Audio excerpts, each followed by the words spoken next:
Hearts. A Phi fantasy romance. Misha Quinn. Scene 1. Red Warrior Phi, Robbers and Dragon. My battle was not over. I had applied everything my disappeared husband Thunder had taught me, lunging forward with the tip of my sword in the warrior's chest who was attacking me, lunging sideways and backward to strike my blow and avoid his retaliation, which the angry, red-haired Phi warrior was striking with breathtaking speed. I did not know what else I could do to stay alive, or rather, not only to stay alive, but to continue my journey forward, searching for a love that had disappeared, and running from the love I had just found.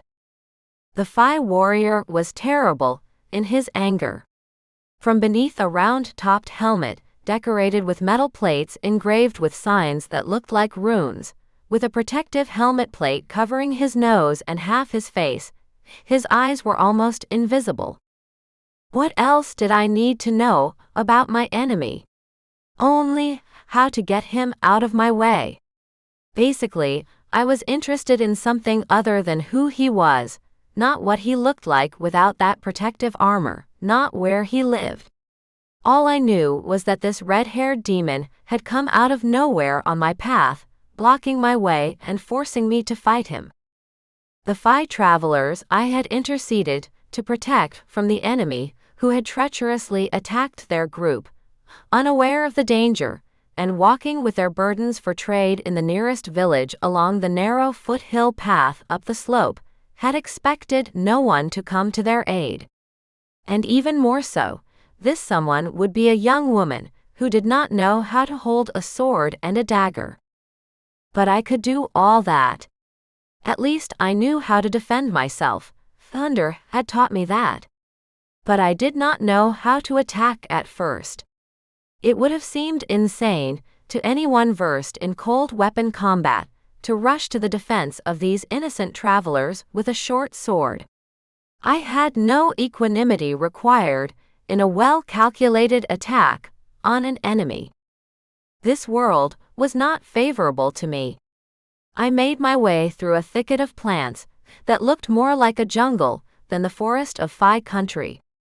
Usually, we imagine a magical forest from fairy tales, with myriad fireflies swirling in the air and dewdrops glistening mysteriously on a web that a kind spider had woven and hung between the trees just so we could admire the beauty of nature and his art.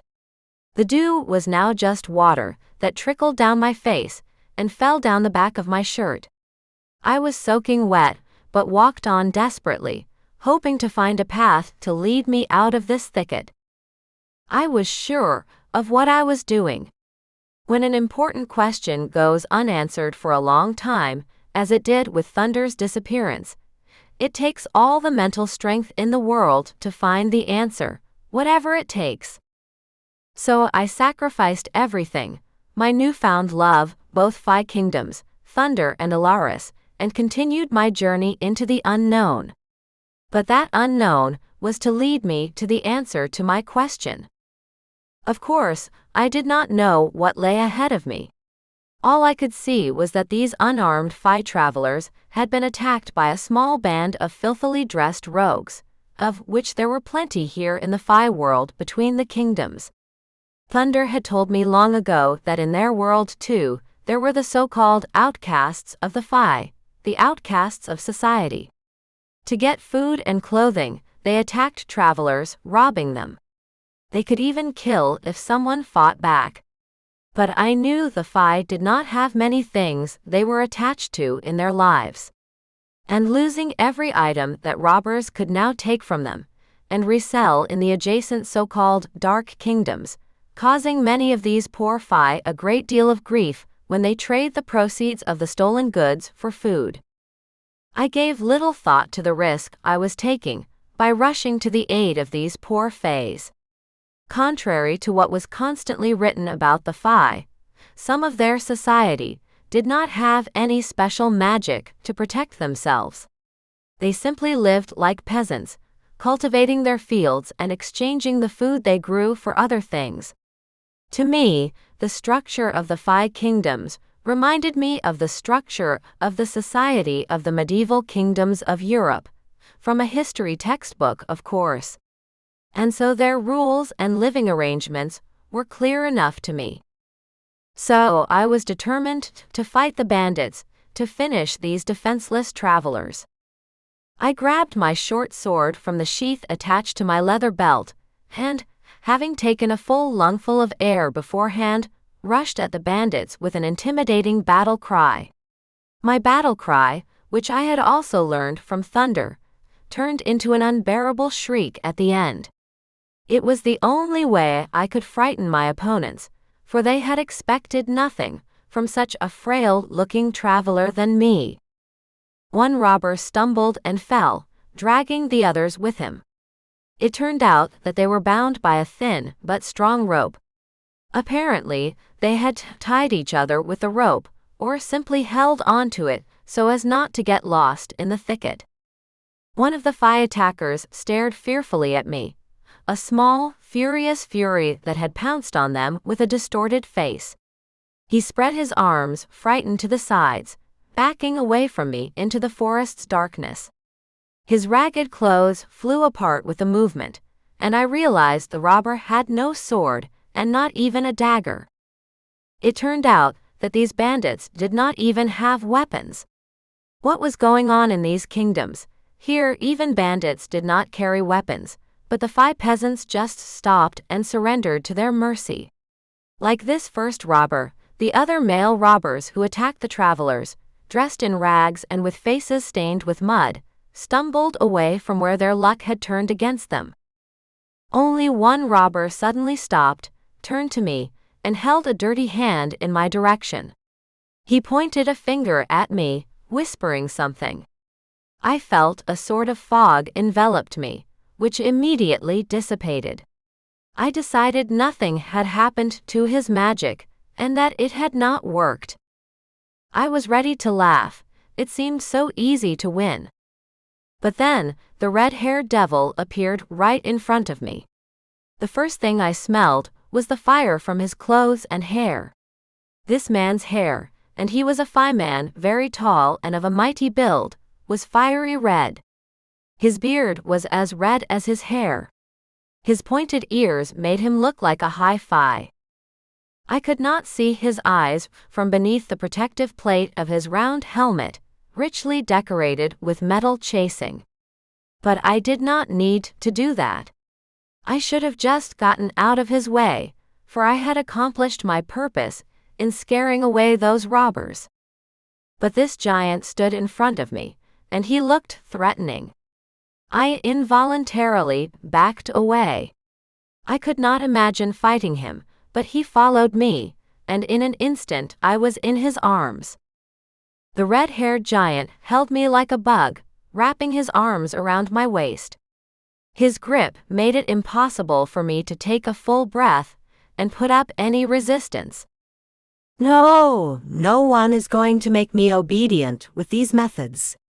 The thought flashed through my mind, and I deftly twisted around and kicked the red-headed devil in the groin. Unfortunately, this place was also protected by a metal plate, and I only bruised my leg badly.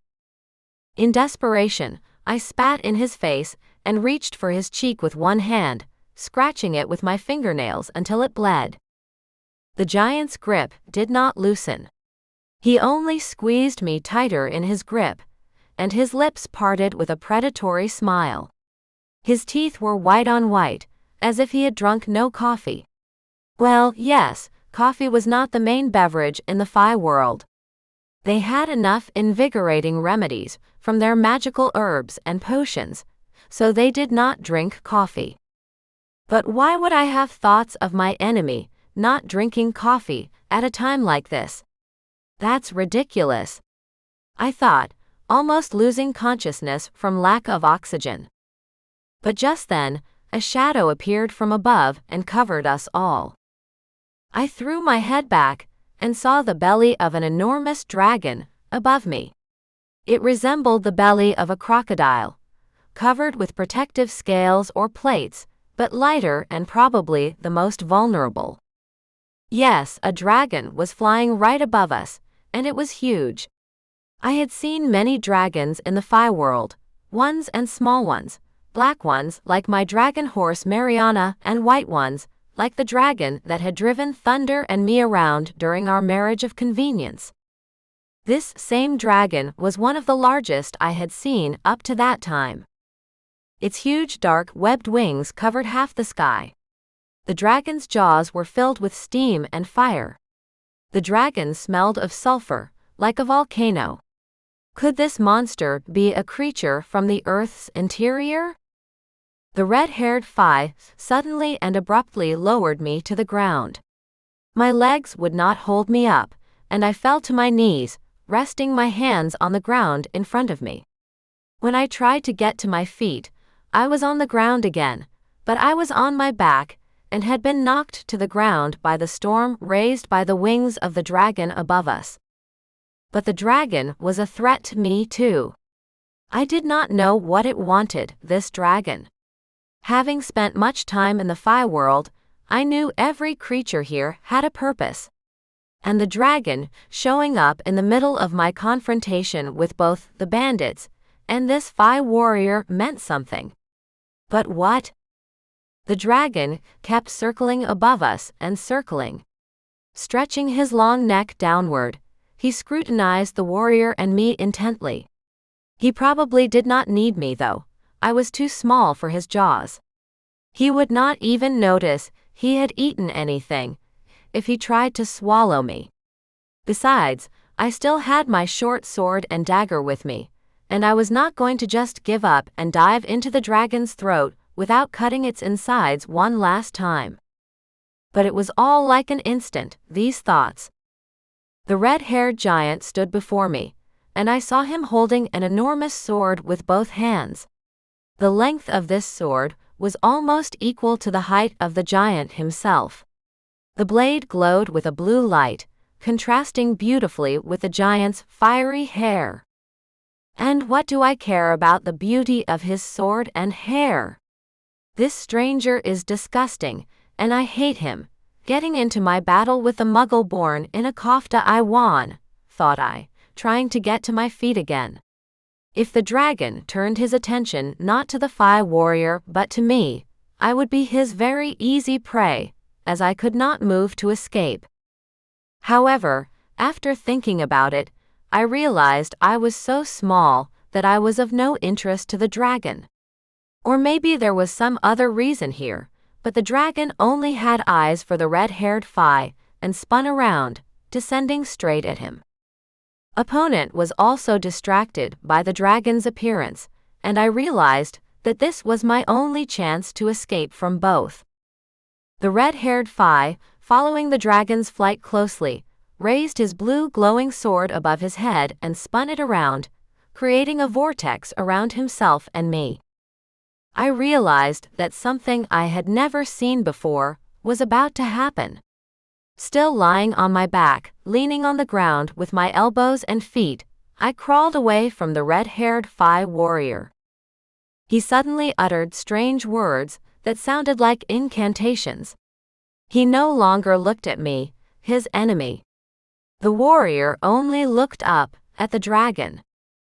Suddenly, up above where the dragon was flying, something changed. The monster stopped looking down at his prey, and he looked around anxiously as if one can say that about such an immense creature. And finally, I noticed that clouds had gathered above the dragon, from which blades of lightning cut through. Flapping its wings with effort, the dragon rose above this thundercloud. Finally, he disappeared behind it in the distance. I saw him breathe the last blast of fire, turning his head toward us.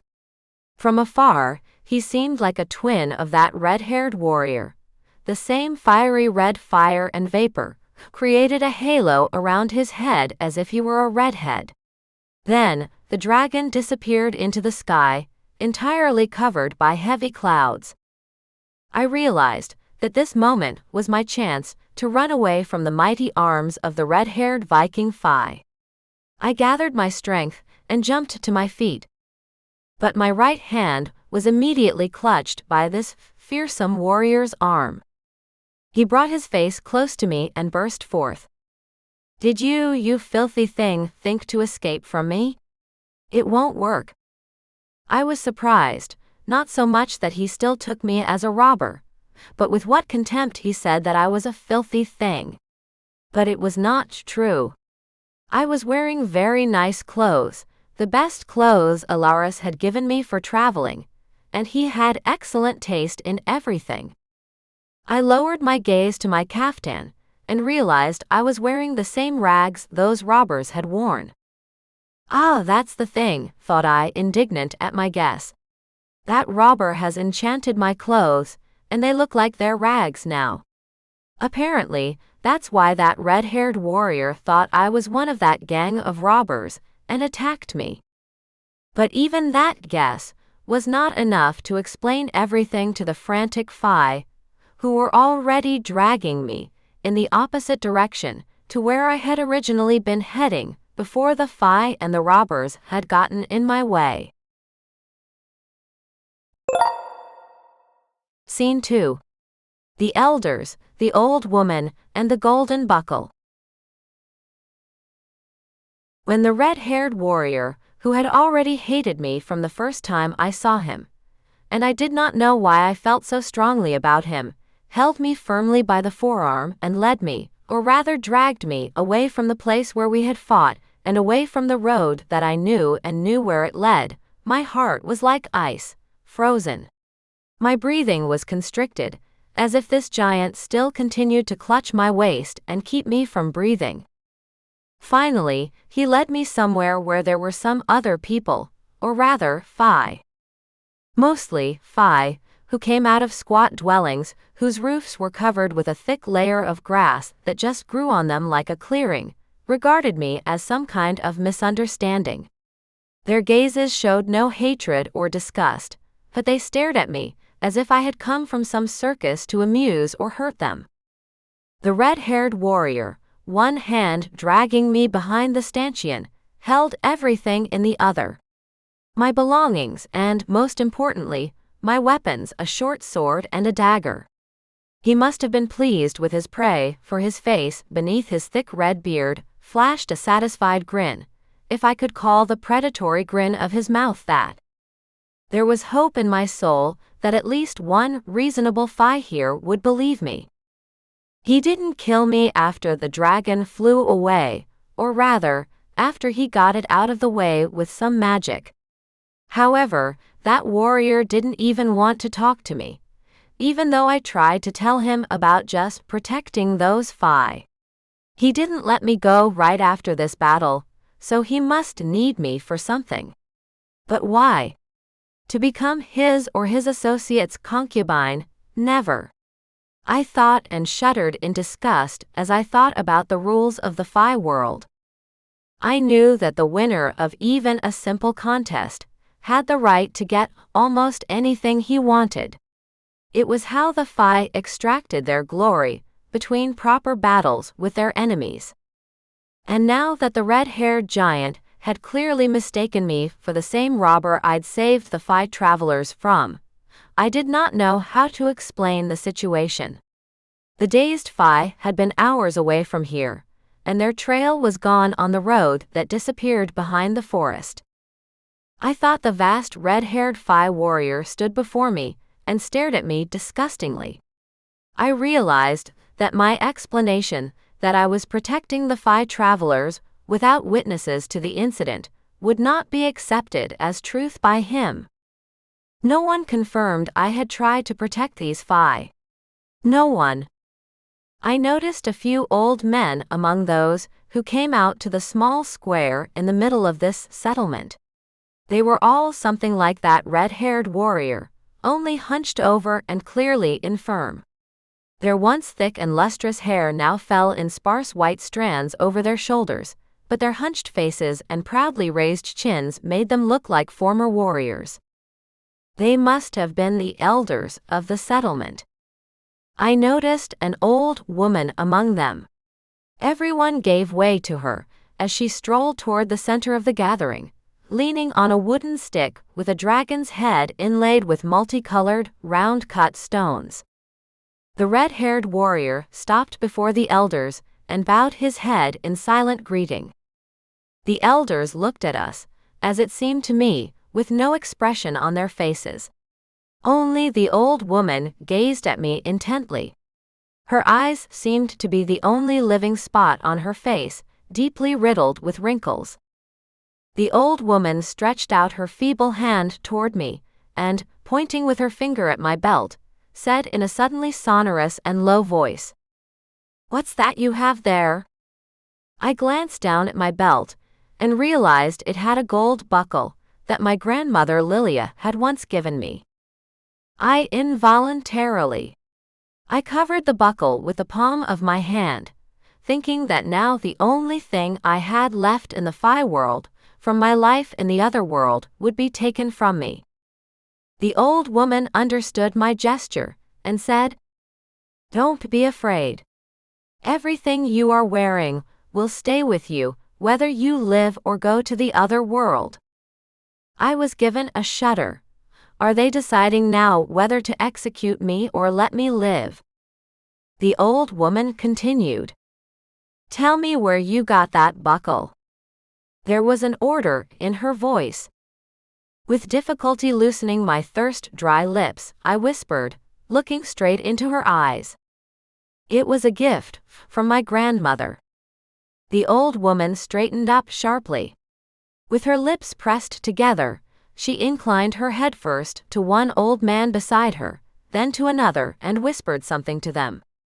One of them waved his hand, and the red-haired warrior bowed his head again, obedient to that order of words. What does it all mean? A thought ran through my head. Have they decided to kill me or imprison me? It's not like I stole that buckle, it's always been mine. Just then, the voice of one elder sounded. Ragnar, let her go. He did not obey this order. The red-haired warrior stared at the elders in amazement, and in his reply I sensed resentment, poorly concealed at this decision. "I got her, and it's up to me to decide what to do with her. She robbed the Phi civilians and will be punished for it," he growled. The old woman raised her head and pressed her lips together proudly. Her face expressed determination. She said something to him in a language I did not understand, but suddenly, my prodigy let go of my hand and moved one step away from me. A sigh of amazement ran through the crowd of Phi gathered around us, and this judgment was. I realized something unusual had just happened, and looked closely at the old woman. The old woman was not looking at Ragnar, who stood to the side. She was looking at me, but through me at the same time. She seemed to have fallen into oblivion, and was sleeping with her eyes open. I shifted my gaze from her to the elders standing beside her. Their faces, also riddled with wrinkles, expressed nothing.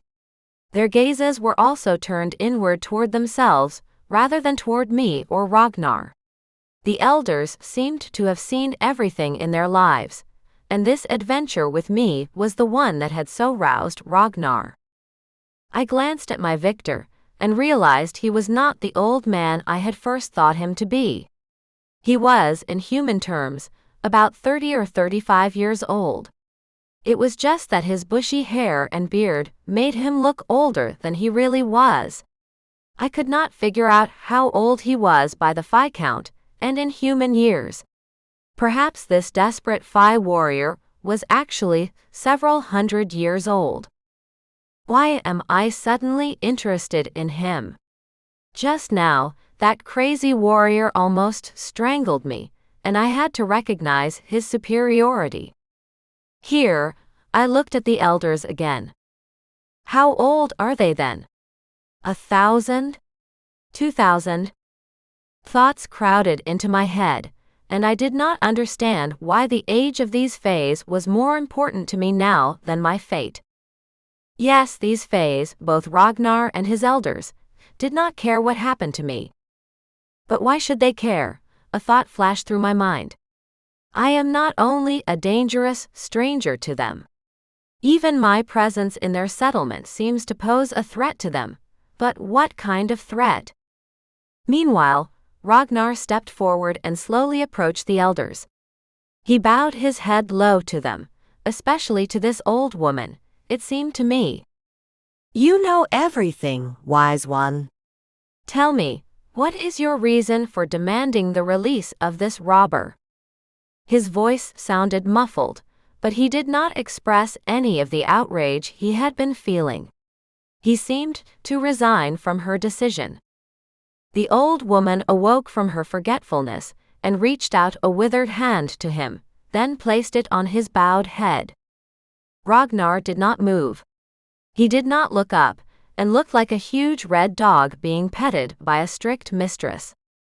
The old woman ran her hand through his hair and replied, "My son, you will know everything after the feast of the gods. Wait a little while. Leave your captive alone, but do not let her leave our village. Otherwise, she will perish, and the punishment of the higher powers of our world of elementals will fall upon us." I heard this conversation and could not believe my ears. Just now, this warrior was ready to execute me or imprison me, and now he was given orders to guard me. Am I going to die? Me? No, the wrong one is under attack, thought I.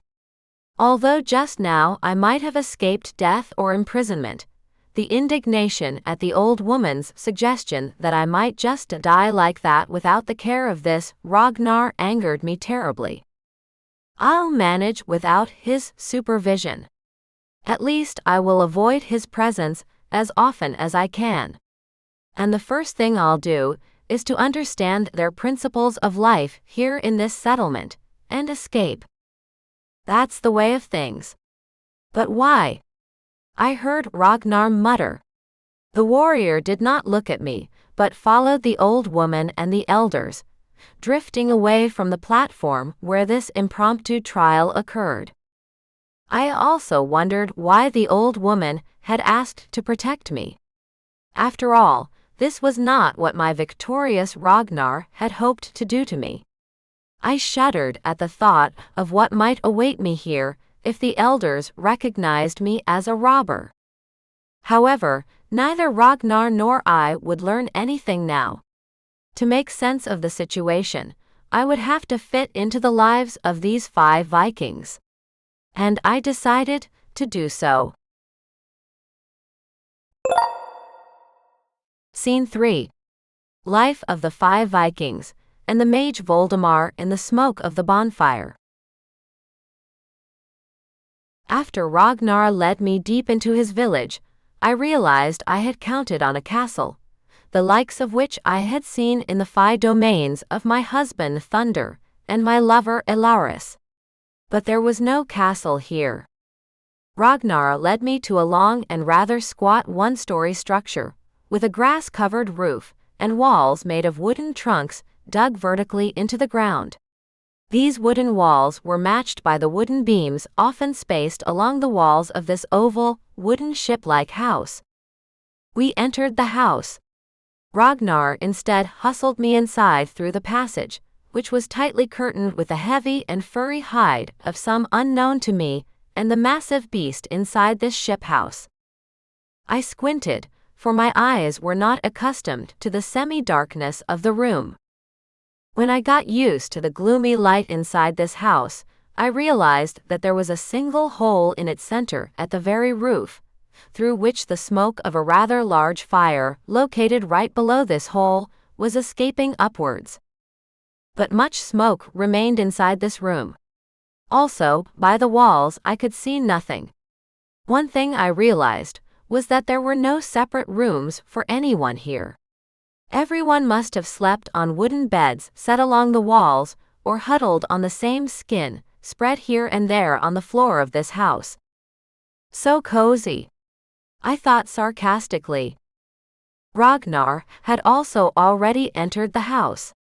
In a low voice, in an orderly tone, he said, pointing to the darkness near the wall with his hand. "That's where you belong. Go there, and stay out of this house until I pick you up. This day is not over yet, and you have work to do to earn your dinner." I could hear the indignation in his voice at how easily he thought I was getting away with punishment for participating in a robbery. He still did not believe I defended those not to attack them.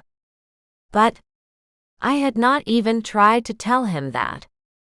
I had only myself to blame because in the heat of battle afterward, I said all my excuses only in my inner voice, talking to myself.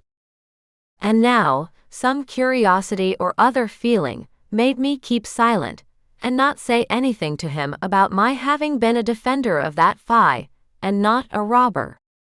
The next day I woke up, and at first I could not realize where I was. I was surrounded by darkness. I had not removed my clothes.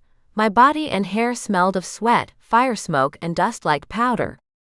I ran my hand over my face, and it looked like it was covered with cobwebs. So dark I thought this Viking house was that I could not believe there were no spiders. I stood up and leaned my hands on the edge of the bench I had been sleeping on. My hands felt like a thin mattress on the wooden bench along the wall. My eyes adjusted to the semi-darkness, and I saw a furry pelt that had fallen to the floor beside me. Someone had sheltered me during the night, after all. But who could it be? They must all hate me, and who had made sure I did not lie shivering in the cold, away from the fire? I realized it was not as bad as I thought it was yesterday. So there was someone who cared about me, someone who just had a good enough heart and a compassionate enough soul to care about a stranger like me. I stood up and on unsteady legs, took a few steps toward the fire. Ragnar sat by the fire on a rock next to a massive fire pit lined with stones. Fi looked up and tossed me a look without looking me in the eye. "Are you hungry?" I only nodded in response. My voice was gone, and my throat was trying to make some croak instead. The stress of yesterday and the frosty night against the walls of this Viking house must have robbed me of my voice. Ragnar reached into the fire and pulled out a bone with a decent piece of meat. So that's what smelled so fragrant when I woke up. I thought. That smell must have saved me from the nightmares I must have had in this confinement. Fi held a piece of roasted meat, and I took the bone with both hands. It was hot, but I could already have it unprotected in my hands.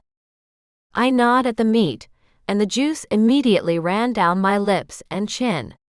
The meat's taste was extraordinary, as delicious as its smell. I was loading up on this meat as if I had eaten nothing more delicious. After finishing the meat, I was left with a nibbled bone in my hand, and unsure what to eat. I remembered the feelings of the that Thunder and Alaris had treated me to, but they were now nothing compared to this simple Viking food. Ragnar looked at me, and his face suddenly reflected a smile. At least he was silent, and did not comment on my appetite, which reassured me. After I finished the meat, I was left with a nibbled bone in my hand, and I did not know where to put it. "Throw it into the fire," blurted Ragnar. I looked at him in surprise. "A bone? Into the bonfire? But bones don't burn, or it takes a long time for a bone to crumble into ashes." I thought but obeyed, seeing the stubborn look of my victor. I reluctantly threw the bone into the fire. Suddenly, a blue-green mist rose from the center of the fire, and some painfully familiar shapes appeared. It was the image of Mage Voldemar. Ragnar sat by the fire, and did not even look at that cloud of smoke. He was pensive, with his elbows on his knees and hands hanging down. But I walked over to the fire and reached out to that haze. Yes, it was the image of Mage Voldemar, my well-known wizard, and the old man was winking at me. But it was just his image, floating in the jets of smoke of the bonfire. What is it? I asked Ragnar. This phenomenon was so unexpected. My voice sounded like a stranger's. It is your salvation, replied Ragnar in an indifferent tone. Our elders ordered us to check if you have a connection with someone from our world, and this is the result. I saw your patron, Mage Voldemar, he continued reluctantly, raising his heavy gaze to me. So you know him? I exclaimed. You know him? And why didn't you tell me about it yesterday, when your elders were trying me? Ragnar looked at me, as if I had fallen from the moon. You are my enemy? The one I defeated and brought to the elders' judgment. If it weren't for them, there would be no trace of you in our world right now. Why would I ask you about someone you know from our world? In his tone, one could hear the apparent displeasure that the elders did not consider his opinion. Disregarding the direct reference to my possible unenviable fate without the interference of his community's elders, I still answered Ragnar rather calmly and hopefully with dignity. I am not your enemy. And I did not attack those fays, if you must know. Ragnar raised his head and looked at me almost in disgust. How dare you deny what I have seen? He exclaimed indignantly, jumping up from the rock on which he was sitting. You are a mere wretch who has come into our world for gain. A robber who lives without rules or respect for the other fae in our world. And you dare to deny what you have done, he continued his tirade. Ragnar's eyes burned with green fire, and the nostrils of his humped nose flared with anger. The fae's eyebrows rose so high that I realized he was angry with me, doubly so because he had been prevented from punishing me, and had been given the strange mission of accompanying me everywhere in their lands. However, I also resented that he still would not listen to me. My heart thudded in my chest, and I straightened to my full height, trying to make myself seem more significant in front of the red-haired giant. I was so outraged that I backed away from him, almost against the wall.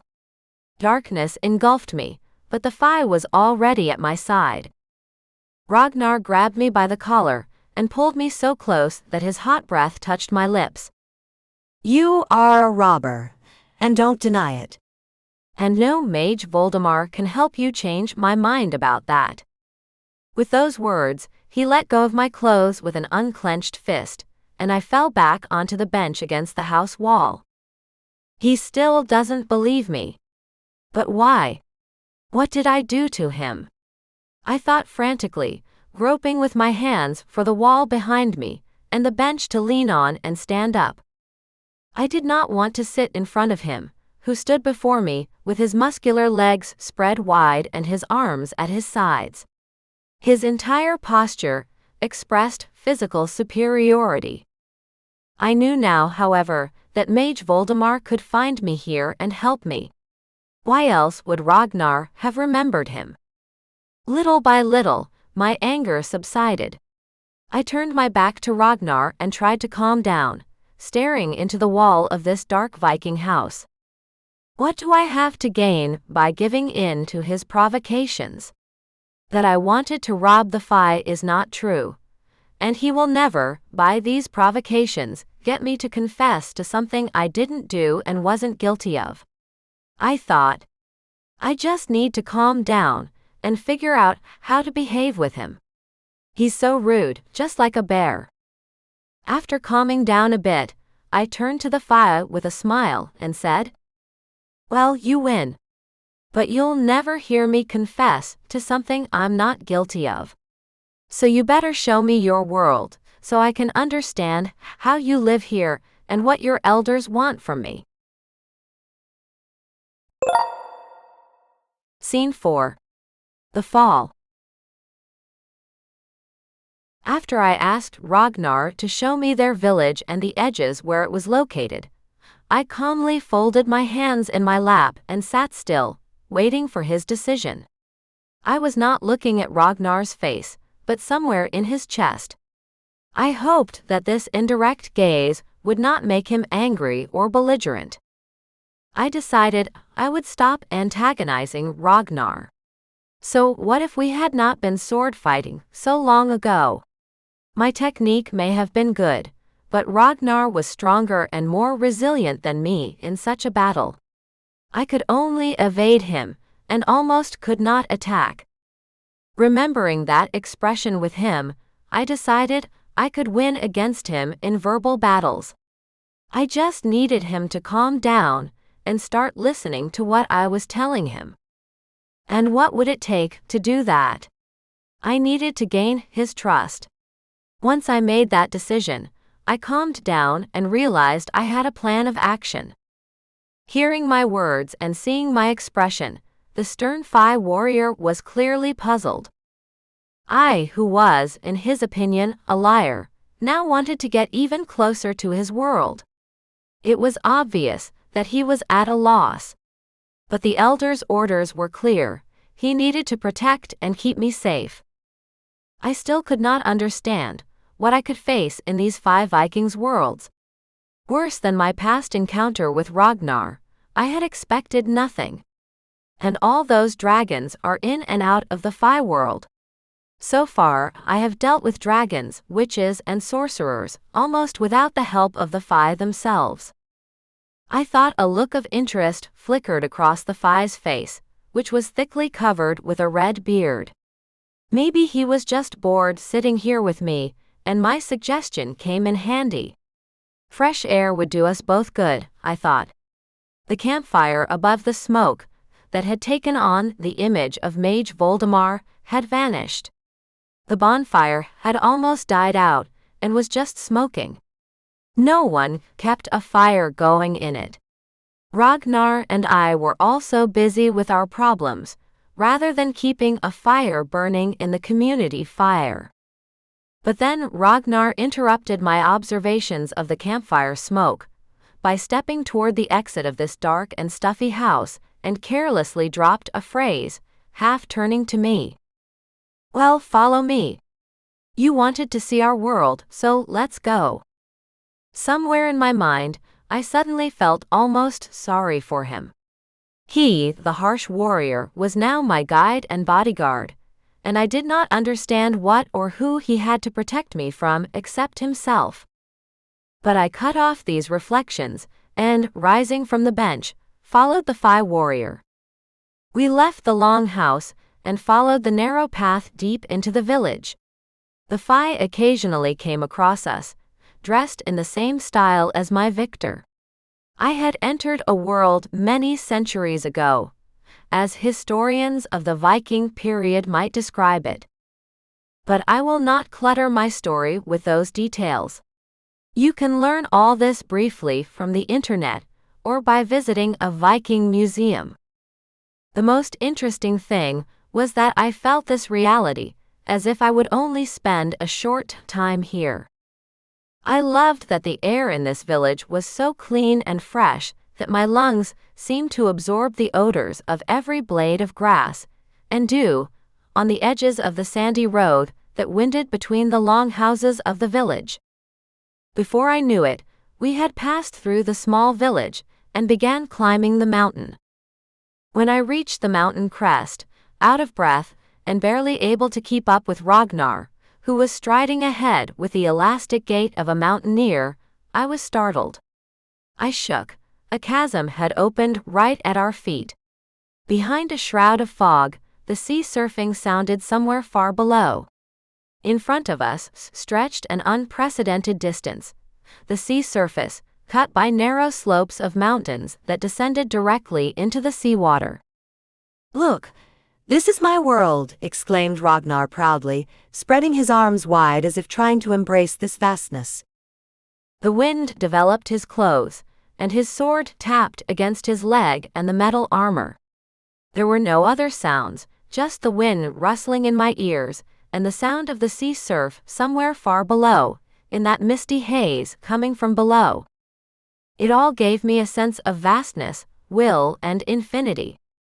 It was unfamiliar to me in the Phi world, as I had seen nothing like it in my former life until now. Somehow, I had the impression that all Phi lived in the middle of the forest, like thunder and Yarros. Indeed, Ragnar struck a chord with me. He found something in my soul that he could touch, an appreciation of beauty and freedom. I looked at the sea below, then at Ragnar, and I suddenly felt the ground, or rather the rock, go from under my feet. I swayed. My foot slipped off the fog-wet stone of the shore, and I flew down into the foggy abyss. Scene 5. Rescue and Unexpected Tenderness. The flight was long. I closed my eyes, because there was nothing else I could do about the fact that I was falling. Everything was foggy, and I could only hear the whoosh of the wet air around me, and the eerily approaching roar of the surf at the rocks below. I realized that these were the last moments of my life.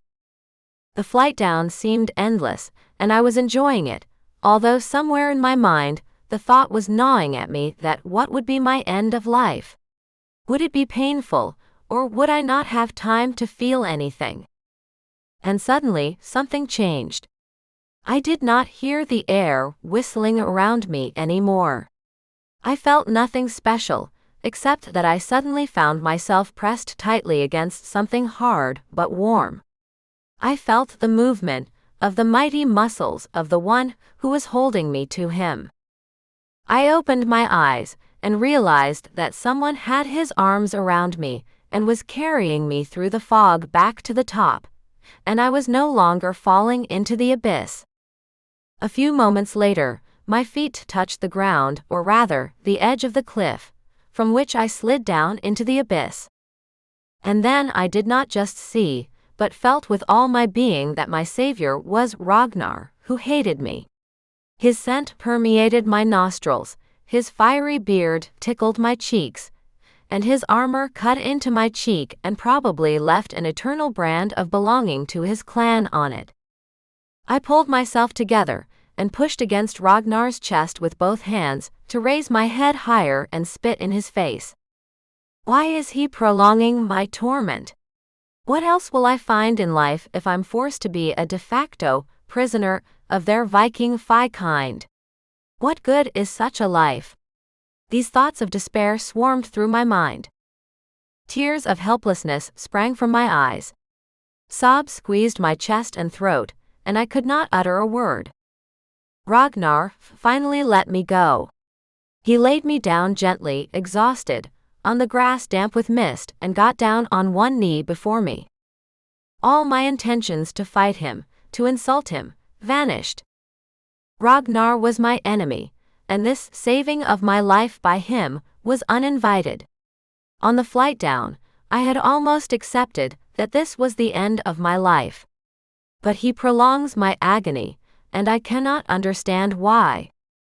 Does he really think I'm going to be his slave or his toy, catering to his master's every whim? No, no, and no, thought I, lying helplessly on the wet grass in front of Ragnar. I closed my eyes.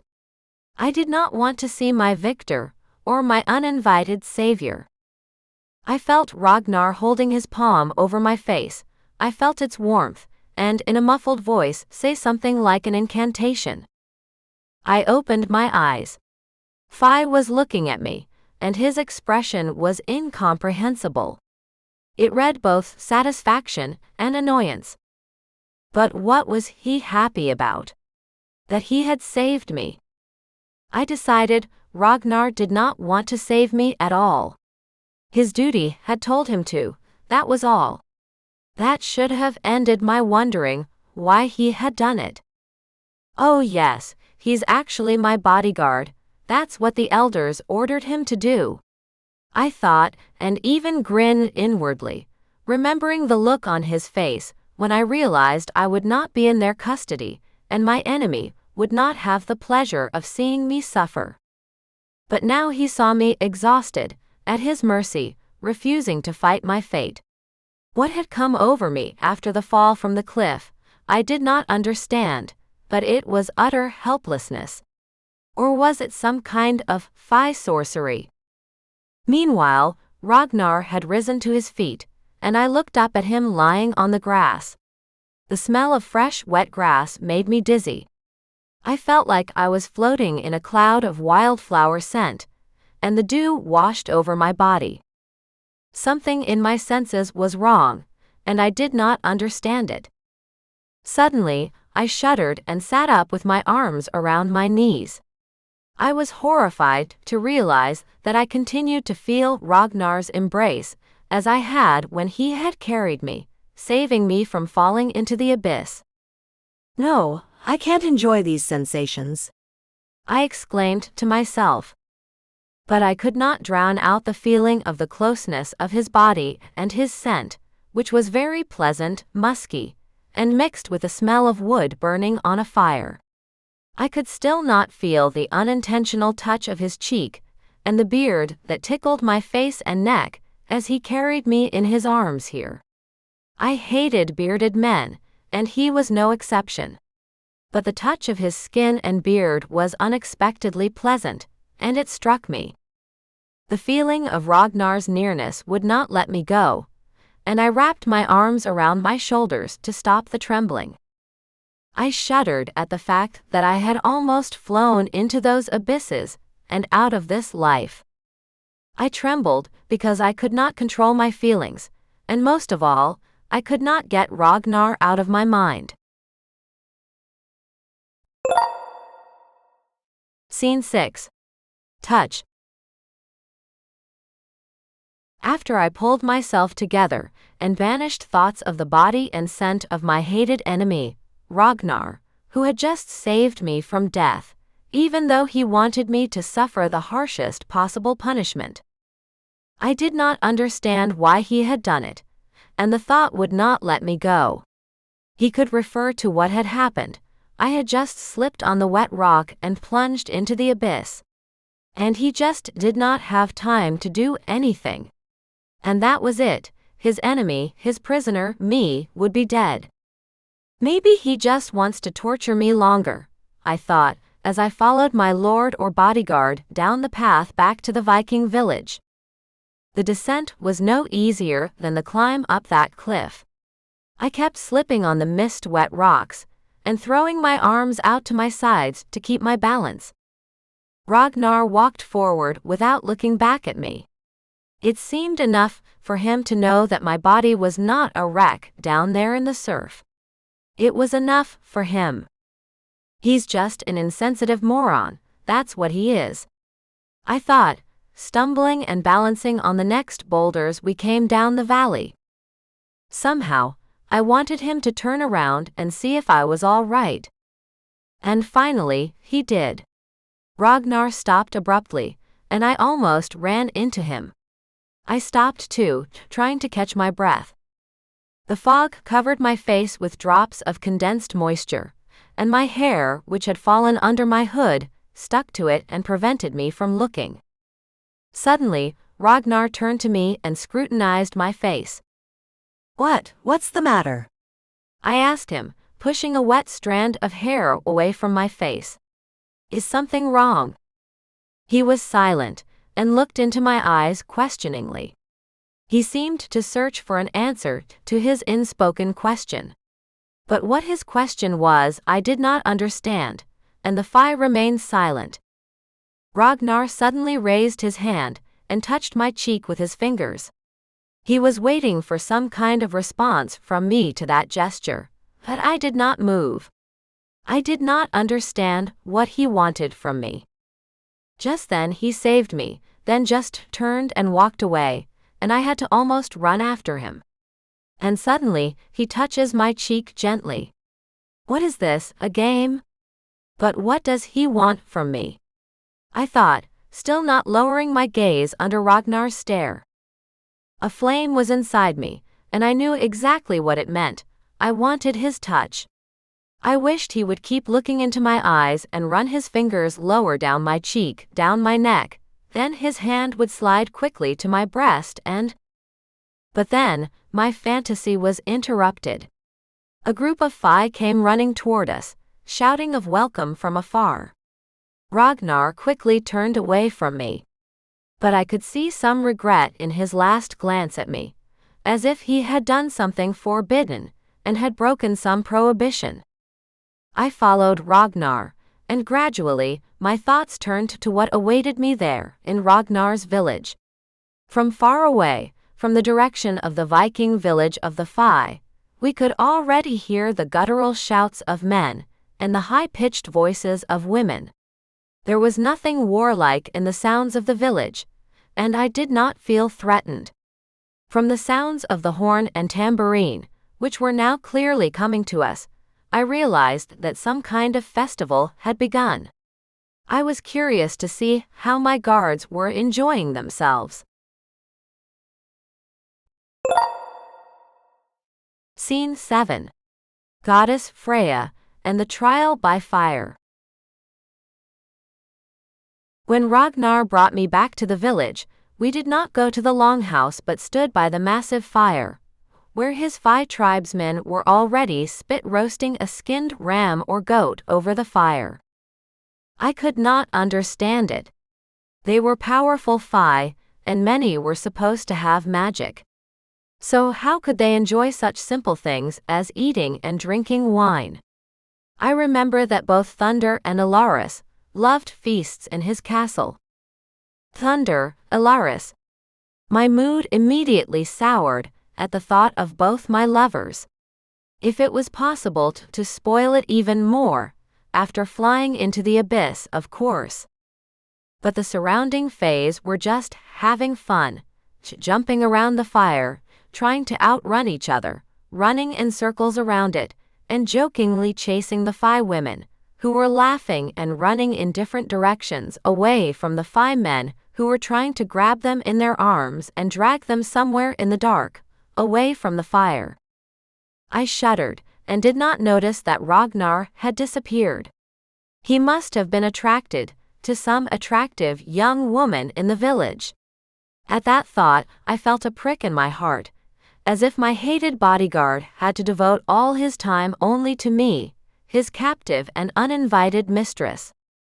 Suddenly, I felt a different uneasiness. A puff of smoke came from the fire, and from that puff, the figure of a young and very attractive woman appeared before me. I thought I recognized her features.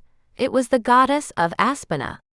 The same goddess who had foretold Thunder's future and mine together. How wrong she was! I must have whispered her name aloud, because one of the Fae standing next to me leaned over and whispered in my ear.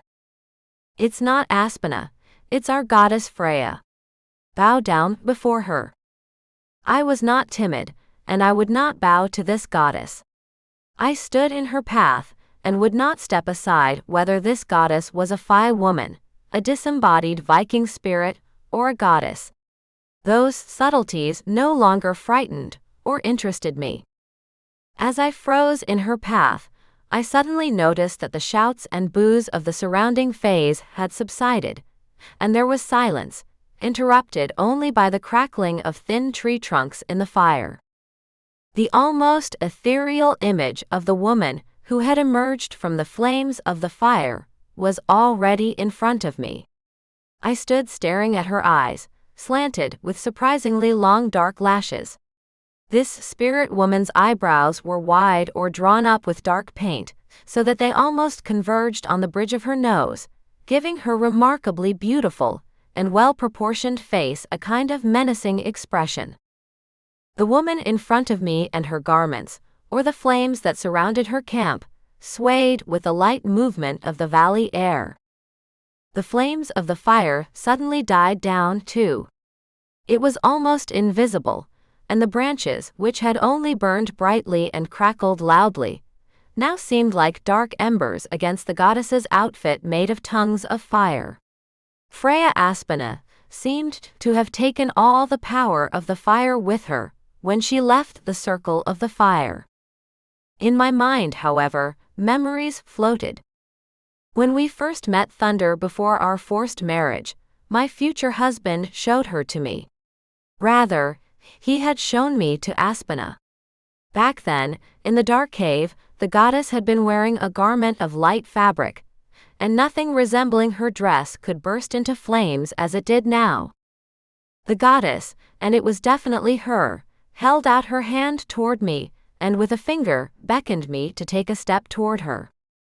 I took a step, and found myself about half a meter away from the flames of her dress. I remembered I had once worn a fine dress that had flamed down my body, onto the platform of the throne of Thunder's kingdom, and I had found myself naked before him and his subjects. Then, Thunder saved me from shame by covering me with his cloak. Now, no one was near me to take care of me that way, and I was determined to never touch the fire of her dress. The goddess was waiting with an outstretched hand for my action. I simply reached out my right hand to her and touched her palm. It was like a lightning bolt ran between me and Freya's hand. The energy discharge was so strong that I was thrown far backward and into a haystack that stood against the wall of the longhouse surrounding the village square where all of this was happening. I panicked.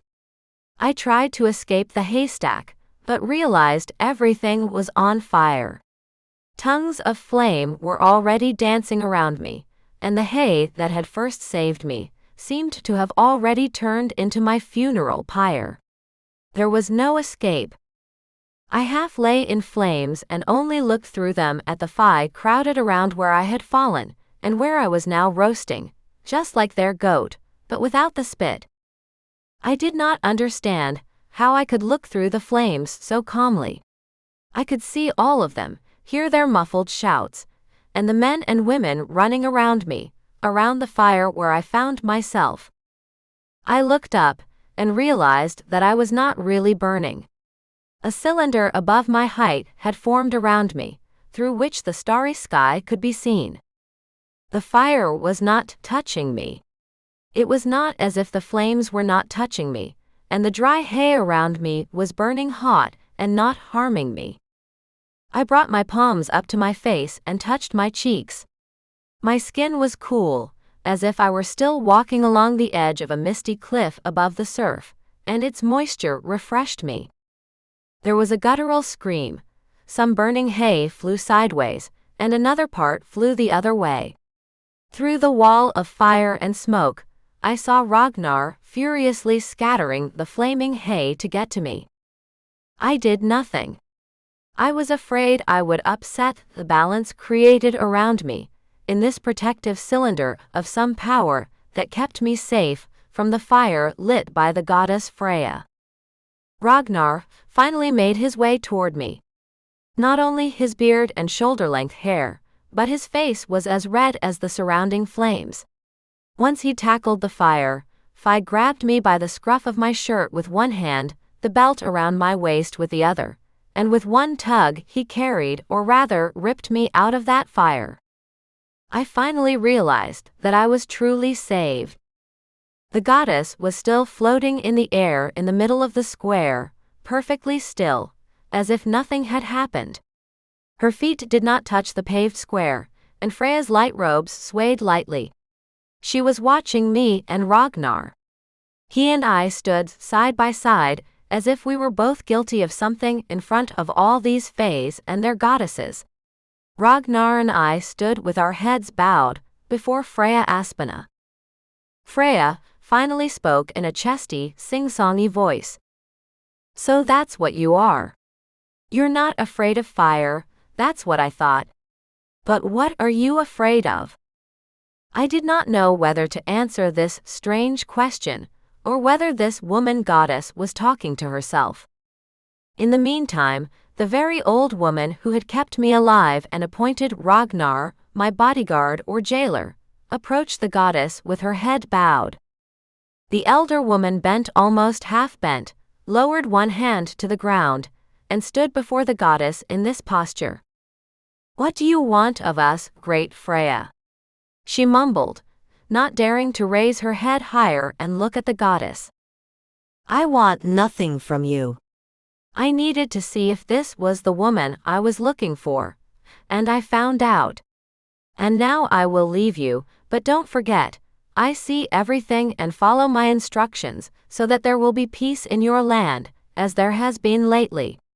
Times are going to be hard, and you will need all your courage and patience to deal with the other trials to come.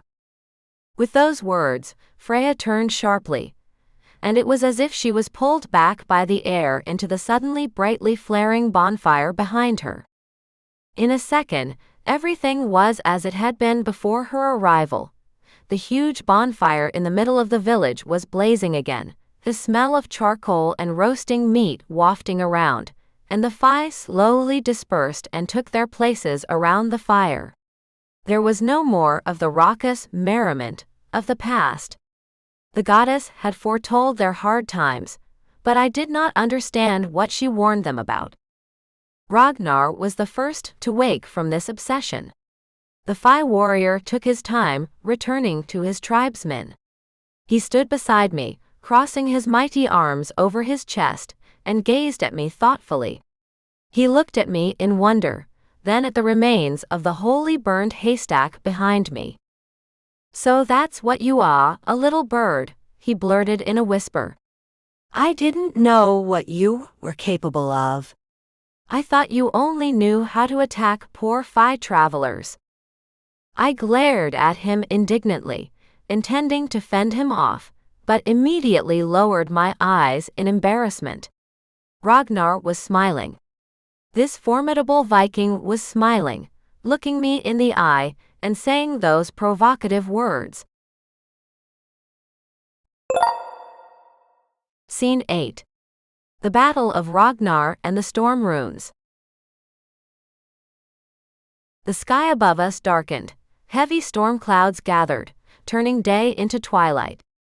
Ragnar's clan, the Emberwild, stood on the scorched earth with fiery determination, each Fey warrior a formidable figure illuminated by the molten red light of their tattoos.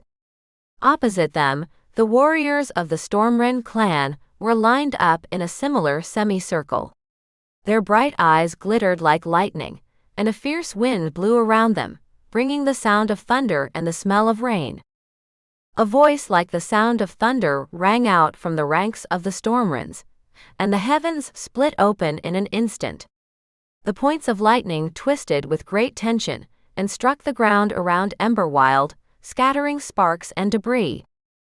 In response, Ragnar raised his hand, and streams of fire erupted from his fingertips into serpents that hissed and wriggled their way toward the ranks of the Stormwinds. But the Stormwinds were ready. Their warriors summoned gusts of wind to disperse the flames before they could reach them. The battle raged on all sides. His eyes burning a mad green light, Ragnar led his kin into the heart of the battle. The volcano's glowing lava danced across his skin, and his hands glowed with the volcano's power. The warriors of Ragnar's clan fought as bravely as he did, but one by one they fell into exhaustion, struck either by a tornado or lightning. I, whom Ragnar had cast aside from the battlefield, lay behind an enormous boulder and watched the outcome of this battle with a kind of morbid curiosity. I just realized I would win if Ragnar and his clan lost. Would I gain my freedom, or would my reputation as a Fey robber reach the new Fey, the Stormwinds, and then I would be executed or imprisoned for the rest of my life? My mind was frantically reviewing the options for the outcome of this battle, and suddenly, I realized I wanted Ragnar to win. Whether it was pure calculation or something else that made me side with my forced bodyguard, I did not know, but the decision came suddenly, and now I knew I had to follow Ragnar no matter what happened. At the same time, the battle of the mighty Fey, who used not only swords, but also magical powers, hurricane wind and lightning and volcanic fire and pressure, continued. I saw Ragnar strike the Stormwind warrior ahead of him again with a jet of molten fire. Still, immediately, a bolt of lightning struck him, knocking him off balance. He stumbled, leaving a deep wound on his side from Stormrun's lightning blade. In turn, struggling to stay on his feet from Ragnar's good fortune, the Stormrun leader raised his hands to the sky, and the rain poured down in torrents. The flames of Amberwild's volcano waned as the storm flooded the battlefield, and gradually, the fire turned to smoke embers. Still shielded by a boulder from the Stormrun's gaze, when I saw Ragnar weaken and fall, and the Stormruns, immediately leaving him alone, overpowered his kin. A sudden rush of determination just gave me a lift. I sprang up springily from the knees I had been standing on, hidden behind a boulder, ducked down almost on all fours, and ran forward toward Ragnar. The battle had moved slightly away from where he lay, shrinking back to regain his strength. But I could see that the Fae could not reach his feet without help. Luckily, a gust of hurricane-force wind had blown across the battlefield, and everything was covered with a dust and shroud of dust from the road surrounding the Viking village. When I reached Ragnar, the warrior was lying on his back, his mighty chest covered in blood, red just like mine. That gave me strength, and with one hand on the ground beside him, I touched his shoulder with the other. Ragnar opened his eyes. It seemed as if he could not recognize me. But he was so weak that his eyes closed immediately, and his head fell back helplessly, tilting his chin upward. I realized he was in pain, and I did not know how to help him. But I learned something from the first aid course I'd taken in my past life.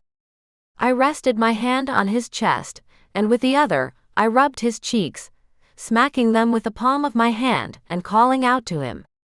Ragnar, wake up. Open your eyes, it's me. I want to see that you are alive. Wake up. I did not know if my weak voice reached him through the roar of the storm and the surrounding lightning, but the Fae opened his eyes again. His gaze finally focused on me, and there was some realization. Ragnar, you need to get up. Get up and get out of here. I alone can't lift you up, you must get up yourself. And then I'll get you out of here. The Fae only tried to wave me off with his healthy arm in response, but he was not very good at that either. He was losing blood and getting weaker by the minute. I looked around in panic, looking for help.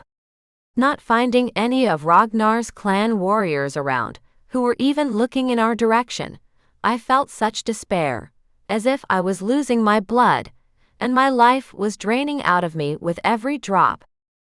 Suddenly, a vision appeared right in front of me. A meter away from me, right above Ragnar's head, appeared the image of the woman elder of Ragnar's clan, who had spared me and ordered this fierce warrior to become my bodyguard. The old woman held a trembling hand to me, and said in a voice barely audible with the storm's noise, "Isabella, ask your heart what it can do for Ragnar. He is giving his life not only to us, but for you as well. You understand that, don't you, my girl?" I stared at that ghost, and it immediately melted away. There was nothing left of the old woman's image. But her words remained in my soul. Ask your heart. And I leaned back a little and sat on my knees, resting on my heels. I folded my hands in my lap and closed my eyes. I did not realize what I was doing. It felt like meditation, but it was not. There was the sound of the storm, and the screams of the attackers and wounded Fae warriors on both sides, but they gradually faded into my mind. Grandma Lily appeared before my mental image, my favorite Grandma Lily.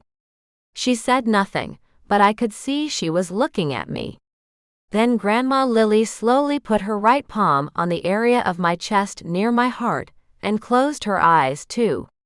Immediately, this image disappeared as well. I did the same, without changing my posture or opening my eyes. I raised my right hand and placed it on Ragnar's naked chest. I felt his heart beating slowly. Suddenly, the runes tattooed on his chest changed color. Dark red lights flowed down them again, like fiery lava had flowed down his body. Some tattoos were still dark, but that was enough. The revival was enough. Ragnar opened his eyes and tried to sit up. The runes on Ragnar's chest flashed and glowed with renewed vigor as his breathing deepened. A shimmer of protective magic surrounded them, enough to hold off the Stormwind's approach and give us some time to find cover. Without removing my right hand from his heart area, my left arm hugged the thigh tightly around the shoulders. It supported him in his attempt to sit up more steadily. After that, Ragnar leaned on me with one arm and tried to get up. I felt myself pressed to the ground, as if a rock had piled on top of me. But I held on. Finally, he got up. Standing upright, staggering a little, he was a perfect target for his enemies. But I realized that the strength of his magic, reawakened through my touch on his chest, had returned, and was enough to keep us out of reach of his enemies for now. Ragnar stepped forward toward the cliff above the sea. Frightened that he was still out of his mind, I looked fearfully into his eyes, from bottom to top, like a girl who waits for the shock of her protector losing his mind. But Ragnar, pointing with his hand to the cliff on the seafloor, wheezed. There is a cave there. Help me to the cliff, and maybe my magic will still be enough to get us into it. I, realizing that I could only physically support him to walk those couple 100 meters to the cliff, only nodded and hugged him even tighter around the waist, supporting him. Ragnar took another step, another and another. So slowly we reached the cliff.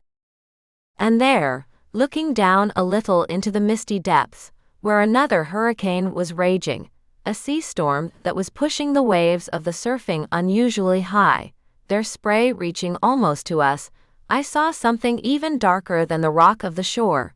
It must have been the cave that Ragnar had spoken of. I did not understand what he was going to do now. How are we going to get there? And then Ragnar's healthy arm tightly wrapped around my waist and pulled me against him. His blood was dripping from his wounded chest into my hair, but I did not care. All I had to do was stay together, whatever he was up to. I said nothing, but his lips moved soundlessly. Suddenly, some force lifted us up and carried us over the cliff's edge. I squeezed my eyes shut, thinking that this time, I had just ended up in the sea and stayed there forever. I made it to the surface alive. I hugged Ragnar frantically, pressed my whole body against his and closed my eyes. I surrendered to his power, if he had some power left. I could not fly without his support, at least not in this situation. I hugged my enemy to save me, and then I could save him. Scene 9. Ragnar's wounds and recover. I was wrong though, I could fly. Long ago, seemingly in some past life, the mage Voldemar or even Thunder, one of the two of them, had shown me I could fly. And I remembered the sensation of flying to this day, but flying into the abyss above the sea, in the arms of a wounded Viking I had never been before. Our flight lasted forever. That was a cliché I could use to describe what it felt like. I did not know what I wanted more, for the flight to be interrupted, and for Ragnar and me to end up in the shelter, or for him and me to fly and fly and fly, bound by this acute sense of danger and near death. I realized we were in the shelter only because Ragnar landed elastically with his feet on something hard, and released me from his embrace with an agonizing groan. I instinctively jumped to my feet, not even raising my head. Only, when I was sure that Fi was safe, and we were no longer falling into the abyss, did I look around. Indeed, we were in a cave, and this cave was magnificent. The sea surf was beating somewhere behind us, down below, at the foot of this cliff. Outside, we could hear the sounds of the Battle of the Fae, up there on the plateau. But here it was quiet, and no one was there. At least, that was what I hoped. Having gotten used to the fact that you had almost no privacy in the Fae world. Spirits, otherworldly forces, or the inhabitants of the elemental world themselves, someone was always present with you. I realized I needed privacy and a chance to organize my thoughts. Escape from the deadly battlefield was just in time. I found a place where I could put my thoughts in order. And Ragnar was not a hindrance. A formidable warrior, he was now down on one knee, his right hand pressed against his heart, his head bowed helplessly. I felt sorry for him. Until a little while ago I hated him, but now I was the only person near him who could help him. I also walked over to the Fae and got down on one knee in front of him. I did not dare to do it at first, but I had to push a strand of red hair away from Ragnar's face. He squeezed his eyes shut, and his face expressed anguish and satisfaction, an acceptance of my help. But my gesture was not a gesture of tenderness. It was necessary to know that he could explain to me what we were doing here and how we could get out of there. But Ragnar suddenly, without opening his eyes, whispered, "You can now leave me and save yourself. I have done all I can, but now my powers and magic no longer support me. I am too weak to continue to protect you." I only dabbed his cheek and said nothing back. I could not make sense of my feelings. My enemy told me I was now free and could save myself. But how? Where would I go? I needed to figure out how to get out of this cave, or where to go. Ragnar suddenly turned pale and collapsed on the cave's ground before he could say anything else. I jumped up from my knee, thrown back by his mighty arm, which still had enough strength to throw me out of the path of his fall so that I would not be hurt. Even then, I still did not understand why Ragnar was doing all this, saving me, throwing me out of his way, and not wanting to hurt me. And me? What good have I done him? What did I do to deserve his care? Of course, I realized he had been assigned to watch over me, and against his will. And he had saved my life, doing his duty to the elders, not to me. But right now, the man in front of me was just a wounded man. And though he possessed the magic of the Fae, the power of which I had observed during the battle, the faint echoes of which still echoed in the cave, he did not need that magic now. Ragnar needed care and attention. I looked around. Up ahead, opposite the entrance to the cave, which was now closed again by a thick gray and damp fog, was just some kind of black hole. I stood up and approached the spot, treading carefully on the cave's stony floor. Suddenly, a stone fell from under my boot and rolled down into the abyss of the black hole. I did not immediately realize that knowing the speed of sound, I could calculate the depth of the fall. Cautiously, with one hand on the edge of the cave, I fumbled with the other pebble and threw it a little forward and downward.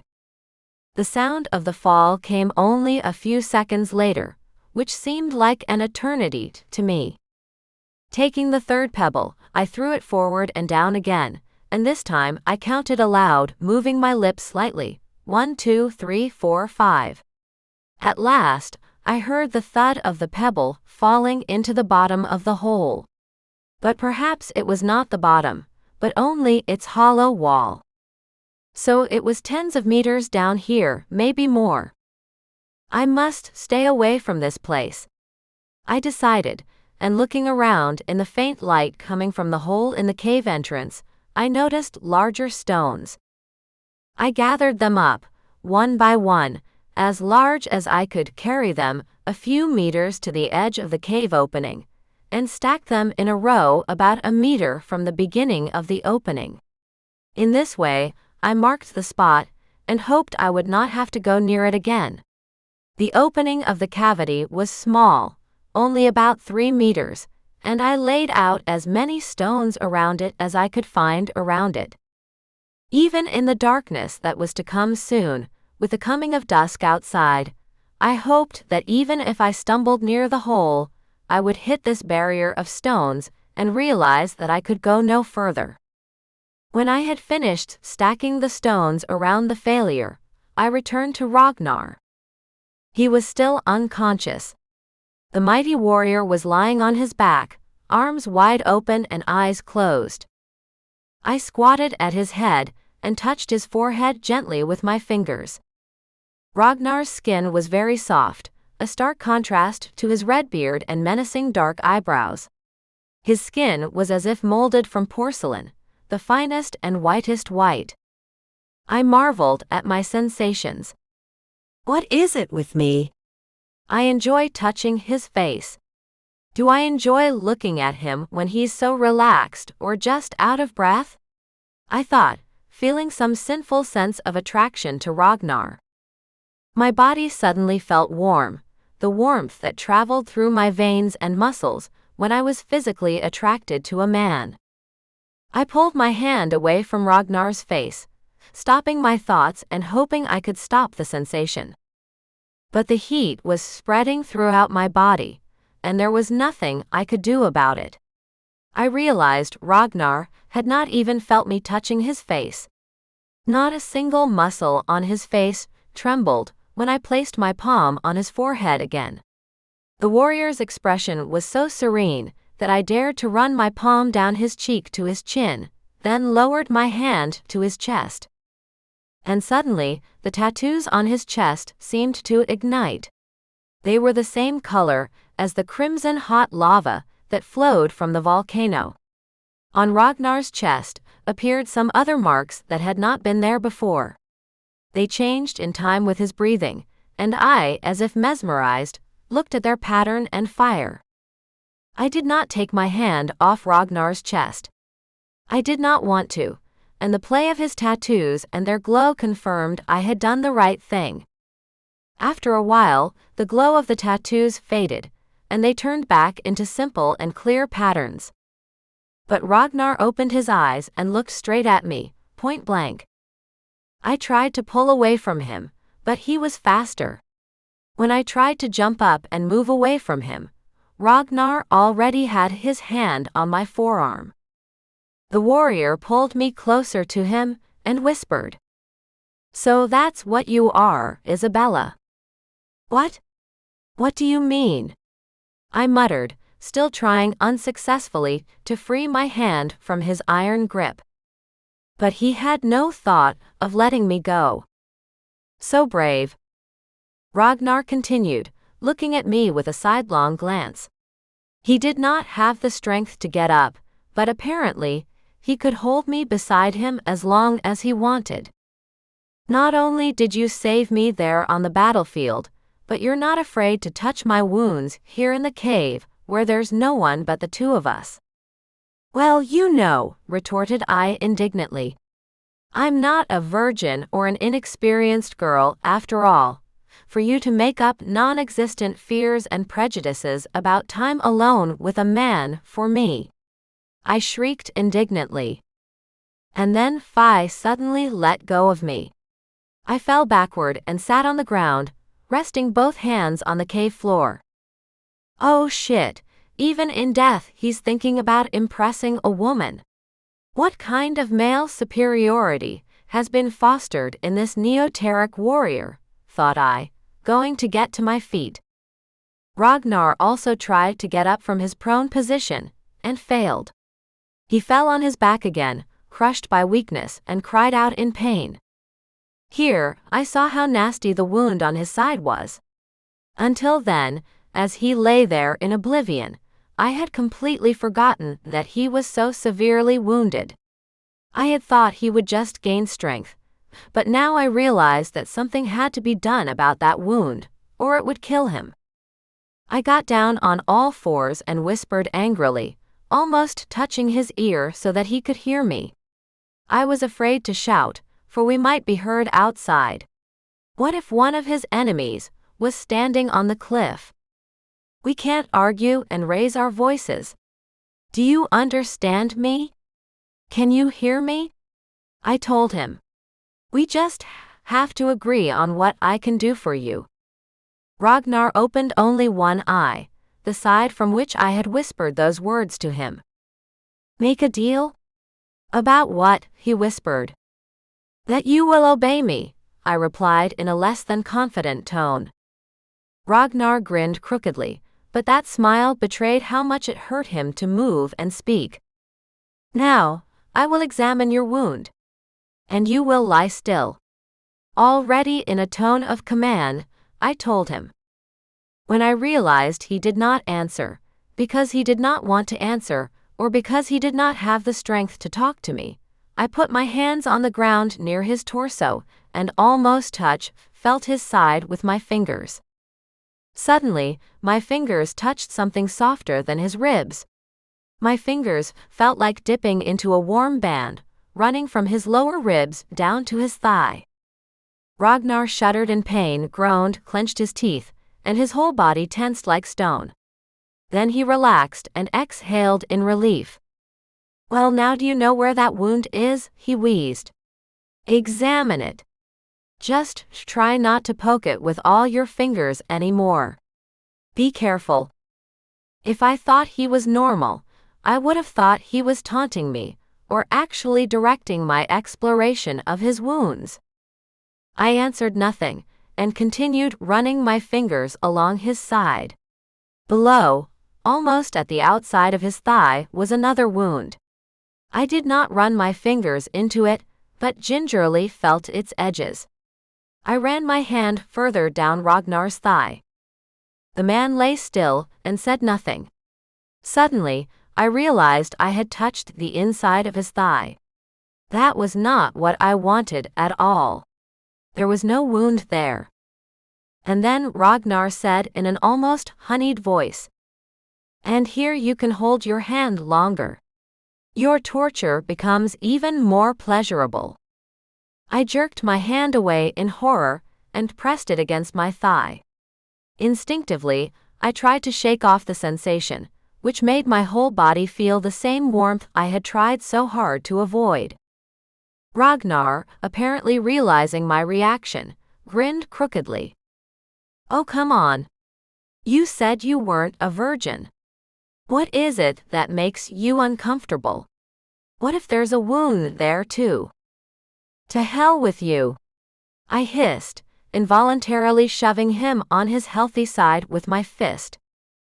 But despite his taunts, I had to do something about the wounds I had discovered. Ragnar could raise his arm a little, and suddenly, right in the air, something like a white cloth cut into strips appeared in front of me. It was bandages, or something that looked like them. Oh my, so you can use your magic after all. Then why don't you heal with it? I asked him excitedly. No, right now I can only use magic for simple things, like this cloth for dressing wounds, he replied, and strips fell to the cave floor before me. I picked them up and carefully folded them into one large ball. Approached Ragnar again. I need you to sit up. Then I can bandage you up, I said firmly. Ragnar tried again to rise and sit up, but it failed. His face was again contorted with a grimace of pain, but he did not moan. He just endured the savage pain. Then I put the ball of bandages beside him, and kneeled at his side. I resolutely put my arm around Ragnar's shoulder under his shoulder blade, and straining as hard as I could, hugging him with my other arm across his chest, pushed upward to get him to sit up. And it worked. Fi was sitting on the ground, leaning both hands into it behind his back. I, still on my knees, quickly grabbed the bandages and wrapped them around him, across his chest, to his side, on which I also put a roll of shorter bandages across his entire back, and so crosswise I bandaged his wound on his side. Then I checked with the palm of my hand to make sure that no more blood was oozing from the wound. My hand remained cool and dry when I touched his side. Then it was his thigh wound. I realized I could not bandage it as long as Ragnar wore his armor and sword belt. Not daring to say out loud that he should take off all his clothes and part with his sword, I just looked into his eyes. He understood. Ragnar grinned again, and without taking his eyes off me, leaning with one hand on the ground behind his back with the other, he untied the fastenings of his armor and sword sling. I sat beside him, and did not help him. He's made enough of a fuss about the fact that I could run my hand even lower than his thigh wound, so let him do the undressing himself, I thought vindictively, as I watched his armor slip off his thighs, and then his sword sheath falls to the ground beside him. All that remained on Ragnar was his loincloth. Suddenly I lifted, and the color of shame flooded my face. I did not see him as a patient. I saw him as a terrifyingly attractive man who was undressing before me. What's wrong with me? I can't stand him. I should hate him, I thought, unable to tear my gaze away from his body, which was once again covered in fiery streams of tattoos. Ragnar's body was so beautiful. The Fey warriors' tattoos glowed in the semi-darkness of their magical runes, and somehow reacted that way to my every touch. Ragnar sat leaning on the cave floor behind his back with both hands, waiting for me to continue bandaging him. I sighed convulsively, and, taking the roll of the last bandage in my hand, approached Ragnar again. He lifted one leg, bending it at the knee, so I could slip the bandage under it. I searched for the edges of the wound by feeling, and as he mumbled in pain again, I realized I had found them. I, whispering the words, "Calm down, I'll be quick," like a little boy, bandaged his thigh, also putting a bandage on the wound first. Ragnar was sitting in this position, and his body was so close to me that my head spun because of his musky odor. In fact, while tying him up, I hugged him every time. I was touching his mighty muscles, which were useless to him now. I inhaled his scent as I applied the bandages, absently stroking his skin with my fingers. It was feeling like the prelude to a love scene, not the bandaging of a wounded man. Fey, however, did not speak another word. It was as if he had fallen into a trance. The pain must have been so debilitating that he could not talk any more. After all, I was not any kind of trained nurse. I had just practiced bandaging with people twice in first aid classes. In real life, I did it entirely on my own, alone. When I finished bandaging his thigh, Ragnar woke up from his trance and slowly, emphasizing every word he said, "So that's what you are, Isabella." "You've told me that before." I was resented. "I don't understand what it means. Answer me, what am I like?" Ragnar obviously did not expect such a harsh answer, and muttered, "I'm sorry, but I can't keep telling you how good you smell. I'd rather tell you that you're extraordinary, and not specify why." I squatted deeper in front of the Fey, and stared at him. Is he joking? I'm a good smeller?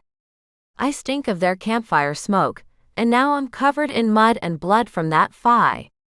What is he talking about? I thought frantically. I was not sure what to say to him. "You smell like a flower." Like a beautiful flower from our Garden of Eden that I will someday bring you to. Was it just me, or was he delirious? As far as I had learned, such speeches were not his style. Although, what exactly did I know about the all-hating bodyguard? And even though I knew nothing about him, other than how he fought and protected me, I suddenly wondered, what was he like, my red-haired Phi warrior? What does he love? Who does he love? Who loves him, or rather, who loved him? It seemed to me, in this short time I had spent with him, that he had never once mentioned any woman who was close to him, except that old woman, the leader of their elders. I looked more closely at Ragnar's face. Yes, of course, he was delicious. Sweat was beading on his forehead, and his eyes were closed. I moved closer and hugged him tightly with the shoulders again, pressing a little on his chest, practically forcing him to lie down again. He sprawled out on the cave floor, and I finally sat beside him with relief. I had nowhere else to go. We had to keep our bodies warm, or else I did not know how Ragnar would bear the evening chill that was creeping in from the cave's outer opening. I was so cold that I would hug the dragon to keep warm.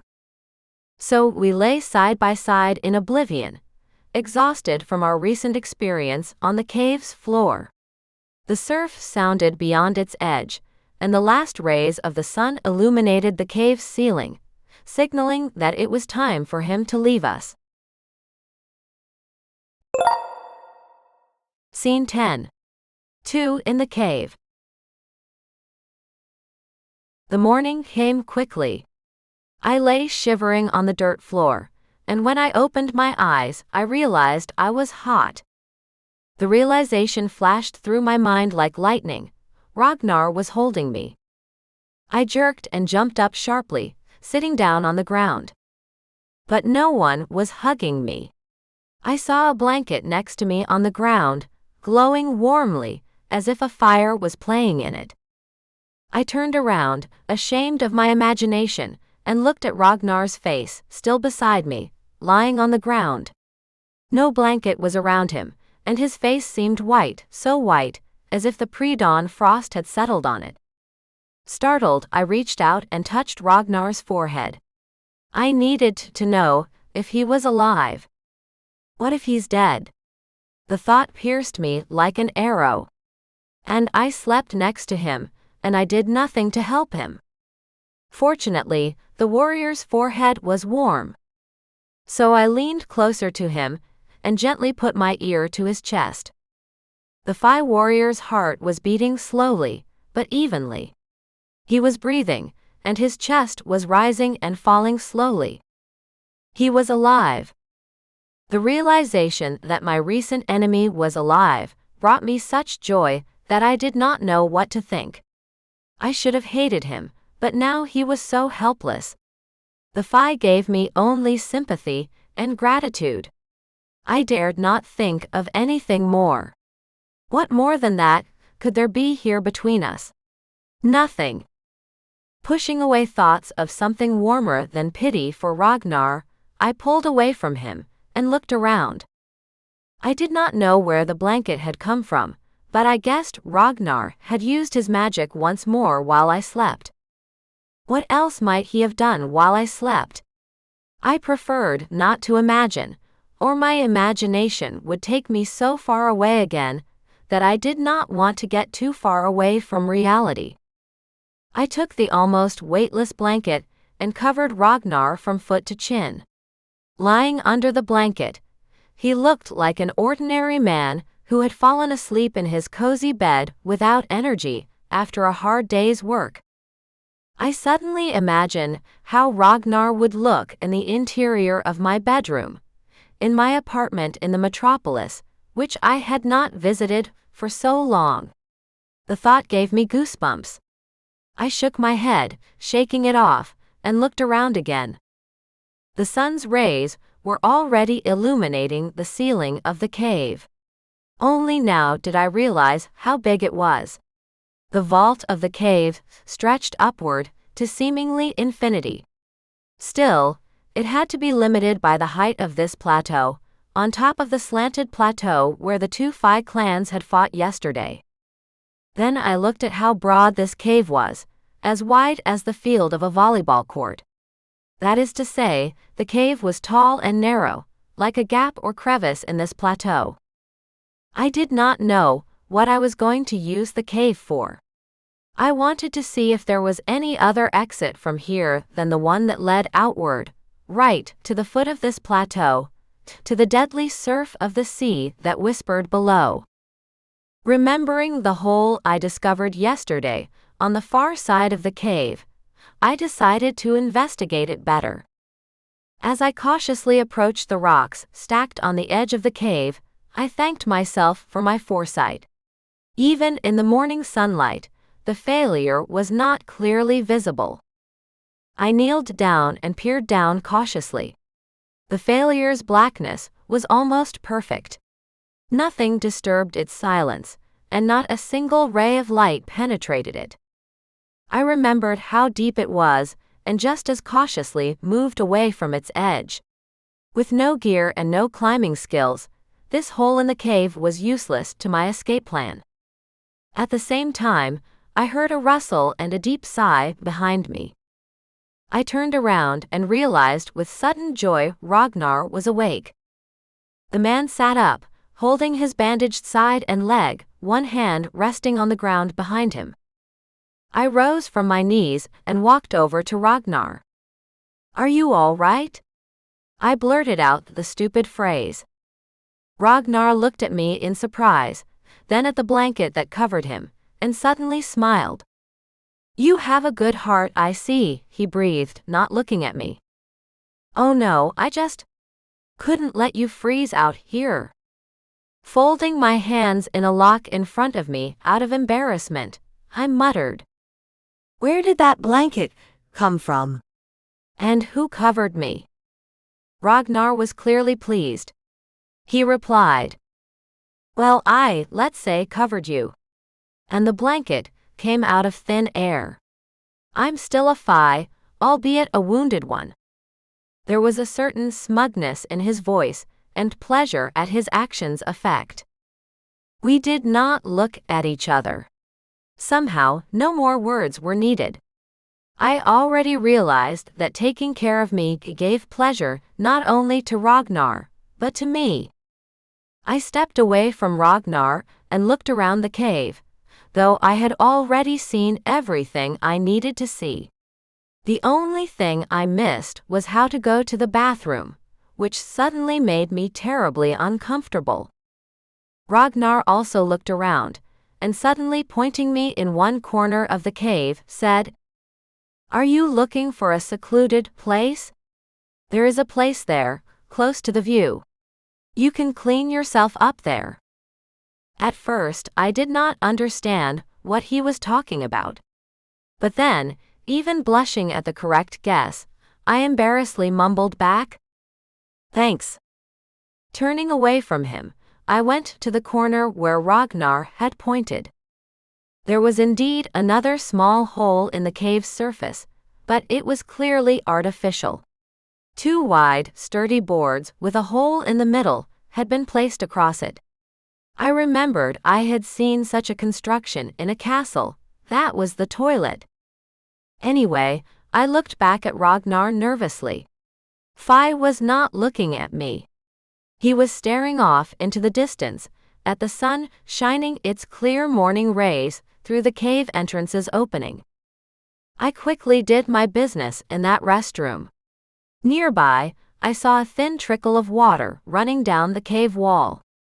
I drew this water into the palm of my hand and sniffed it cautiously. It smelled fresh, as if I had drawn water from a natural spring. Daringly, I washed my face with the water, and then gulped it, taking it into my hands again and again.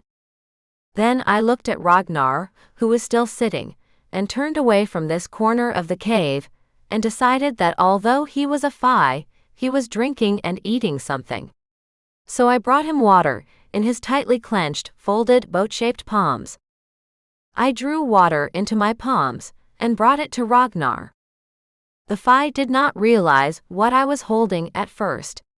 Then, when I nodded to my victor, encouraging him to hold out his hands also folded in a boat, to mine, he smiled and did so. I poured the water into his palms, and he also washed his face. Then, he suddenly made some elusive movement with his hand, and a jug appeared before me. Fi looked at me slyly and said, "Well, now you have a jug so that you don't have to carry a drop of water in your little hands every time." I did not realize if he was laughing at me or thanking me that way. One thing was clear: I could only count on his magic for more significant issues than getting a blanket or a water jug once he was well enough to use all his powers.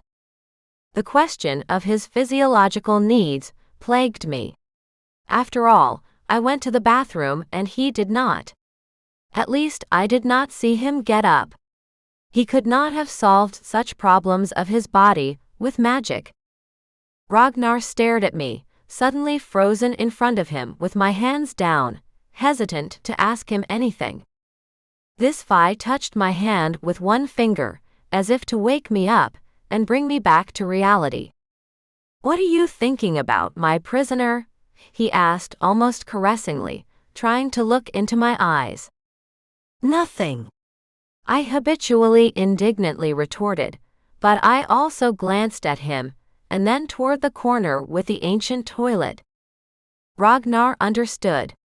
Despite the grimace of pain that immediately distorted his face, he laughed out loud. "Ha ha ha, so that's what's bothering you," he amused. "Well, calm down.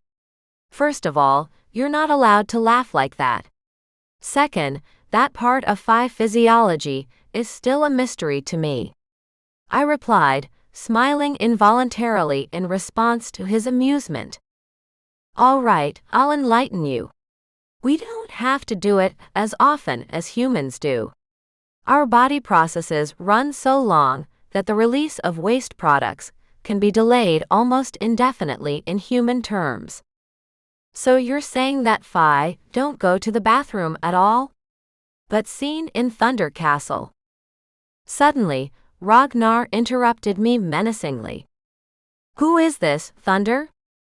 Everything in me was clenched with the feeling that my fate was being decided.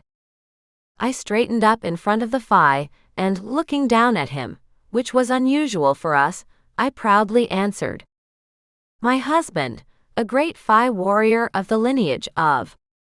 But the Phi stopped me, saying, "I don't need his regalia." "Now I understand why you can fight like that. Though I had only imagined you as a ragged thief." I turned away from him indignantly. This is what Ragnar really thought of me, my victor. Until now, I was only a robber of innocent travelers to him. What did I think of myself, thinking that this rude man had changed his opinion of me just because I had helped him to get away from the battlefield where he was wounded, and by that perhaps saved his life? I did not understand why I needed Ragnar to recognize me as a woman worthy of respect. Why do I need his respect? What is he to me? He is merely my victor, and forced to do this job by his elders, my bodyguard, and nothing more. Except for the short period he and I spent in this cave, we switched roles. I had saved him, and I was now forced to take care of him. But why forced? I could have left him here to bleed to death, and look for a way out of this cave. Apparently, since there is an ancient toilet here, there is another entrance or exit from the cave, which I have not yet discovered. At night I found myself covered with a magic blanket, which saved me from freezing in this cave, damp from the dampness of the fog that covered it. Ragnar's care for me was also clear because he understood my needs, thought of me, and showed me where to find a place for my morning toilet. What on earth do I want from him? For him to like me? I thought, and the thought made me gasp with a hunch. Yes, I desperately wanted his appreciation. I wanted him to get to know me better, and not brand me, just because he had met me under unusual circumstances and misinterpreted my reason for being on that mountain trail. Yes, that was what I wanted. I wanted Ragnar to recognize me, if not as an equal, then at least as a woman worthy of his and his clan's respect. And this desire was unbearable, because it was unrealizable. While these thoughts were running through my mind, I noticed Ragnar was trying to get up from the ground. But he could not do so well.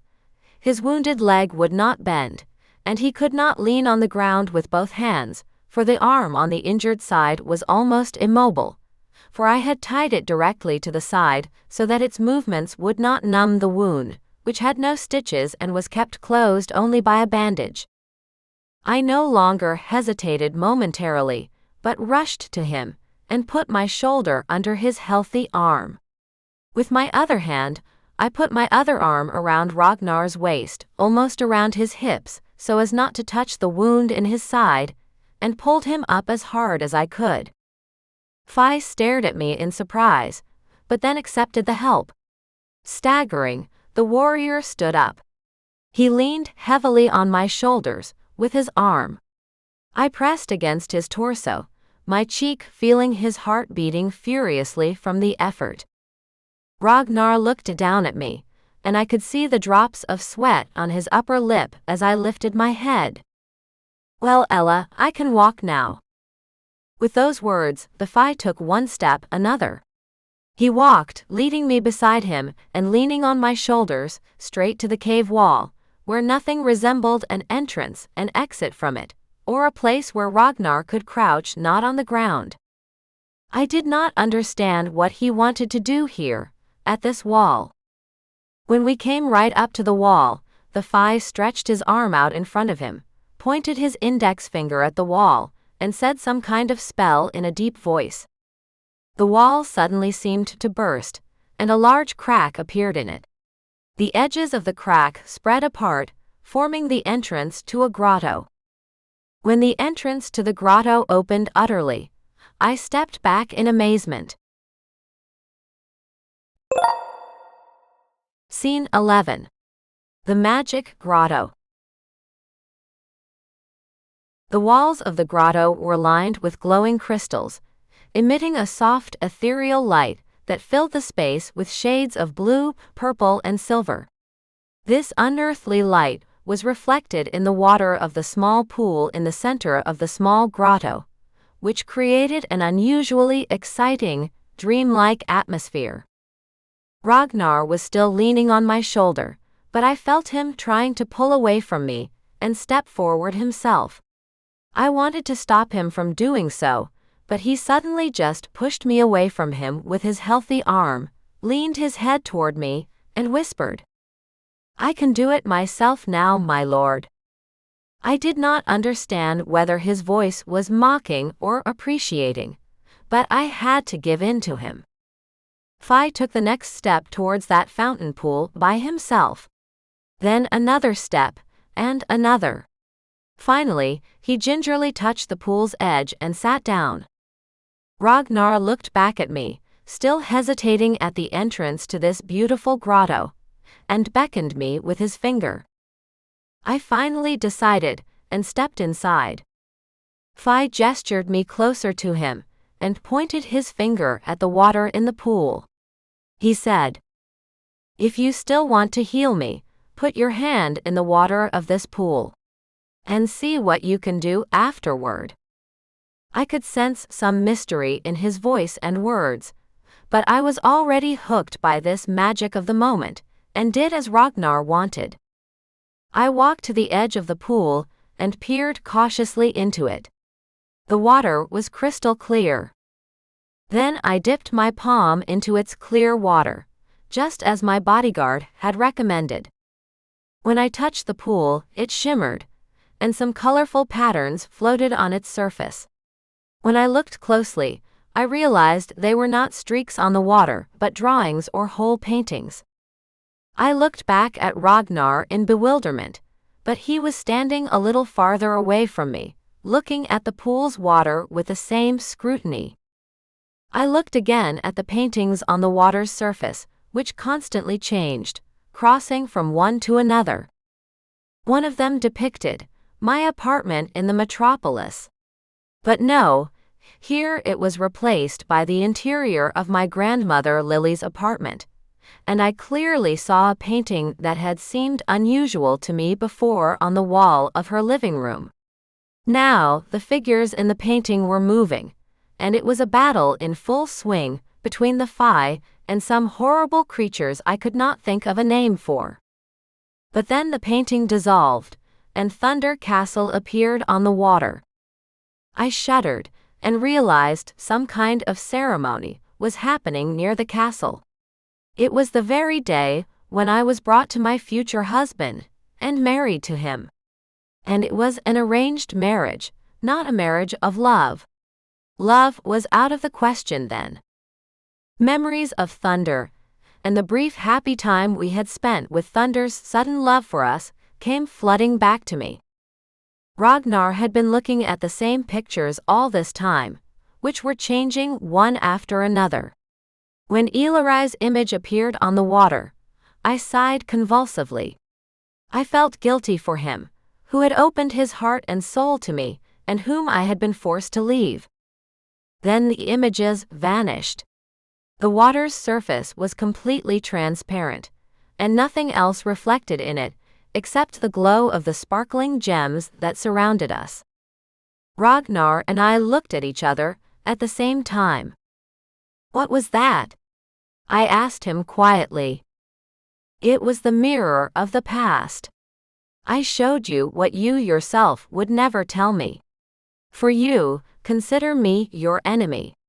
Slowly, Ragnar answered. His voice was muffled, and he ground his words through his teeth. Suddenly, it occurred to me that the way he clenched his teeth, and the jaundice running down his cheekbones, was not because he could not stand me, but because it hurt him to stand. I suddenly walked over to him, touched his shoulder with my hand, and, tilting my head and looking into his eyes, said, "I don't hate you. No. It's all gone. I don't know who you are to my enemy, my bodyguard, and the wounded warrior who protected me from my enemies, or the one I hesitated."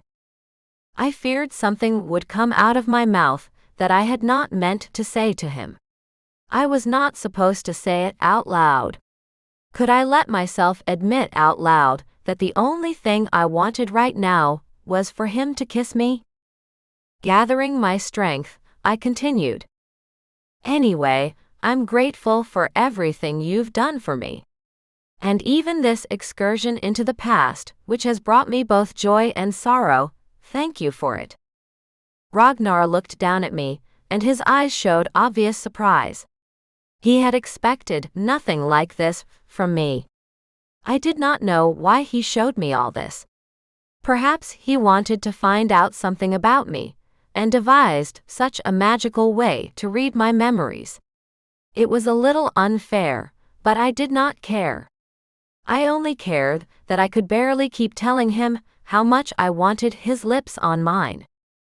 Ragnar, without taking his astonished gaze from me, moved his hand to the side, and the delicate bioluminescent flowers that had emerged from the shadows of this grotto along the rocky crevices glowed around me, illuminating everything with an unusual pinkish lilac light.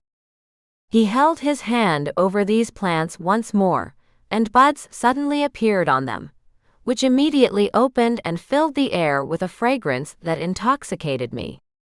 I was enchanted. I was like in a dream. I closed my eyes, savoring the scent.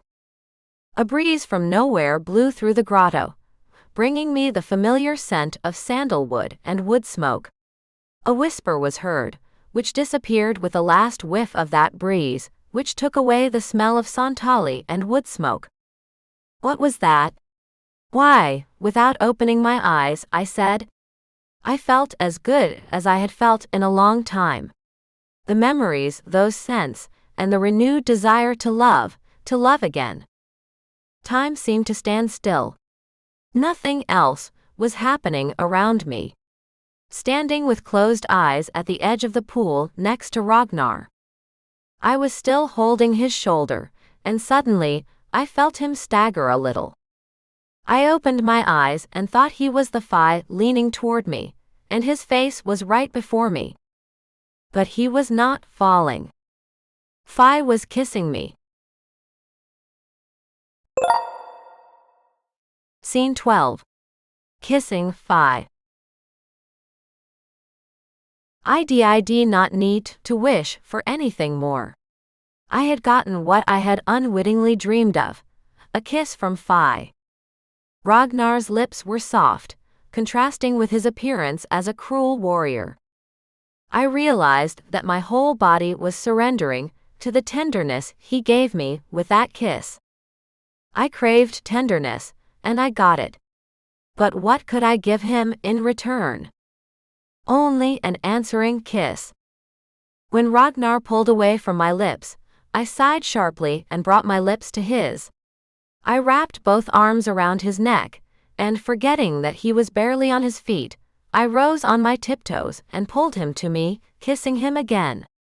I needed to feel him whole, his powerful shoulders, his powerful arms, and his lush hair that almost completely covered his face as he leaned toward me. What else could I do to be entirely in this magical moment? Nothing. I did not know how long I had left to live in this harsh Viking Phi world, but it did not matter now. I needed Ragnar, and I got him. But everything ends at some point. And I pulled my lips away from his sigh. Suddenly, Ragnar pulled away from me, and his face took on a guilty expression. "I'm sorry, I didn't mean to," he started. I did not let him finish. "But I wanted it," I interrupted him, in a determined voice. "I wanted it, and you gave me what I wanted."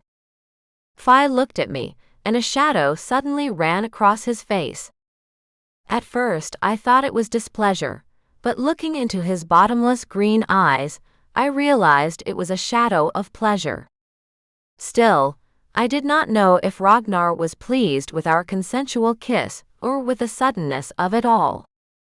But none of that mattered now. I was only thinking about my own feelings and sensations now. What he thought of me did not matter to me. Ragnar straightened up, and I realized that this magical moment of togetherness between us was over. "Ella, tell me about yourself." With those words, Ragnar sank heavily to the pool's edge, stretching his injured leg. "It is not enough for me, I have seen on the water of this pool. I realize that your life has been different, both love and loss." Scene 13. Who am I in the Phi world? I did not know how to talk about myself. But I took a deep breath, moved away from Ragnar, and sat down on the edge of the pool. Standing before him like a schoolgirl at the blackboard, answering the teacher, was unworthy of me. I wanted him to think of me as an equal, not a Phi by blood, but an equal in spirit. "You know, because I am not of your world," I began quietly. Ragnar nodded silently, his face expressing interest. Encouraged, I continued. "I came to your world through magic. A mage named Voldemar brought me here to you, to the world of the Phi." Ragnar looked at me studyingly. "And you did it willingly? You didn't object? You knew what you were going to do?" These questions sprinkled from Ragnar like arrows and hurt me. But not answering his questions directly, I simply continued the story. "At first, I didn't know why I was needed in your world. And then I met my future husband, Thunder." My voice broke and a longing squeezed my chest. How long ago it had been.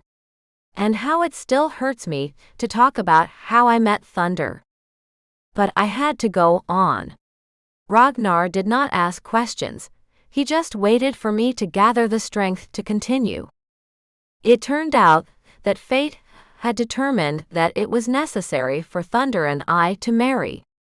Here, Ragnar finally asked a question that he clearly needed to clarify, and that I could answer directly.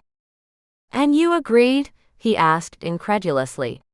His gaze was not only bewilderment, but also a certain amount of contempt. That's what I look like in his eyes, weak, succumbing to the fate of a little housing not of their world, thought I. I suppose their Phi women would rather die than marry out of love. For some reason, I had so idealized their women.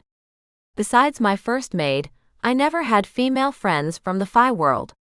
The Phi women shunned me.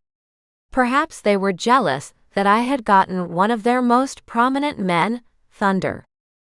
After he disappeared, I no longer wanted any contact with the Phi women, for whom I was an unnecessary nuisance to the pretenders to his throne.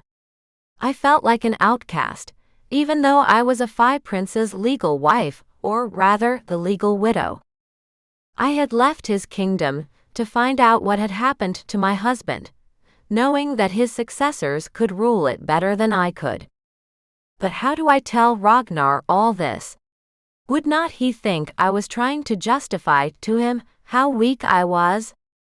But there was nothing to do, so I continued my story, choosing my words carefully. I had to marry without love. Yes, it was a condition of my return to my world. I still don't know exactly why all these mages, princes, and dark forces want me here. Ragnar perked up and looked into my eyes. I did not look away. I needed to contact him to see and understand his reaction to my story. They need you. I realized that, after our head of elders ordered me to guard you. He replied thoughtfully. But why does their head of elders know something about me, but no one tells me anything about the reason I'm still here? And where is my husband? Where did he disappear to? I asked, pitifully. My voice was full of pain and confusion. Somehow, the fear of looking weak in front of Ragnar had gone. Now I needed his help, his opinion of my fate. Phi straightened and tilted his head slightly, looking at me as if seeing me for the first time. So that's how you ended up in our world. When I saw you there, on the path among the brigands, I immediately knew you weren't from our world. But I mistook you for... Well, you don't need to repeat that. I can see it hurts you. I could not believe my ears. Phi had mistaken me for an outlaw, but he saw I was not of their world. And suddenly, Ragnar understood me. And an even more surprising discovery. This Phi warrior knows how to sympathize. What was wrong with me? What was wrong with him, this rude Phi? I did not expect to receive such a level of understanding, and even less to hear such words from Ragnar. Who was he really, my hated enemy Phi? Scene 14. Who is he, my enemy Phi? From my look, Ragnar realized I could not continue telling him about myself. Yeah, well, what else was there to tell? After I met him, almost every minute of my life was spent in his presence. Ragnar had never left my side. Such a loyal victor and bodyguard. Ragnar gestured for me to sit down beside him. I obeyed, and quickly lowered myself to the floor of the cave. Phi slid his blanket over to me, and I made a soft mat to sit on. Phi glanced at me sidelong.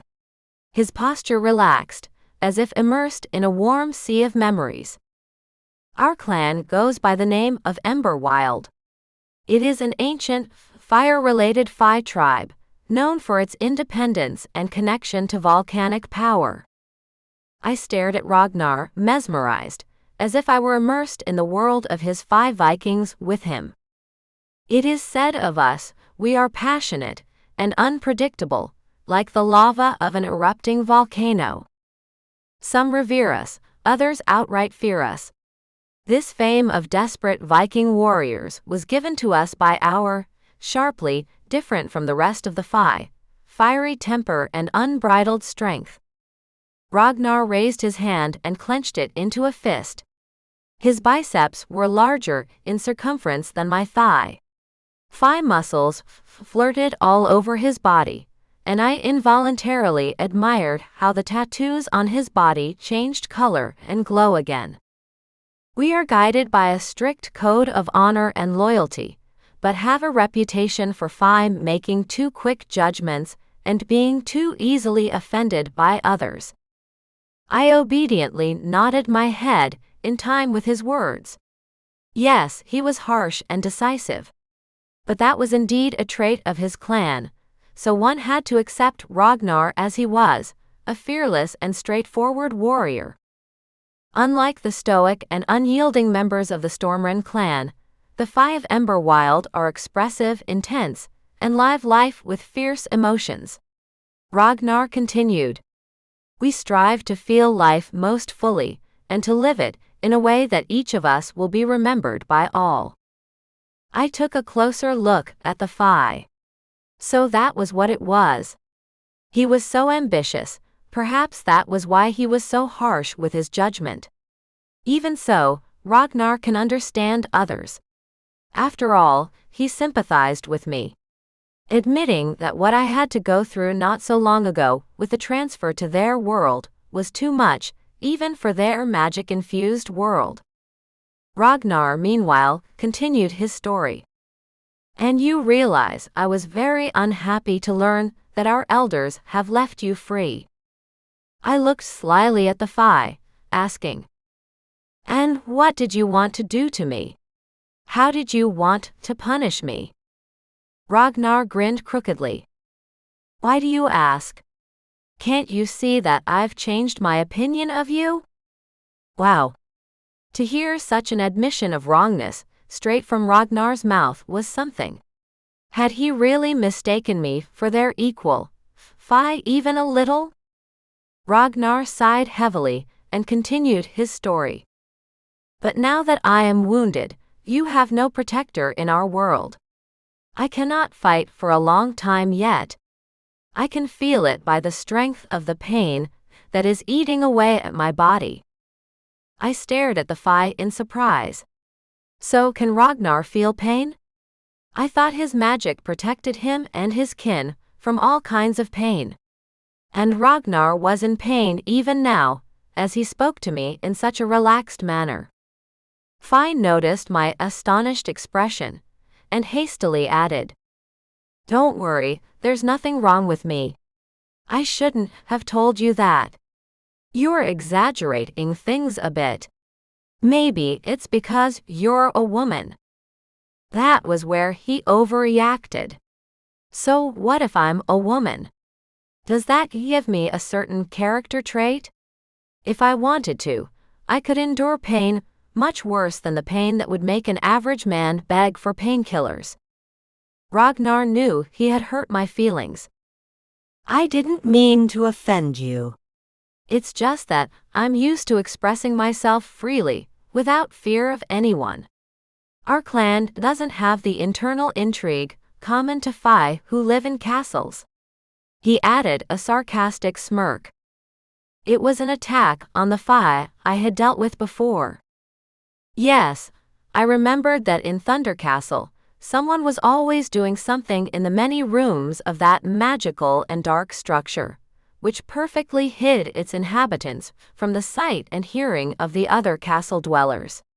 The castle was rife with intrigue and conspiracy. So what? I asked defiantly. So what if I used to be with those Fae who live in castles? I proudly threw back my head and looked straight into Fae's eyes. No, nothing, he muttered suddenly. Ragnar's voice was suddenly uncertain. It's just that I noticed you've only known that communication style so far. Yes, perhaps Ragnar was right. I had seen intrigue and underhandedness by subordinates in Castle Thunder. But then, when I met Yarros, I learned that there might be another Fae who was sensitive and open to emotions and new knowledge like him. But I did not want to tell Ragnar about Yarros. It was enough that I had to mention once already that after my husband, I met another love that the beautiful and refined Yarros had unexpectedly given me. I pictured Yarros and Ragnar side by side. Yes, there could be nothing more opposite than these two types of Fae men. Ragnar, mighty and fiery, red-haired, warlike and rough, and Yarros, a refined poet and musician, tall and supple as a vine of grapes. No, such completely opposite types of Fae should not even be compared. Why should I compare them? Now, I was struggling with the strange feeling that I did not want to compare anyone to Ragnar. Ragnar understood my silence in his own way. "Well, aren't you interested?" he suddenly asked hoarsely. With one hand, he pushed his hair back from his face and looked more closely into my eyes. "Am I boring you?" No, of course not, I exclaimed hastily, and with a quick, casual glance into his eyes.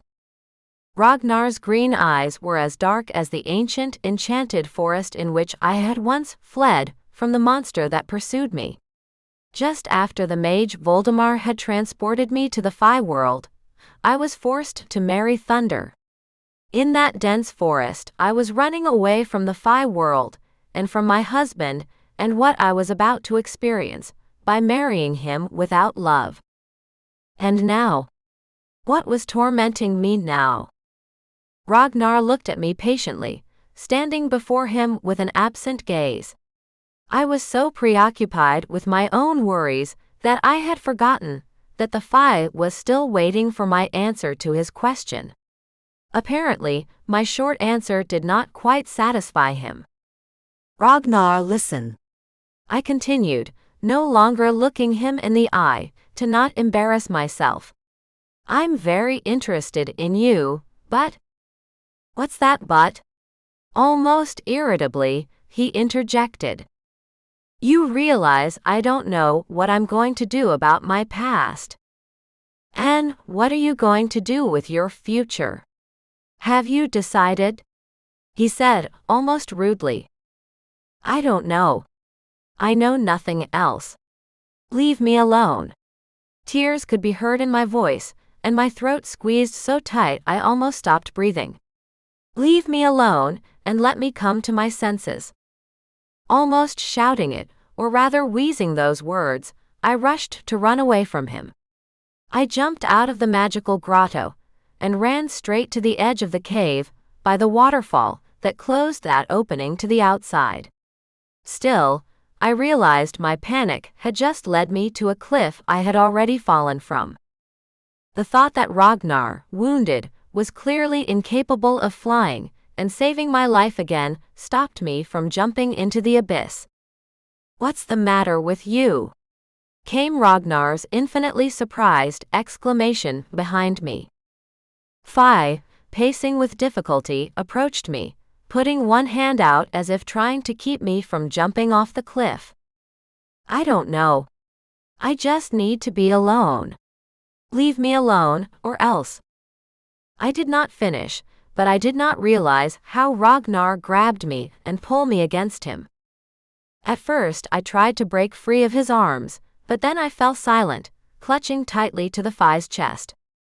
Tears ran down my cheeks and down my leather vest, thickly riveted with protective metal rivets. Suddenly, I felt the Fae's hand touch my hair. Then Ragnar ran his fingers down my cheek, wiping away my tears. Then he touched my chin with his fingers, and gently lifted my face upward, right up to his face.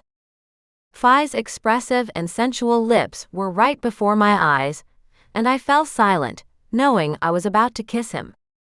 And I did it. Scene 15. How to Kiss a Fae. I threw my head back and put one arm around Ragnar's neck. My chest was pressed against his armor, so that I could not move in any way other than with my arms and head. but I used everything I had available to me to touch his lips. A warm sensation appeared inside my body and slowly spread, as if warm honey were flowing inside me. Then, suddenly, a wild desire for intimacy washed over me in a wave of power I had not expected from a simple kiss. I exhaled sharply, and his hot breath filled my chest and went straight to my lungs. I was literally breathing his breath and melting from the sensation. Then Phi suddenly lets go of me. His hands loosened, and I stood on tiptoe, my whole body pressed against him of my free will. I wrapped my arms around his neck, even higher, almost to the back of his head, and buried my fingers in his thick, wavy red hair. It was surprisingly silky, which surprised me in passing, as I imagined his hair to be dirty and long-washed. I pulled Ragnar's hair tied down in one motion, and it spilled over his shoulders, fell over my face, and almost covered our faces. Phi did not wait for anything else. He put his arms around my waist again, but he did not hold me against him. He stroked my back gently, occasionally touching my buttocks with his palms. I moaned with pleasure. What else did I expect from kissing him, if not a continuation of this lovemaking? And then something absolutely incredible happened. Ragnar suddenly straightened up to his full height, and I let go of his neck out of surprise and stood before him, not understanding what was happening to him. Phi's face remained turned upward, and his arms were spread out to the sides and slightly downward, as if he were preparing to fly upward. But we were at the edge of the cave, just before the waterfall. What was he feeling now? What was happening to him? I understood nothing. Finally, Ragnar lowered his head, and his initially absent gaze fixed on me. Surprised and slightly confused, he looked at me as if he were seeing me for the first time. But then he took a step back, then another, and I noticed he was not limping.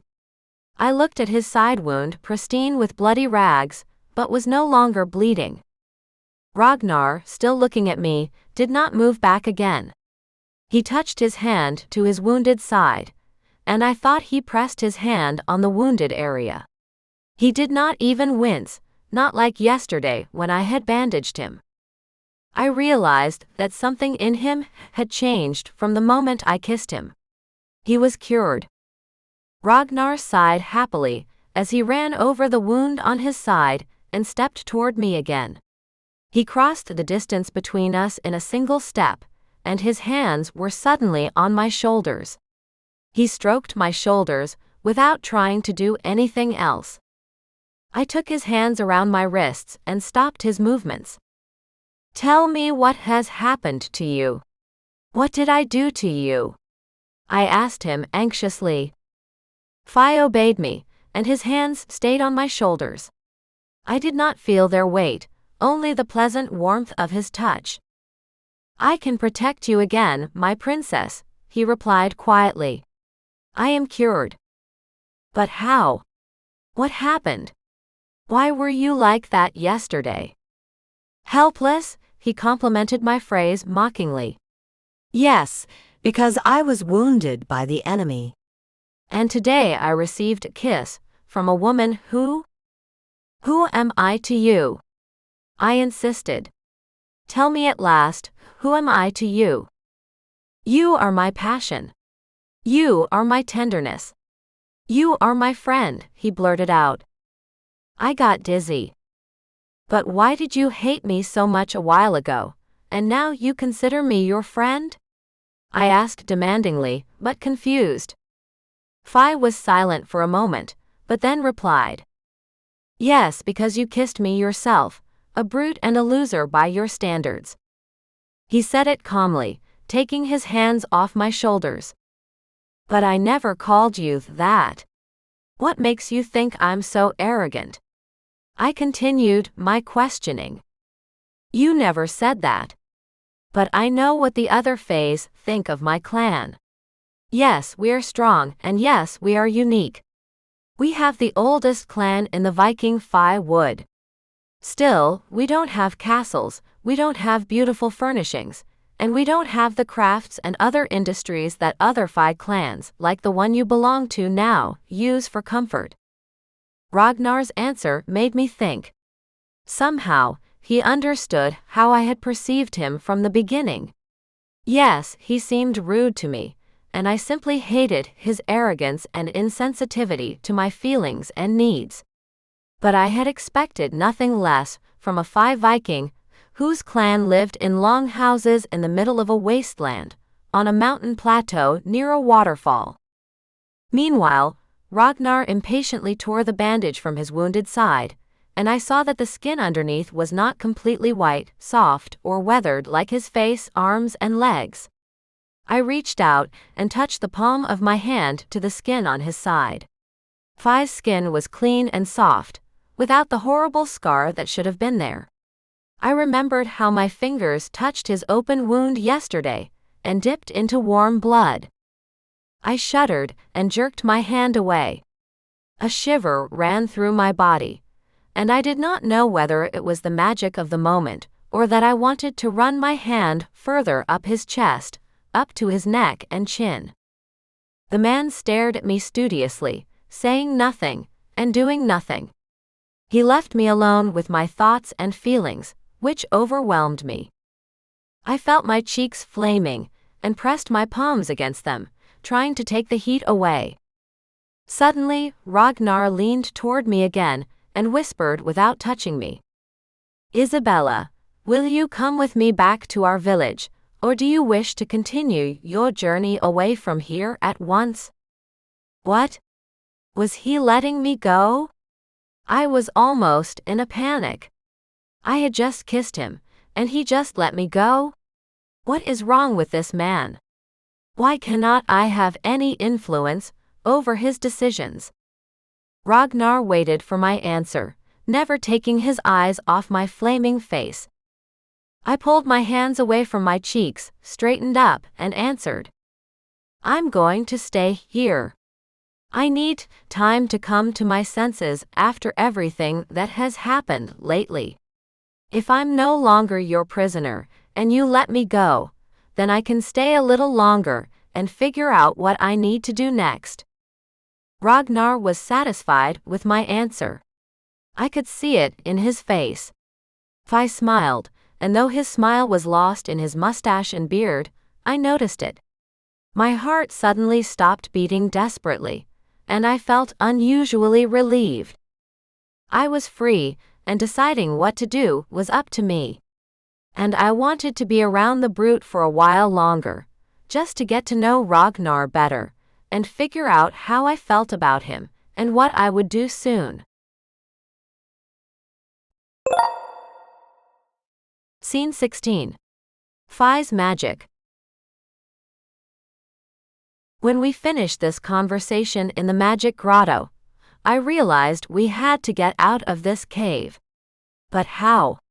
Ragnar obviously could not use his magic yet, and I could find nothing besides that bottomless well in the far corner of the cave.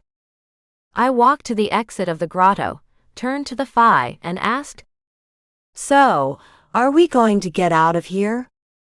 It was not a question, it was almost an order to him. He had to solve this problem. After all, he knew everything here. And what about me? I found this well in the cave's corner, and tried to avoid it so I would not fall into it in the dark. Still clearly limping, Ragnar came up to me and, without touching me, put his hand in a circle around me, as if he was casting a spell on me. But nothing happened. I was the same as before, and nothing had changed around me. But suddenly, I felt that something was happening to Ragnar. His image blurred in front of me, and faded away. He was in some gray tunnel, the walls spinning around the Fi, flying and moving away from me to the opposite end of this tunnel. I heard nothing, and I looked at Ragnar tensely. Finally, everything around me calmed down, and I realized that he and I were still standing across from each other, staring into each other's eyes. "You don't succumb to my magic," said Ragnar in a strangely surprised voice. "What is this, your jokes, or am I so weak?" I could hear the surprise in his voice, mixed with a certain amount of mockery.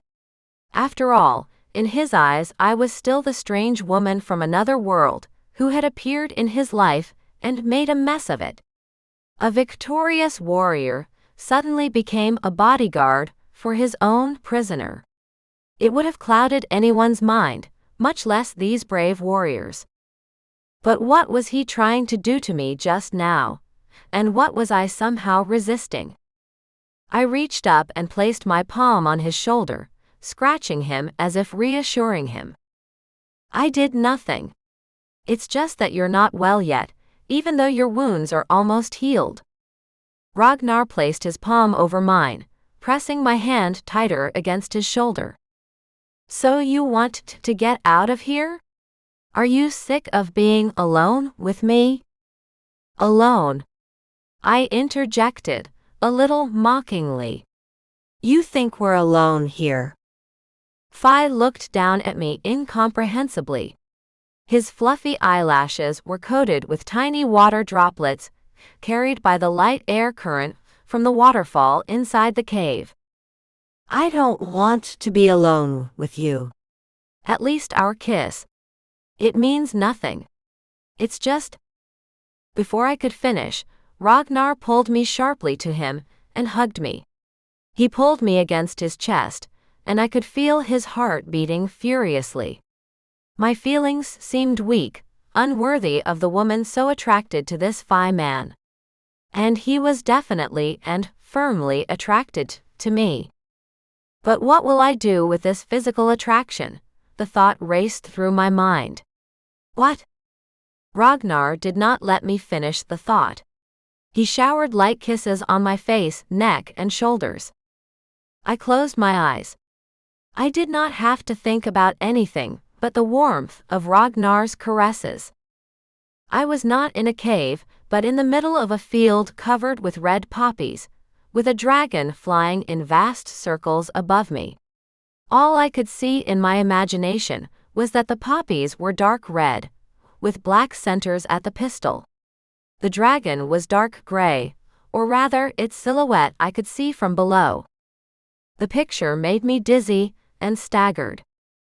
Ragnar picked me up in his arms and, treading carefully, carried me to the cave exit, right to the jets of the waterfall.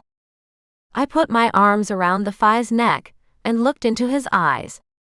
"What, are we ready?" I knew he was about to do something only a Fi could do. His magic must have come back to him. But Ragnar just stepped forward, right into the jets of the waterfall, and a torrent of icy water rained down on us, carrying us down into the abyss above the ocean shore. We were both tumbling downward, but I felt Ragnar gripping me. Realizing nothing was happening but falling, I struggled to escape the Fi's grip. I wanted to live, and I had to fight. It was as if time had stopped. We were in a cocoon of some kind of obsession. I could feel Ragnar's breath on my face. He was breathing measuredly, as if nothing unusual was happening right now. My heart was beating like I was running a 100-meter race. I strained all my strength to free myself from Fi's grip, but to no avail, as he was many times stronger than me. Is he crazy? I panicked, still trying to break free of his grip. He's going to endanger himself and me. And at that moment, I felt we were no longer falling. Ragnar and I were in the same place inside the waterfall's jets, but the water was no longer touching our bodies. I realized that some sort of protective ball had formed around us, pushing the water flow away from us and completely encompassing both of us. Ragnar stared at me in amazement. He was not looking into my eyes. He was looking directly into the center of my chest. I, still in his embrace, lowered my gaze to my chest. I saw a dark red light that seemed to come from the center of my being, from somewhere in the heart area. This light flickered in time with the beat of my heart, and I was some source of energy, infinite as the cosmos. Beyond my will, my body arched in Ragnar's arms. My arms spread wide apart, and my head threw back. I saw a massive rainbow high above us. My legs were tense and straight. I was breathing hard, trying to keep my heart from racing. I felt so tense and eager to release it. I groaned from the force of these conflicting feelings, clenching my teeth. I had no control over my movements. Everything was beyond my will. Then a coarse shiver ran through my body, and I bucked as if someone had kicked me under my breath. Simultaneously, my body relaxed, and my breathing became evener. The dark red glow coming from my chest faded. I closed my eyes in exhaustion and surrendered to Ragnar, who was still holding me in his arms. We were still flying over the ocean below. I remembered nothing else. When I woke up, Ragnar and I were surrounded by members of his clan. I was lying on a bench inside the longhouse of their clan, and I was covered with the warm, fluffy skins of some wild beasts. There was a table beside me, on which stood a jug and an earthen mug. I raised myself up on my elbows and looked around. Ragnar was here, and so was the old woman, the elder. The other Fae had retreated farther away, but the whole long house was full of Fae. I realized something extremely unusual had happened to them, but I could understand nothing. One thing I was glad about was that I was alive, and that Ragnar was alive and by my side. An old elder woman, leaning on a stick with a pommel carved from bone in the shape of a dragon skull, said in her creaky voice, "Hello, Isabella." She said nothing else, and just waited for my response. "Hello," I whispered. I did not understand what the big deal was there. Was this important because Ragnar was saved? Did it have that much of an effect on them? Just a while ago, these Faes wanted to punish me, and now it looked like they were bowing down to me. I understood nothing. "Tell me, Isabella, how did you feel when your heart caught fire?" "What? My heart caught fire?" I replied. "I had nothing on fire, I just—" And then it hit me, it was that red glow coming from my chest. That red light that surprised me so much when Ragnar and I were falling down the waterfall. That was what she was asking about. "I don't know what it was," I whispered, confused. "I don't know." The old woman moved closer to me, and I could feel her breath on my face. "You are the woman we have waited so long for in our lands. Our oracles foretold your appearance, except no one knew when you would appear. How fortunate I kept you alive when Ragnar brought you as a prisoner." I understood nothing. I was just a woman who had unwillingly fallen into the world of Fae and other elementals. And I was only looking for traces of my husband, Thunder. I honestly thought I was just an ordinary woman, and nothing more. And that red glow. It was just some reflection effect of Ragnar's magic, nothing more. Perhaps some of his magical power had passed on to me since we had spent so much time together. I did not know what else to add to my answer. I tried to minimize this strange event, that magical red light in my heart. But the old woman had already drawn her own conclusions. "I have decreed that you are welcome in any house in our village.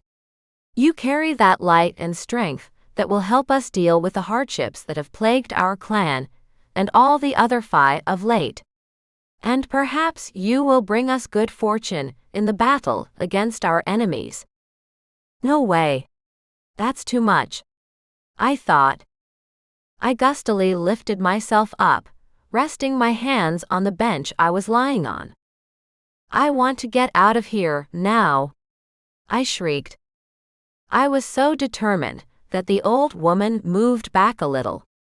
But she did not leave.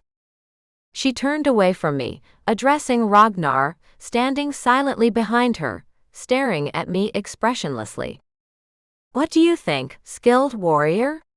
Should she stay, or should we let her go?" Ragnar stepped forward and dropped to one knee in front of me. He took my hand, and a warmth ran through my body. I realized that the room was illuminated again with a red glow, as if the setting sun had peeked through its tiny window. The surrounding light went from dark red to crimson, then to almost purple, and then out. The surrounding five were speechless, but I could see in their faces that they were impressed. Ragnar removed his hand from mine, and I felt not so much relief as a desire to prolong his touch. Ragnar looked at me unusually, affectionately. He seemed to want to touch me again, but the old woman tapped her staff lightly, and the Fae did not touch me again. What on earth do they want from me? What's happening to me? I thought frantically, absorbed in the new sensations. What is it that happens when Ragnar touches me? What is that glow? No one could answer these questions. The old woman obviously did not want to explain anything else. She just wanted me to stay with them for a while. And I agreed. I wondered what they all expected from me, from an ordinary woman who, against her will, had stayed so long in the camp of her enemy, Ragnar. But was he my enemy now, after our time together and those kisses? Of that, I was not sure. Scene 17. The Red Glow of Love. I spent several days in a longhouse, receiving attentive care from Ragnar and members of his clan. I never found out how we ended up here in his village. No one spoke to me about anything, except how I felt, and what I wanted to eat or drink. It seemed as if their entire village revolved around me. And Ragnar was always the first to ask how I was feeling, and to help me with everything. It turned out that a warrior could be a caring nurse. This both amused me and filled me with an unusually warm feeling, as if I had found a treasure I never dreamed of. One quiet evening, when everyone had gone home, Ragnar stood by my bed in the longhouse. "Ragnar, where's your home?" I asked him. I knew nothing about him, except that he was a warrior. But he had to live somewhere, did not he? Where? Ragnar stopped in his tracks. He was carrying a piece of bread and a jug of water, which he had placed next to my bed for the night. "I don't have a home," he replied simply. "But you sleep somewhere?" I asked, stunned. "Yes, I sleep wherever I can." "How is that possible? Such an attractive man, and he doesn't have a home." "That's how things are," I thought, looking at Ragnar as he ignored me, silently doing something next to me. But deep down, I knew that what I wanted to hear from him was something else entirely, whether he had a woman. Because if he had a home, he must have a woman. And he had spent so much time with me, I decided he was interested in me. What if he had a family and children? Or a fiancé? And what would that stop me from kissing him? That thought kept running through my mind whenever Ragnar came near me. No. Of course, nothing would stop me. Nothing would stop us. I wanted to feel Ragnar's touch more and more. I wanted to see his eyes under his thick, bushy eyebrows. I wanted him. Yes, I just wanted him. And this realization of my weakness drove me to despair. However, another, completely opposite feeling was also tearing me apart. I had to get out of here and continue my journey into the unknown worlds of the Fae and other elementals. But I remained in this lost mountain village of Viking Fae, being cared for by my recent enemy. What was wrong with me? Lost in these thoughts, one morning I did not notice that Ragnar had come up to me one evening, and, lightly touching my shoulder, sticking out from under the skins the Fae had covered me with, protecting me from the cold, said, "Well, you are free. Tomorrow you can leave, if you want to, of course. The elders have decided to let you live and give you the opportunity to find the one you long for. You can find your husband." Ragnar's voice was uncharacteristic of sadness. How did he know that I still wanted to leave? Did I say something in my sleep? I thought desperately, sitting up abruptly in bed. Suddenly, Ragnar's lips met mine. Could the cat have imagined that such a mighty warrior could be a tender and passionate lover? But now I knew his secret. Ragnar loved to make love, and so did I. Getting into the rhythm of sensual movements, I showed him I was no slouch in the art of love, at least in the physical part of it. The warrior moaned with pleasure, and when it was over, he held me so tightly that I feared for the integrity of my bones. But his grip soon weakened, and our sweat-drenched bodies demanded rest. Ragnar and I lay covered with skins on my bed. Nothing else interested us. Ragnar, of course, was the first to come to his senses. He propped himself up on his elbow, looking at my face, which was lit with a smile. I was exhausted from the love battle we had just fought here, but I was also happy. It had finally happened. Now Ragnar and I knew what we wanted from each other. The warrior brushed a lock of hair from my sweat-covered face and whispered, "Well, my beauty, now you're mine forever." Scene 18. Destination.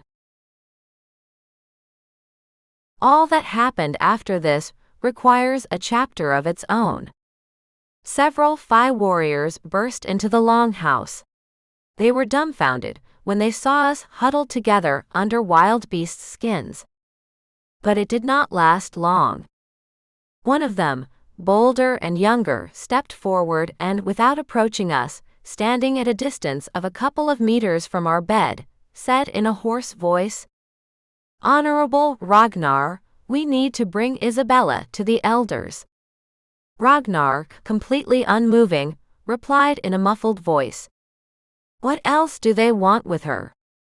His voice sounded threatening to me. Was he really going to clash with his clan over me? I hoped not. I hoped I could escape without destroying Ragnar's world with careless words or actions. Isabella must pass the test. After that, it will be clear who she is and what awaits her in our world, replied the young Fae. He still did not look me in the eye. Ragnar raised himself up on his elbow, and the pelt slid off his mighty chest. I wanted so badly to touch his skin again, but his companions stopped the urge. I had to concentrate on what the uninvited Fae and his companions were saying. Ragnar eyed the Fae testingly, and then sighed heavily and turned to me, speaking. "Isabella, I think we should go to the elders. What you have to do will decide your fate for our clan. If you can handle it, you can stay with me, and I will help you. Of course, if that is what you want." The last phrase Ragnar said almost inaudibly, but I understood. I felt a sharp sense of tenderness for this rude warrior, who had actually asked me to stay with them and pass this test. I nodded silently, and Ragnar's eyes lit up with an extraordinary light, as if there were a source of inexhaustible light inside him that broke through all obstacles. Perhaps it was love that was so expressed in his gaze, piercing through the strongest armor of his motionless and stern expression. I gave myself over to these reflections, and the rest of the Fae left one by one from the longhouse. Ragnar and I were left alone. "Do you think I can handle this ordeal?" I asked uncertainly. "And what will I have to do? Do you know what it's about?" I pelted Ragnar with questions. He dressed leisurely, not responding to my questions at all. Finally, Ragnar finished dressing and turned to me with his whole body. "You will need to tame the dragon."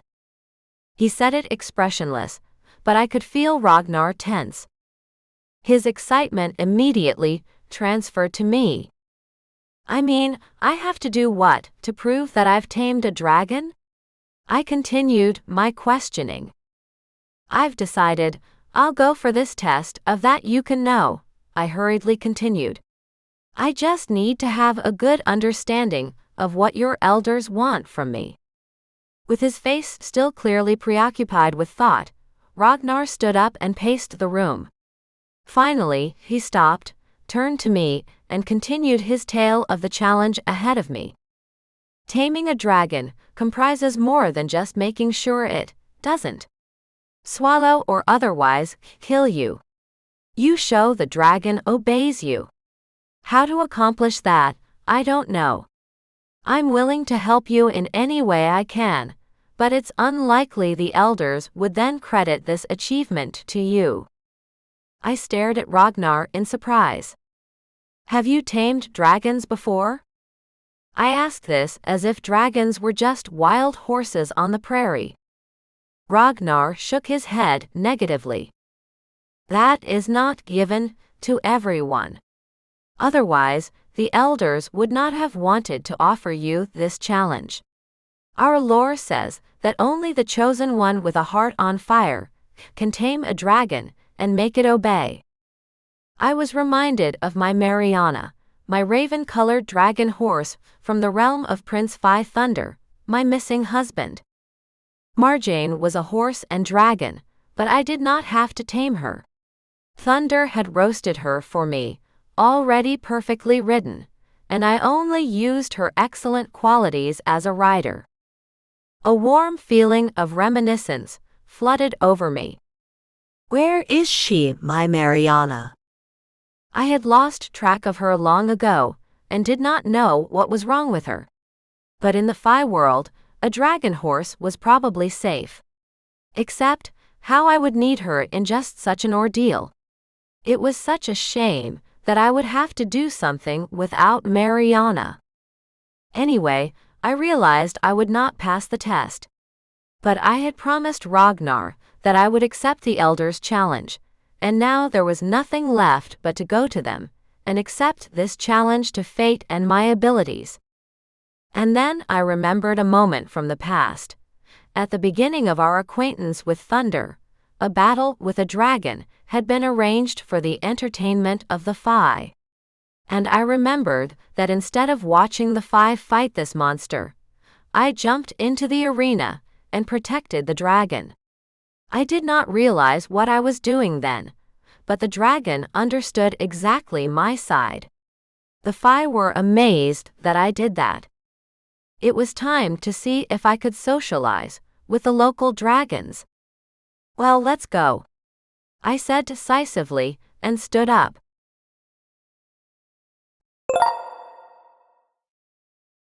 Chapter 19. Ella's Second Trial. Before I knew it, I was in front of the elders of the Ragnar clan, led by an old woman who had saved me from their unjust judgment more than once. I knew why the elders had devised this trial and called me here. It was a trial I was not supposed to pass. I could feel their eyes watching me, their silent certainty of the rightness of their decisions pressing down on me like a weight. And now, the old woman did not look as disposed to me as she had before. Her face was impenetrable, and it was as if a curtain of darkness covered her gaze when she looked at me. I stood before her and saw no one around me from the Phi whose face expressed anything but unperturbed calm. They all seemed frozen in anticipation of something destined for them all, by fate itself. But what are such things in this battle with the dragon? I thought. Ragnar said of course that this test would decide my fate in his clan's eyes, but why were they all so aloof? Did not they feel sorry for me, a young woman they do not know, who passed their damn test? These thoughts swirled in my head until the old woman raised her hand and pointed her finger at a mountainside near to where they were gathered at the edge of the Viking village. I looked in that direction and saw that there was a passage in the mountainside that, from here, looked like the entrance to an abandoned miner's mine. I was not impressed by the stupid thing in the rock, so I shrugged carelessly, thinking that if a dragon was big enough to fit through that hole, it was not bigger than a racehorse. Which means I can handle it just fine. But the old woman blurted something in her squeaky voice that made me stop the run of my thoughts, in which I could already see myself jumping on the back of this baby dragon and teaching it how to obey me. Before you show us if you can tame a dragon, listen to what I'm going to tell you about him. The old woman tilted her head slightly to the side and fell silent. The crowd of 5 was expectantly silent. Each of them seemed to know something I did not know yet. I turned around, looking for Ragnar. My 5 warrior was standing right behind me, a few paces away. He was also staring into my eyes expectantly. Ragnar was testing me as much as the rest. What is it with this baby dragon? I thought.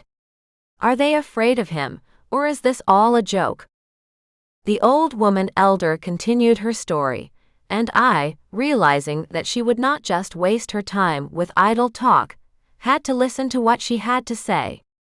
Drake Fireheart is no ordinary dragon, he is a legend of the Ragnar clans.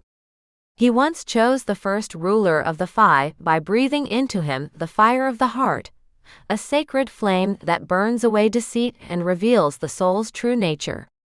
However, after centuries of unworthy leaders, the dragon withdrew to the ancient lands, refusing to serve the Fae again. I stood waiting for the story to continue. So, what if they couldn't properly use the power of the dragon's heart? Why would they need me then? I thought, waiting for the old woman to gather her thoughts and finish her story. And her words stretched out again, like a creaky cart pulled along the fields by leisurely oxen. The elders believe a dragon can only be tamed by force, but for generations we have failed to do so. And so, seeing the power of the Laird in you, we have sent you to this test, and see if you can handle Drake Fireheart, and bring back to our world the power and justice that his recognition of our clan brings. The old woman realized I was listening intently, and, obviously pleased with the effect of her story, finished her speech. And so you must get to the Valley of Ash Wings, and bring Drake Fireheart to us. But where is that valley? How do I get there? Saying this, I pitched forward toward the old woman, and held out my hand to her, waiting for an answer. Ragnar will guide you. You have already gone through some trials with him, and in this one, he will not leave you alone. No one else will go with you, for every trip we have made to the Valley of Ash Wings has ended in failure since the dragon refused to listen to us and be our ally, the old woman replied. As she finished her tirade, she nodded imperiously to Ragnar, who came and stood beside me. There was a look of determination on his face. She had sentenced him to death, and not only him, but me as well, for the old woman had clarified that none of their previous messengers had returned. And even though the Fae are practically immortal. What kind of dragon is that? I thought. I've seen many dragons, and so far, I've come out of all my encounters with them alive and well. Ragnar bowed slightly to the old woman and the elders, and they, treading heavily and leaning on their staffs, went back to the village. Right next to us. Mortal men, they had nothing else to do. Ragnar, but why are you staying with me since it is so dangerous for you? You are free.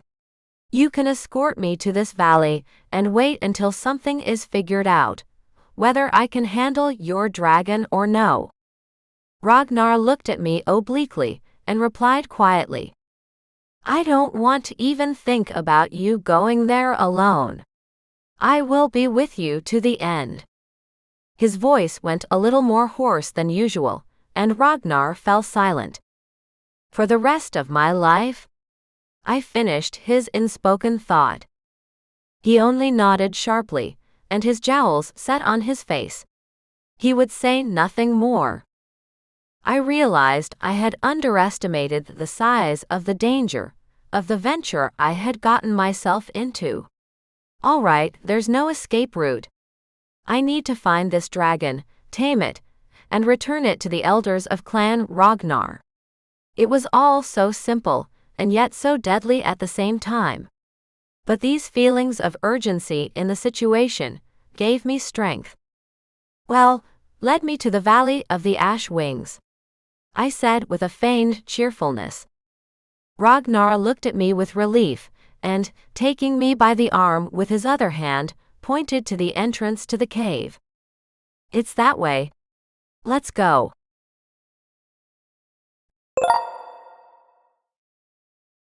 Chapter 20. Valley of Ash Wings. The entrance to the cave was really a shaft in the dungeon. As we approached the entrance to this shaft, I saw its vaults were reinforced by old wooden beams that were partially rotten and had corpses falling from them. Ragnar, by my look, immediately understood my fears and said, Don't be afraid.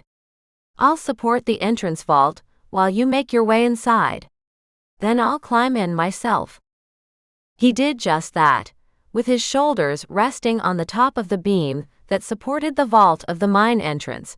Ragnar looked like an Atlantean holding up the firmament. I cautiously crept inside the shaft and froze, waiting in the darkness until Ragnar was behind me. That's it, let's go. He whispered, decisively. Suddenly, his whisper echoed in me with force. Ragnar is whispering. Only then did I really realize that our trek into this damn valley might be the last test of our lives for both of us. I felt acutely sorry for Ragnar and me. He got into all this because of me. I thought as if I followed him in almost total darkness, stumbling over the ruined wooden cart tracks of this mine. What was mined here? I asked quietly, trying to ward off the intrusive thoughts of our imminent death. Ragnar, also moving forward cautiously, answered quietly. Souls. Souls bewitched by evil forces, trapped in stone. Now what other souls?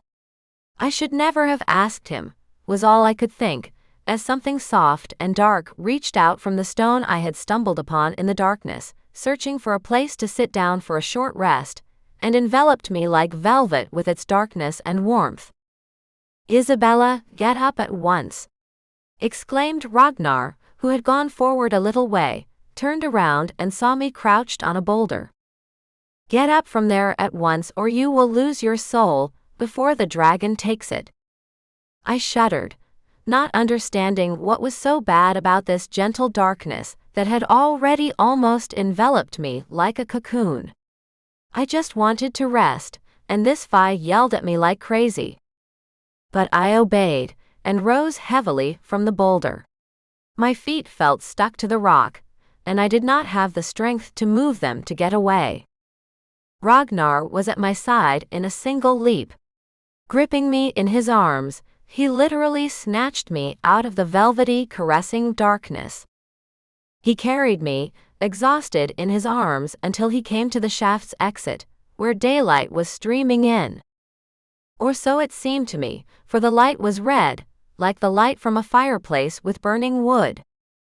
Ragnar lowered me to my feet, and, holding me by the waist with one hand with the other, pointed to the mine exit, explaining. "Here it is, the Valley of Ash Wings. We're here." I shook off his arm, and still awkwardly moving my unsteady legs, walked over to the source of the light and looked out. The Valley of the Ash Wings was quiet. No wind. No whispers.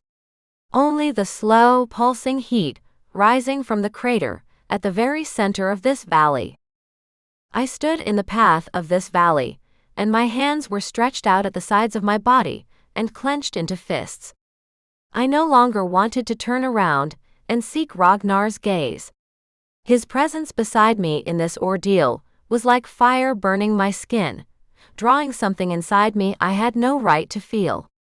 I should have been thinking of the dragon, not Ragnar. I should not be thinking about him, this rough red-haired Fire warrior who only obeyed the old elder and me. I should think of Thunder, my vanished husband, whom I had sworn to find and was still searching for. I felt no fear of death now, only guilt because in my search for Thunder, I had unexpectedly fallen in love with Ragnar. And now I realized I had gone on this deadly ordeal not to prove myself to Ragnar's clan or to help them restore the balance of power in the Fire world, but to confront myself and realize whether my love for Thunder or Ragnar was stronger. Do I need to live to keep searching for Thunder, or can I die here just by being near Ragnar? What do I really need? I thought. I stepped forward, no longer looking back at Ragnar. He had fulfilled his purpose in bringing me here. It was time to pass the test, which meant for me and me alone. I kept walking through the valley land, which looked more like a volcano crater. Boulders of pumice, foamed by fire and solidified in the most bizarre shapes around me, still covered the very center of the crater of this valley of fire. Hot steam hissed from holes in the ground around the narrow path I was walking and drifted upward into the sky. The sky was obscured by the fog that hovered over the valley. There seemed to be no sun, only darkness and grayness. Suddenly, an abyss opened right in front of me. I stopped and swung my arms so that I would not lose my balance and fall into it. A thick vapor rose from the bottom of the chasm, making everything around me look gray. Scene 21. The Taming of the Dragon. I was not mistaken. This was the dragon's bed. And I had clearly disturbed it, which the fearsome creature was not happy about. The ground beneath my feet trembled. From the pit, right in front of my head, rose the colossal head of the dragon. The vapor that enveloped the rest of its body rose in clouds and began whistling out of the pit, as if to give passage to the dragon's monstrous wings.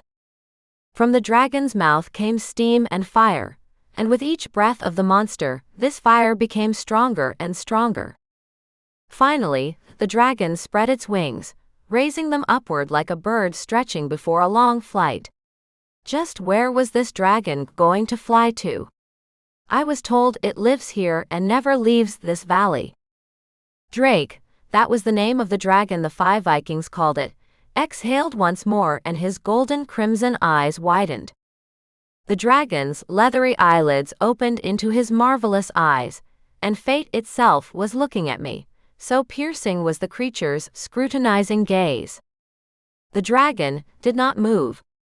It did not growl, only its every inhale and exhale were accompanied by the hiss of steam and the crackling of fire jets coming from its nostrils and mouth.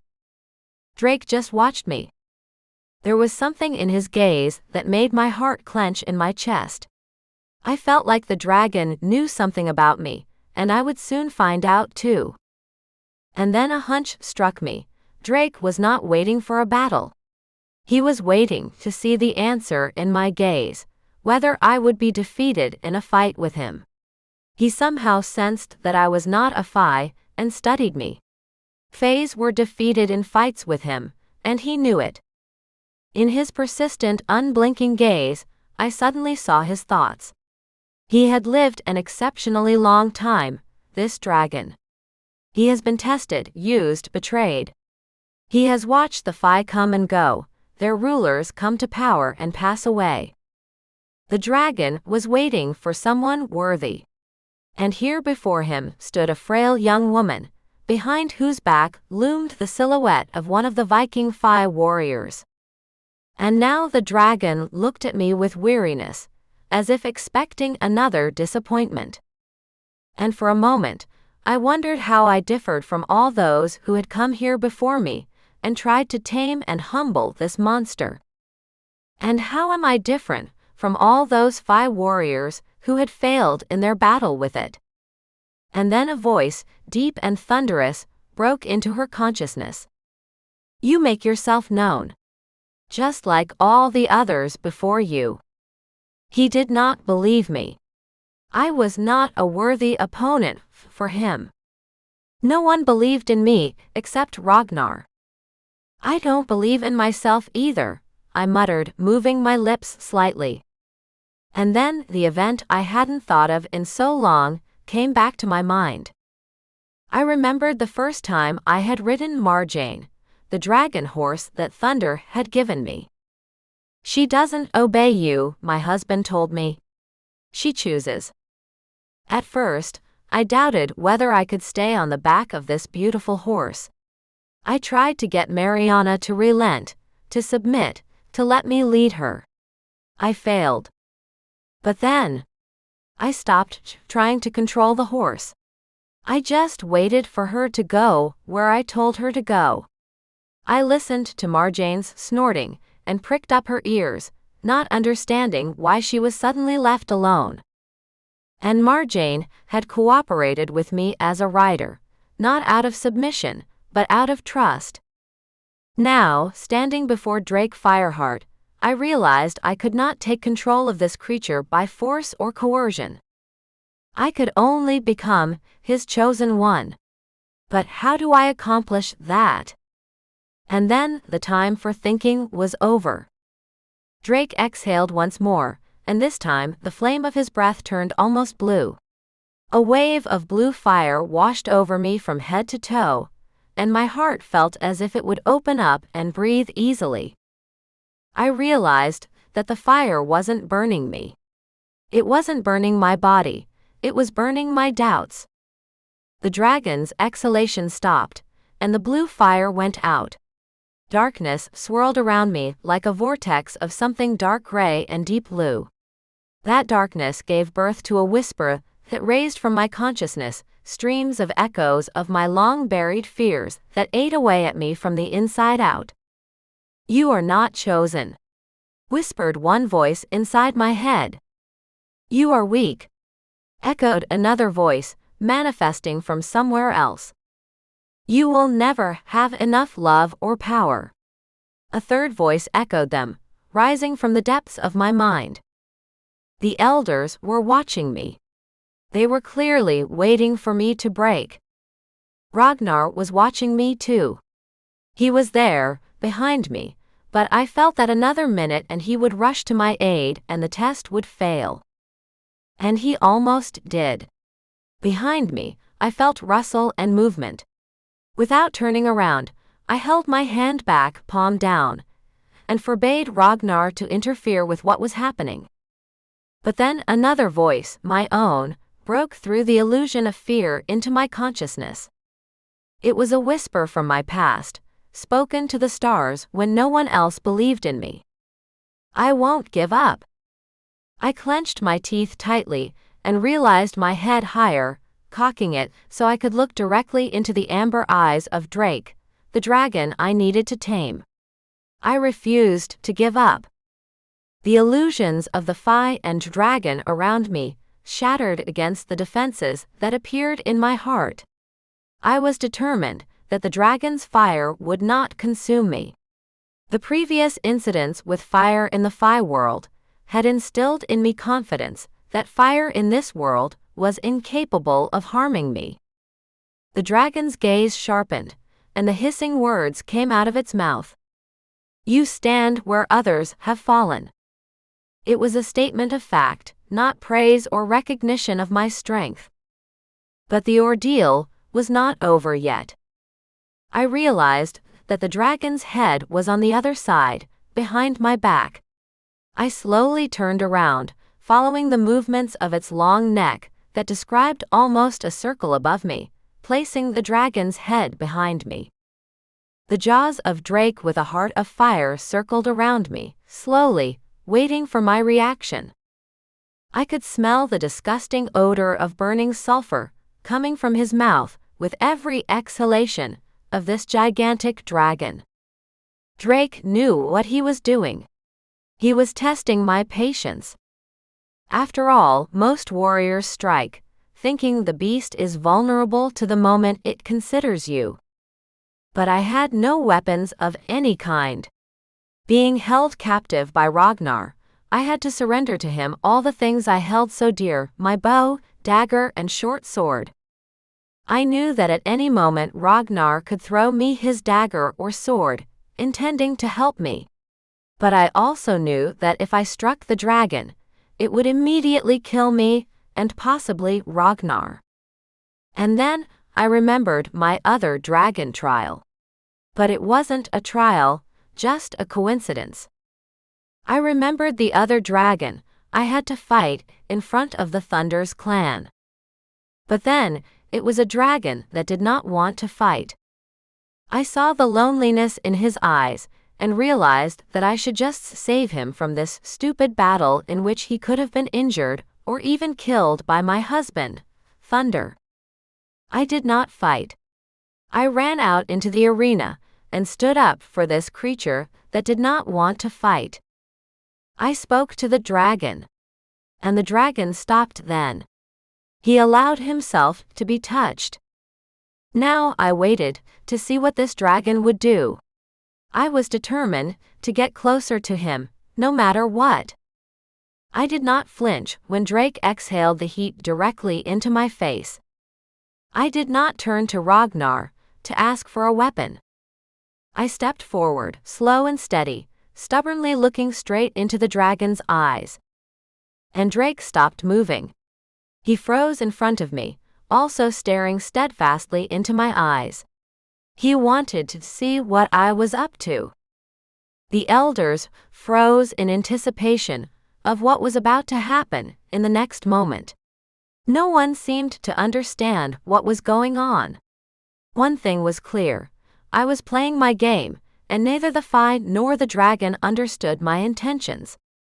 But I knew what I wanted to accomplish, because I knew now that this dragon was waiting for someone who wanted not to own him, but to understand him. And he found me. Scene 22. The Sign of the Heart. Drake lowered his head, and between his enormous eyes, a peculiar mark suddenly appeared, glowing like an ember in a fire that was being fanned by the wind. Some intuition compelled me to touch the dragon's head sign. But how to do it?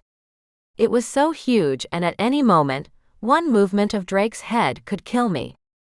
But I knew what that moment meant, the moment I had been waiting for, this whole contest of glances with the dragon. However, I still hesitated. After all, this was not just a mark of power on Drake's forehead. It was a mark that was connected to my future here in the land of Fae and magic. And then I heard a rustling sound, as if a thin stream of breeze was coming out of Drake's vast mouth. But really, nothing was heard. No one moved behind me, and I realized that the sound existed only in my mind. The dragon's voice rustled quietly, squeezing out words one at a time. Don't take what you're not ready to carry. What is he talking to me about? What have I taken on? Something I cannot carry. But of course, Drake knew all about me. But how? Did the magic of the Fae enable him to understand my history, and thus try to influence me? And then I thought of Thunder. And Ragnar. and of the light fi I had left far behind, in his realm of Yarros. But I was still looking for thunder. And in my search for my missing husband, I had first fallen in love with Yarros, and now with Ragnar. I straightened, and looked confidently into the dragon's eyes. Or rather, into one of his eyes, which was closer to me, on the side he now turned his huge house-like head toward me. I reached out my hand and stepped right into the dragon's mouth. It did not move. He was letting me do what I thought was right. I knew that the fire of that mark on the dragon's head would burn a hole in me, a hole of doubt and previous poor decisions. But I needed to touch the dragon's skin over that fire mark, and I was going to do it. I knew that Drake's fire would not just mark my body with a terrible burn, but it would also burn away the lies I had been telling myself since I had set out to find thunder. I exhaled and pressed my palm directly against the fire mark on the dragon's forehead. To do this, I had to rise on my tiptoes and exhale. So strong was the sulphurous smell coming from the dragon's mouth that I could not breathe near it. I pressed my palm against the fiery sign of the heart and froze. The fire beneath my palm flared, but it did not burn my skin. It penetrated my arm, and on my elbow-exposed arm, my veins and bones showed up like an X-ray, except they were red, as if a huge lamp had shone through my body. The dragon fire did not burn me. It became a part of me. The dragon heart fire spread through my body, marking my arm, then my shoulder. Then it flowed up my neck, up to my head, and a rainbow glow appeared in my eyes, as if I was now seeing the world through a kaleidoscope of lights. I did not know what it looked like from the outside, but I was still standing with my hand on the dragon's forehead, and the dragon did not move. And then there was a rustling sound, and I realized Drake had leaned fully onto his front llamas, covered in huge scales, and his claws the size of a Fey warrior's sword spread out as his fingers rested on the gravel on which the dragon was perched. Drake bowed before me. But it was not a sign of submission. It was a sign of recognition. Scene 23. Drake and Thunder. Suddenly, a hissing sound came out of the dragon's throat. It was like the way steam rushes out of the pipe of a steam locomotive before that machine moves. Indeed, Drake spoke up. "So what is it you want from me, my beauty?" If I could have sworn there was no sneer in that question. Drake wanted to know why I was here. "I came to fulfill the wishes of the Council of Elders, and prove to them I can understand you. I could not say, so that I might subdue you. Now I saw that wasn't the point. I needed to find common ground with the dragon, that was all. Next, he himself showed everyone that I was worthy of understanding him and even touching the fireheart mark on his forehead. Yes, I understand. You Fey are so bound by the bonds of your community. Not like us dragons." I looked into the dragon's gigantic eye in surprise. He slowly lowered his leather eyelids and covered his eyes for a moment. Then Drake woke up and continued talking to me. "Now I know what you are capable of. Touching the mark of the heart of fire is not for everyone. I can't remember who did it last time or when." I stood close by and did not stop the dragon from remembering. "Well, of course."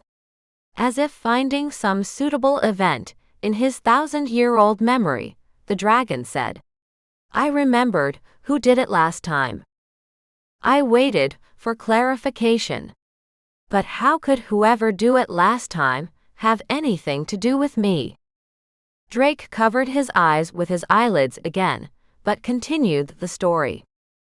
"Yes, it was that Fey, tall, powerful, with dark hair and a scar on his cheek."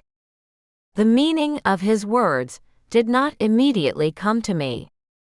Tall, powerful, and with a scar on his cheek? I muttered. But that's... Before I could finish, Drake interrupted me. Yes, that's exactly who Thunder is. Your husband. He was the one who touched my mark last. And it is precisely because you are his wife. I am telling you this. This is my reward to you for not being afraid and being able to understand me without throwing yourself into a futile battle to conquer me. I stood, dumbfounded by his words. How had Thunder been by Drake's side and touched his fire sign? But when had that been? The dragon was silent. He was clearly waiting for my question. So I spoke it out loud. When? When did you see Thunder? Oh, it was quite a long time ago. A long time by your Phi standards. But you're not a Phi, are you? Suddenly, Drake rose to his full height above me. A layer of sand fell on me, which he shook off his back and wings with that movement. I lifted my head, and covering my eyes with my hand from the sand and dust falling on me, tried to see what Drake was up to. The dragon's head was so high that I could not see his eyes now. But suddenly, with extraordinary speed, he lowered his head, and his mouth was right in front of me. I felt as if he were going to swallow me, and my entire ordeal, which I thought was over, would be ruined. Drake hissed, showering me with smoke and the smell of sulfur. Yes, you are a simple woman, and you come to us from another world. But you carry a piece of our world within you, and you don't even know it. I did not understand what he was saying. How could I be part of their world? I was brought here by the will of the mage Voldemar, and I had never gone back until now. Tangled up in Thunder's quest, I still could not figure out if I was going to stay here forever, or if I needed to get out back to my old world, the human world. Drake hissed again. Yes, you are a woman from another world.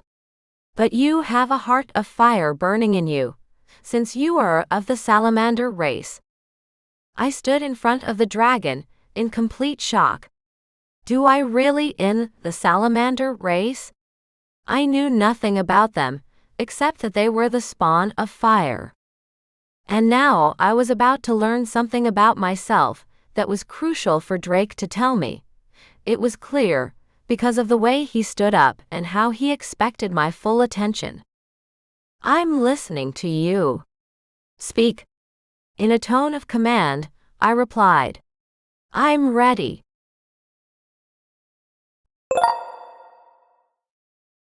Scene 24. Drake's story of the salamanders in the elemental world.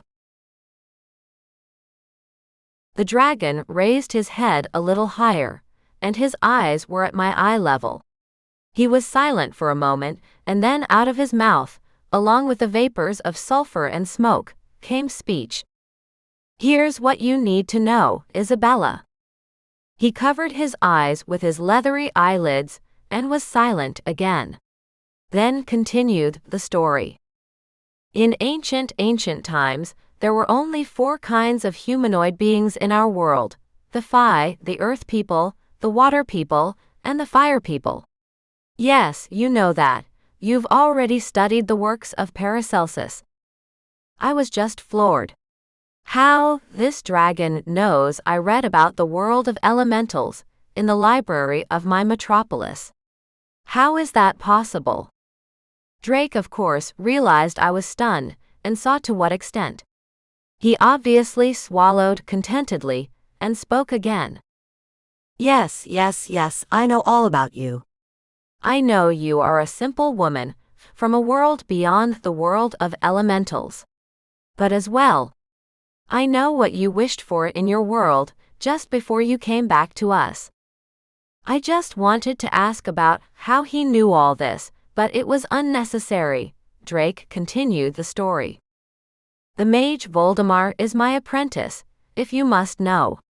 He is proficient in the techniques of magic that I taught him. Of course, Not everyone could use them, but he is an exceptionally capable apprentice. I'm proud of him. The situation was getting more and more interesting. The mage Voldemar, who had sent me to the Phi world without asking me, in order to get me into a marriage of convenience with Thunder, was a student of magic, taught by this dragon. What a surprise! I stood in front of the dragon, with my mouth open in surprise. Drake, still as pleased as ever, told the story further. So, Voldemar sent you to our world at my request. I wanted to see what you were like, Isabella. And then I could not take it anymore, and I cried out. But why do you need me? Why? Drake answered promptly. To bring balance and justice back to our world. His exclamation rang out like a roll of thunder through the neighborhood. The Phi, standing patiently in the distance, looked at me and Drake in surprise. They clearly did not know what his goals were in wanting to test me. It wasn't until I met you and looked into your eyes that I realized I wasn't wrong about you, Drake continued. The dragon now brought his head far back, arching his neck like a swan. Now I could see both of his eyes, and they were staring at me point blank, unblinking. You are worthy of my choice. You have the sincere heart of the Salamander clan beating in your chest. I have the heart of the Salamander race. Do I? But what does that mean? How can that be? And what does it affect? What good is it to me I have, according to Drake, the heart of a salamander? These questions flooded my head, and I was completely confused.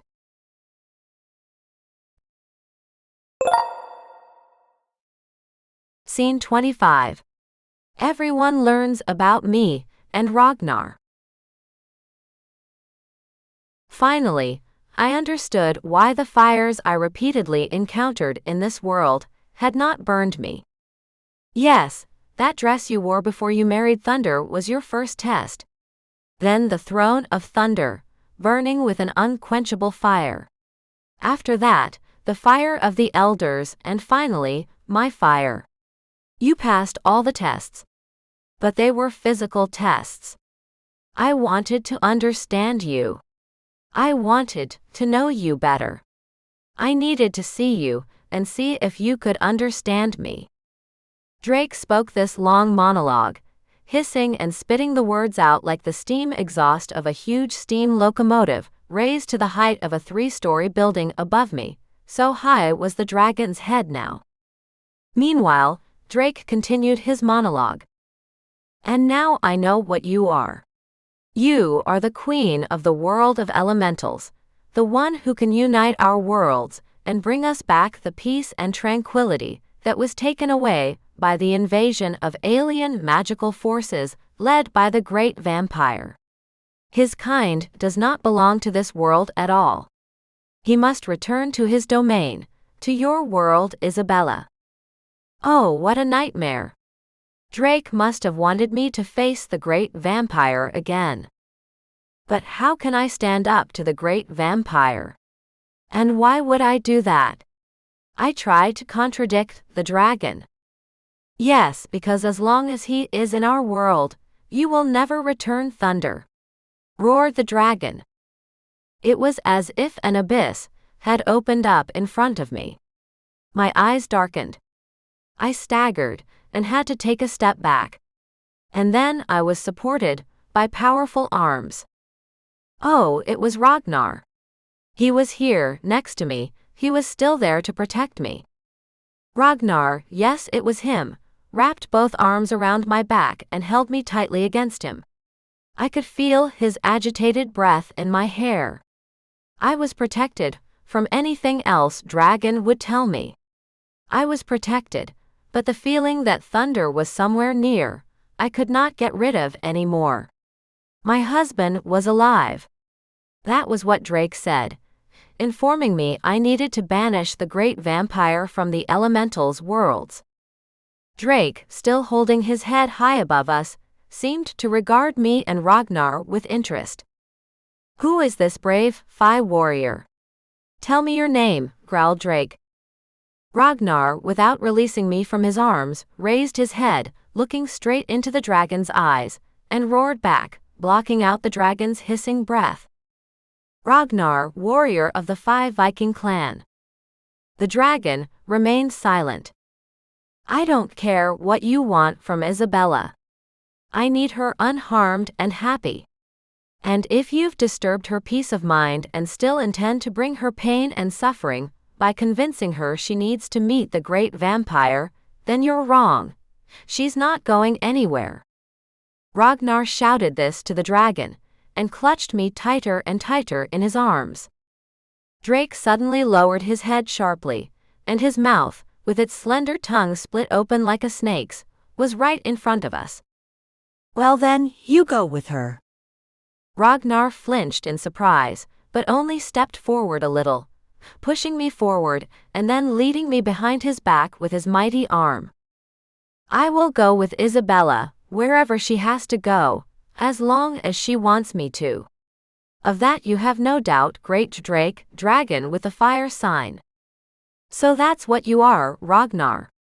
Drake hissed, and his split tongue seemed to grope Ragnar, wrapping around his figure and reaching me, now standing behind the Fey's back. "I wish I had met you sooner. We would have had a good fight, you and I." Ragnar, despite the danger of the moment, or maybe that's why, laughed surreptitiously, and replied to Drake, "If I had known how this trial of Isabella's would turn out today, I would not have let her even one step close to you, you treacherous serpent." "Don't call me names," growled Drake suddenly, resentfully. "I am not a serpent." Ragnar's nerves apparently could not take it either, or he laughed quivering, shaking with convulsive laughter. I raised my head and glanced at Ragnar. Yes, his eyes were closed, and he was laughing, as if someone was tickling him desperately. It was the first time I had ever seen Ragnar laugh heartily. And I laughed after him, and Drake too. Our trio laughed, and the peals of laughter from the dragon and Ragnar covered my thin voice. Finally, it was the dragon who stopped laughing at first. "Well, you have amused me, Fey warrior, amused me." His voice rumbled. "Well, now let's decide what your beloved Isabella will do next." It was the first time anyone in front of all the Fey Vikings had ever uttered that Ragnar was in love with me. It used to seem to me that the fact that he dragged me around to do everything with him was seen by everyone around him only as a manifestation of his ownership. After all, he owned me. I was his prisoner in this kingdom. But now the secret, as it seemed to me, came out and took definite shape. Ragnar fell in love with his captive, and apparently, from this could lose his status as a warrior of the Fey, impenetrable by hardships and women's charms. But those were my thoughts. Ragnar still held me in his arms as before. He hugged me as tightly as he had before Drake had voiced how the Viking warrior leader felt about me. I lifted my arms and pressed Ragnar's palms tighter against my chest. I could feel his fingers touching me, but there was nothing harmful about it. It was a gesture of protection and love. Also, on my part, I wanted to show Ragnar that I was not intimidated because his clan now knew of our genuine feelings for each other. After all, if I did not hug Ragnar back in front of everyone, I would clarify that I did not share his feelings for me. And I did share them, I did.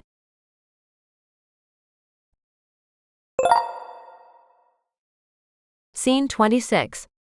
Silent farewell. The elders were silent. Everything and everyone around me and Drake, the Fireheart dragon, froze. They had not expected the fact that I could conquer the heart of a dragon. Nor did Ragnar expect it. I felt his gaze even before Ragnar took a step toward me again, and I turned to him first. And when I saw him, I realized his gaze was filled with both joy and pain. But why does it hurt him? Because I could win the dragon's heart? Or was he jealous that I had done what no one else in their clan of 5 Vikings had done? But all those idle thoughts slipped from my mind as I felt the tension around Ragnar and me tighten, the way a wrestling opponent would tighten a too tight embrace. I had no words to say to encourage Ragnar. But he did not need words. He knew now that I could not belong to him completely the way he would have wanted me to if I had lost this challenge. Then I would have been just a weak woman who came to the Fi world from another world, and Ragnar would have been my master. And now my Fi warrior knew I did not need his protection. Because now Drake, the dragon of Fireheart, was on my side and everyone understood that.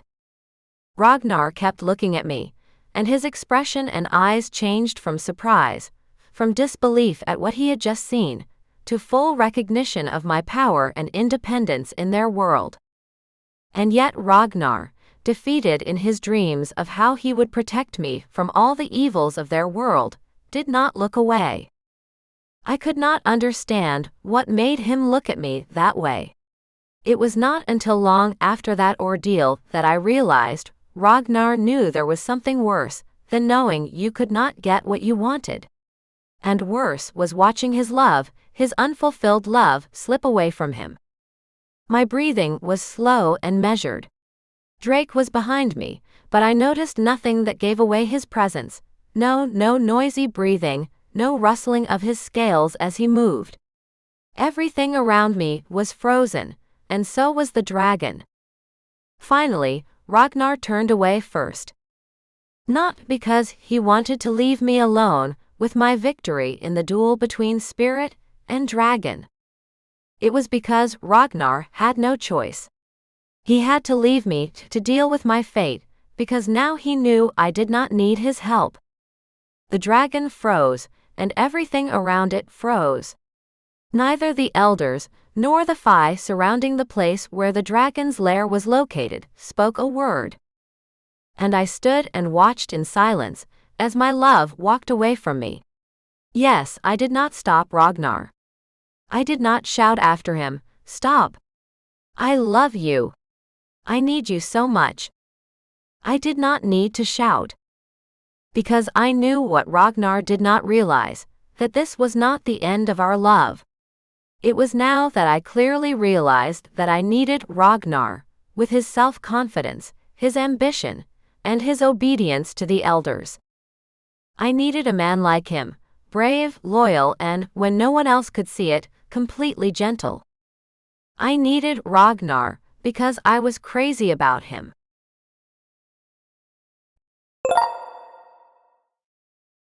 Scene 27. Mage Voldemar returns. I did not notice the dragon disappear, hiding in its hiding place. Only a moment ago, I was looking into the eyes of that monster, and saw in them my reflection, and the reflection of Ragnar standing behind me. And now there was no one beside me, neither dragon nor Ragnar. I had no choice but to turn and stroll toward the Fi Viking village. At the moment, I was not interested in the opinion of the elders, who still stood, leaning on their wonderful stuff aside and made after me, nor in the Fi, who were far from the elders and stood in rows, also looking at me uninterruptedly. And I walked away from it all. I had passed their test. I had met what I realized no one in their clan had met in centuries. No one had subdued a dragon and found the way to its heart. As I approached the village, it seemed completely empty. I could hear neither the usual laughter of women at this time of day, nor the cries of Fi practicing martial arts in the square in the center of the village. And then I saw Ragnar. He was sitting on the edge of the rough-hewn stone curb that bordered the arena in the center of the village. The Fi warrior was all alone, and I dared to approach him. Ragnar raised his head as my shadow covered his hand, which was resting on the edge of the curb. "What is that you?" the Fae said quietly and slowly. "I did not expect you to come to me after you proved your power." I didn't want to prove anything to anyone. Everything that happened back there with the dragon was a complete surprise to me. Even now, I don't understand why they need my ability to escape fire. I whispered. No, you really did not fully understand what just became clear to everyone. You are the chosen one of the salamander race, the one destined to bring our world into balance. You are the one we all need to remove the great vampire's alien powers from our world, Ragnar replied. Me. I remember what Drake said, I replied. But I don't understand how it can be done. I don't know how to use this ability to interact with fire. No one taught me what this ability is or how to use it. Ragnar looked at me with an already more animated look and said, "Well, the great mage, Voldemar, will help you with that." Voldemar? Why, he disappeared from my life altogether after Thunder disappeared. I exclaimed indignantly. Voldemar did the bidding of your rulers and vanished. He didn't. Right behind my back suddenly came the very familiar, aged but still cheerful voice of the mage. I am here, and you are no longer alone in this world. Together, we can handle the great vampire. I turned around in absolute surprise and almost stumbled into Mage Voldemar, who, in his robe slung over his lash, stood a meter behind me. You! Exclaimed I in surprise and almost indignation. You! Yes, it is I, answered Voldemar in a satisfied voice. I am the one you almost cursed just now for not helping you through the hardships of this world. There was unconcealed irony in the mage's voice, but I was so glad to have him by my side again that I simply stepped toward him and hugged the old man tightly. "Well, what are you, was all he could whisper, clearly touched by my display of affection. I'm always there for you. You just didn't know it. But why did you let me get into all this trouble? Why?" Almost crying, I pulled away from him and thrust my face upward, looking demandingly into the mage's eyes. "Well, my little girl, I can't explain everything in the world to you. But you will forgive me, for I have brought you news from your grandmother Lilia," whispered Voldemar in his turn, hugging me tightly by the shoulders. "She asked me to give you a hug and a kiss on the cheek, for her," he said softly, and gently touched my cheek with his lips. I realized it was completely out of character for Voldemar to show such affection, even in front of Ragnar. But like all good things, that moment was in the past. The mage pulled away from me and took me by the shoulders with both hands, staring into my eyes with a testing gaze. "You passed a very important test, my girl. It was simply incredible," he said. "But what am I supposed to do with all this now? Okay, the Fae have learned that I can negotiate with dragons. But what does that do for them? What did they want to know if I could find common ground with Drake or not?"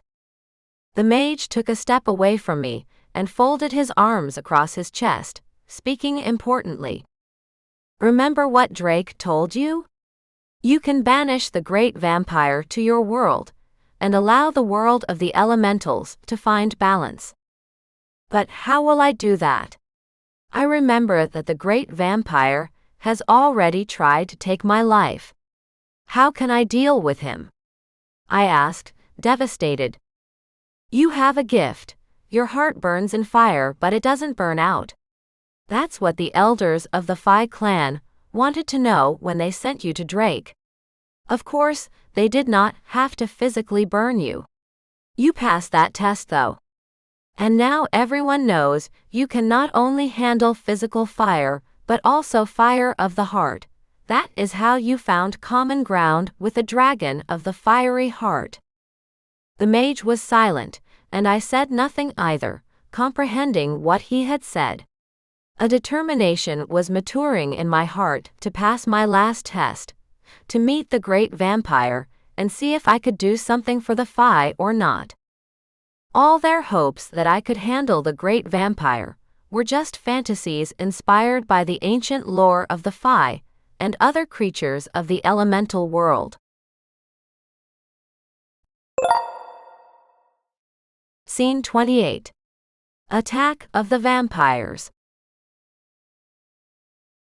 Ragnar, sitting on the edge of the stone curb of the arena all this time, suddenly stood up and approached us with the wizard Voldemar. The warrior stood opposite the mage, his legs wide apart and his fingers tucked into his belt, from which hung his battle sword and dagger. Ragnar said in a low voice, "So this is who you are, Mage Voldemar. I imagined you to be completely different, mysterious and small, like a dwarf. And I turned out to be so tall and thin, just like your elders," the mage replied humorously. "Yes, I look more like a resident of Isabella's world than yours." Ragnar nodded silently and continued, "Well, now let's go to our longhouse. I invite you, Voldemar, to share a meal with us in honor of Isabella's successful trial, and the renewed hope for a better future for our clan and our entire world." The mage nodded contentedly. Ragnar turned toward the village, and waving his hand, motioned for us to follow him. Voldemar and I walked almost in step. I could barely keep up with the long strides of these tall men, but I did not fall behind. Finally, we arrived at the long house. The table was already set with simple but hearty Viking food: spit-roasted piglets, sausages, various sauces made from local berries, and sparkling drinks, meant to cheer up the men and make them more amenable to the women. I stared in amazement at all this splendor. So that was why there was no female face to be seen anywhere. They had prepared all this while their men waited for my eagerly expected, disgraceful defeat in the trial with the dragon. For a moment, I wanted to be a simple Fae woman who cared for her family and did not have to fight dragons or go to certain death by challenging the great vampire to a duel. The feast began. The male Fae sat around a long table carved from thick planks of wood that looked like a gigantic oak tree. The entire tabletop was a single piece of the tree trunk, and its size was mind-boggling. Ragnar sat down away from me. I was next to the mage Voldemar, and was glad that he had taken me under his protection. We had already been through many adventures together in the Fae's world and beyond, so I enjoyed his company. Amid the feast, one of the Fae warriors suddenly burst through the door of the longhouse and shouted, "He's here! He's here! Everyone out!" I did not look at anyone but Ragnar. He jumped up, and his first glance was in my direction. I realized something serious was happening, and jumped up from my seat. I did not know what it was, whether it was the Fae wine going to my head, or whether I had really mustered up the courage to face the inevitable encounter with death in battle with the great vampire. But I, too, was ready to run away from that house to the place where danger awaited us all. But Ragnar ordered me to stay where I was, with an imperious gesture. He jumped over the table with a single leap, and stood next to Mage and me. "You will stay here, Isabella. Your time has not yet come. You must be safe. This is our battle, and we will manage without you." As he uttered the last words, Ragnar was no longer looking at me. His gaze was fixed on the door leading outside, away from the longhouse. I tried to grab Ragnar's arm and hold him back, so he could explain what danger had come to their village, but he would not let me. Gently but firmly, he pulled my hand away from his and looked me in the eye. His gaze was filled with sadness and determination.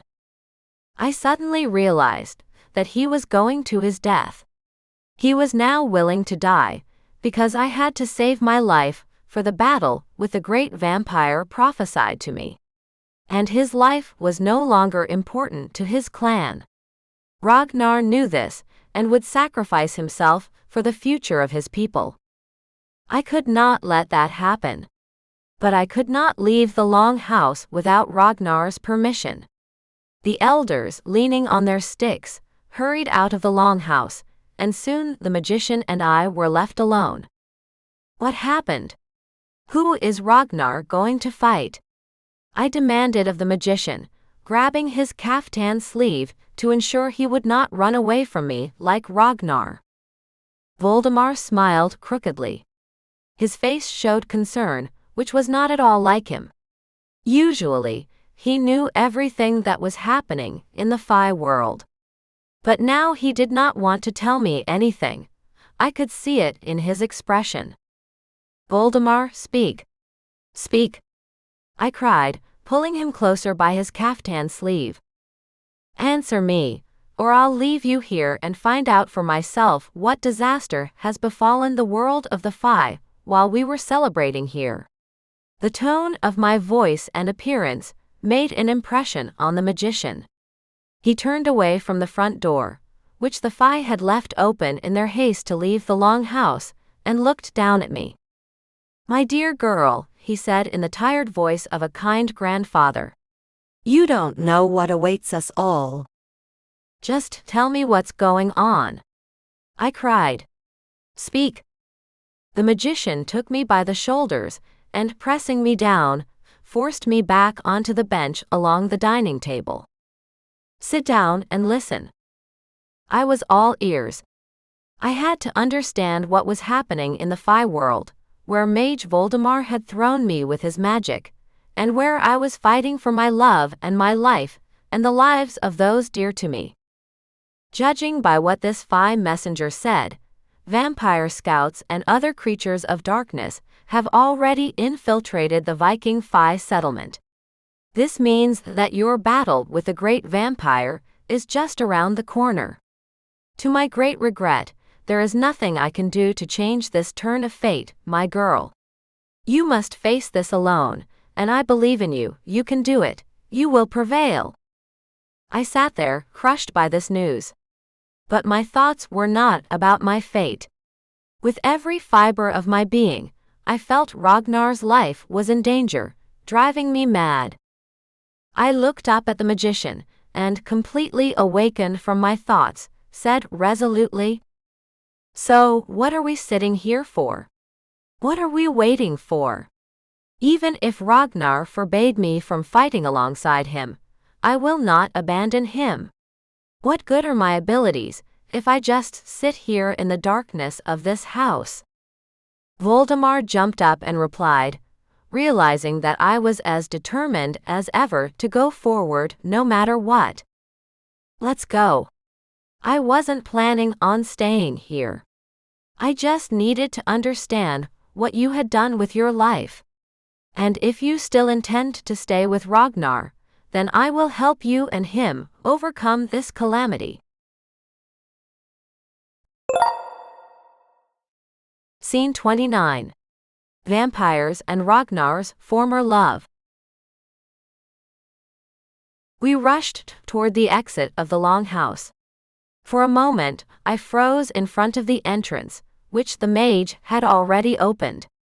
The walls of this longhouse, where Ragnar and I had first given in to our feelings, or rather our animal passion, suddenly seemed as strong as the walls of a fairy castle where I had once felt protected from all harm. It was strange that here, next to Ragnar, I felt as safe as behind the stone walls of a castle. And so it was weird to feel a sense of longing, as I turned back to look at the long bench along the wall, where Ragnar and I had made love. Perhaps I would never have to return here, the feeling of saying goodbye to the long house was so strong that I thought I might never return. This premonition was neither good nor bad. It just existed within me. But then I came to my senses and rushed out of the darkness of the long house, straight toward my destiny.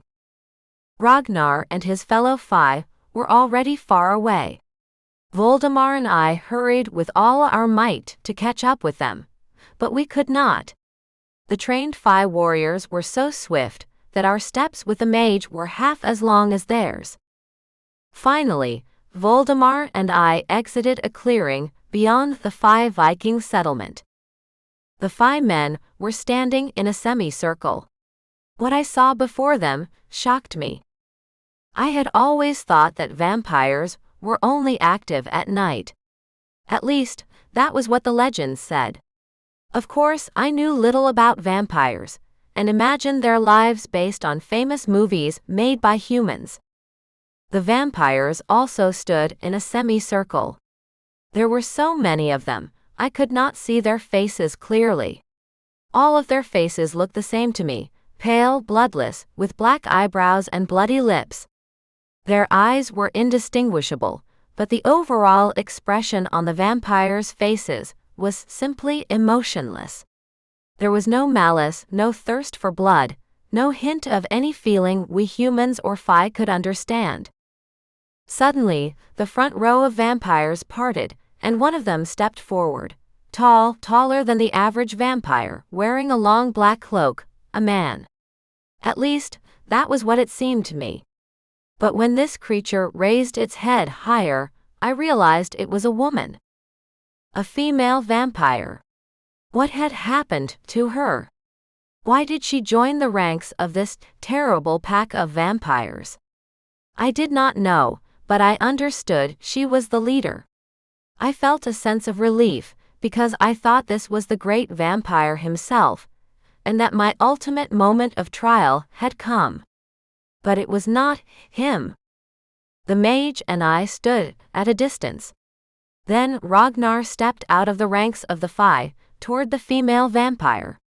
He stopped a few meters away from her and stood there without saying a word. But their faces were fixed on each other, and they communicated only with their eyes, without words. I understood nothing, and wanted to step forward, so the vampire woman would notice me and turn her attention to me. But the mage touched my hand, holding me back. Isabella, your time has not yet come. Stay close to me, and let Ragnar fight this battle. Trust me, this isn't his first time dealing with this one. Something in the mage's voice made me wonder if Ragnar knew this woman before she became a vampire. And that hurt me in the heart. Was Ragnar now standing before his former love? He had told me nothing about his personal life, except for a few brief remarks. For some reason, I thought he was completely inexperienced with women, even though many women in his clan clearly desired him. Yes, I should have asked Ragnar more about his past life, especially his experience in romantic relationships. But now it was too late to wish for that, and all I could do was watch as this vampire woman stared intently at Ragnar with piercing dark eyes. Ragnar did not take his eyes off hers. This staring contest lasted so long that I gasped for air. It turned out that I had held my breath for so long while watching them, I almost suffocated. I crossed my arms over my chest, trying to stop shaking. I was not worried about Ragnar. Now, I knew that this was a battle of glances, not a proper fight, and that I did not need to intervene yet. Then the female vampire looked away from Ragnar, and stared through the crowd of Fae somewhere beyond them. I realized she was looking directly at me.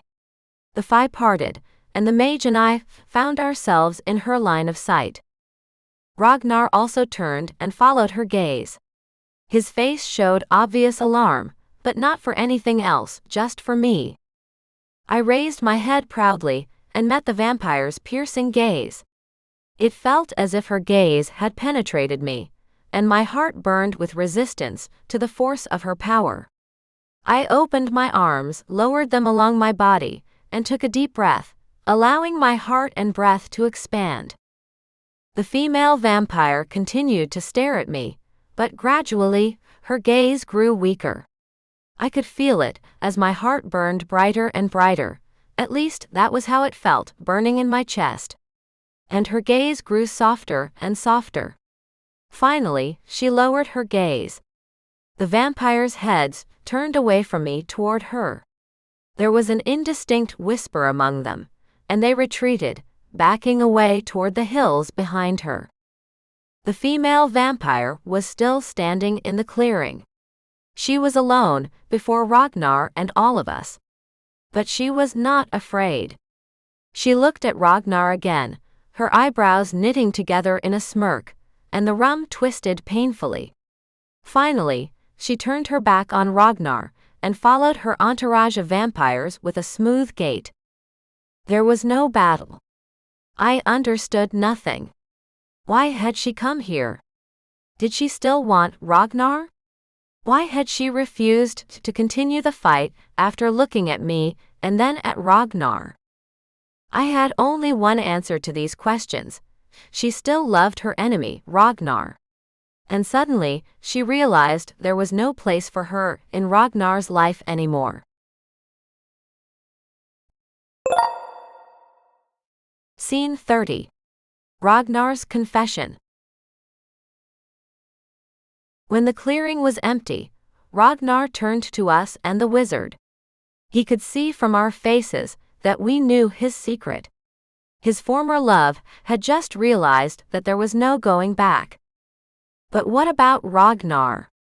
I needed to know how he felt when all this happened and ended so unexpectedly. The 5 warriors slowly dispersed to their homes. Leaving the wizard Woldemar alone to watch the sunset, Ragnar and I headed for the seashore. We had a lot to talk about. Ragnar was the first to speak. "Isabella, you shouldn't have come to this battle," he said in a hollow voice, strolling beside me. Taking his forearm in my hand, I paused and turned to face him. "But I only do what I want. Have you forgotten what a disobedient captive I am?" There was both irony and warmth in my voice. Ragnar looked at me as if he were seeing me for the first time. "But you must obey my orders, mustn't you? You are still my captive, and no magicians or elders will free you from that status until I give you your freedom." Ragnar was very serious. In his eyes, I saw both tenderness and a plea to admit I wanted to remain his captive. "But I am yours, haven't you noticed? I am staying with you, even though I could have run away 10 times already," I replied gently, trying not to lower my gaze. Ragnar touched my cheek and ran his rough fingers across my face. "After many years of living alone, you gave me the chance to feel alive again. And not just alive, but a man again." Ragnar whispered these words, as if afraid that someone might hear him. But I heard him, and that was enough for me. "You are the most beautiful man. You are perfection itself." The words almost burst out of my chest, but I held back. How many men had I already said this to? My husband, then Yarros, and now Ragnar. Were there too many, most beautiful men in my life? And all of it remained unsaid. But now my heart was not lying. I needed Ragnar. I needed him by my side, and I needed his tenderness and protection. And right now, he was the most beautiful man in the world. In response to Ragnar's confession, I simply placed my hand on his chest and ran my fingers through the thick hair peeking out from the neckline of his shirt. "Yes, I need you." "I am still your slave, and you are my master." I whispered these words, pressing myself closer and closer to Ragnar's chest. When there was not even a centimeter between us, I lifted my head and met Ragnar's hot lips. The kiss lasted forever. We stopped noticing the surrounding nature, the sound of the waterfall, and the roar of the sea below at the foot of the cliff. Everything lost meaningfully. My beloved Fi and I existed amid all this splendor.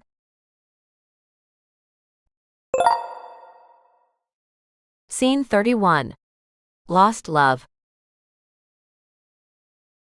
When we broke apart, Ragnar looked at me with admiration and guilt. I realized there would be no continuation until he told me about his connection to that vampire woman. Ragnar stepped away from me and stood a step away from my side. He gazed thoughtfully into the distance at the horizon, where the sun was slowly setting. Twilight enveloped us in its soft colors, and everything around us seemed to fall asleep. Ragnar spoke, and I knew it was best not to interrupt him. When I was younger, a little younger than I am now, I fell in love. She was from the Fae and she was beautiful, like you. I remained silent.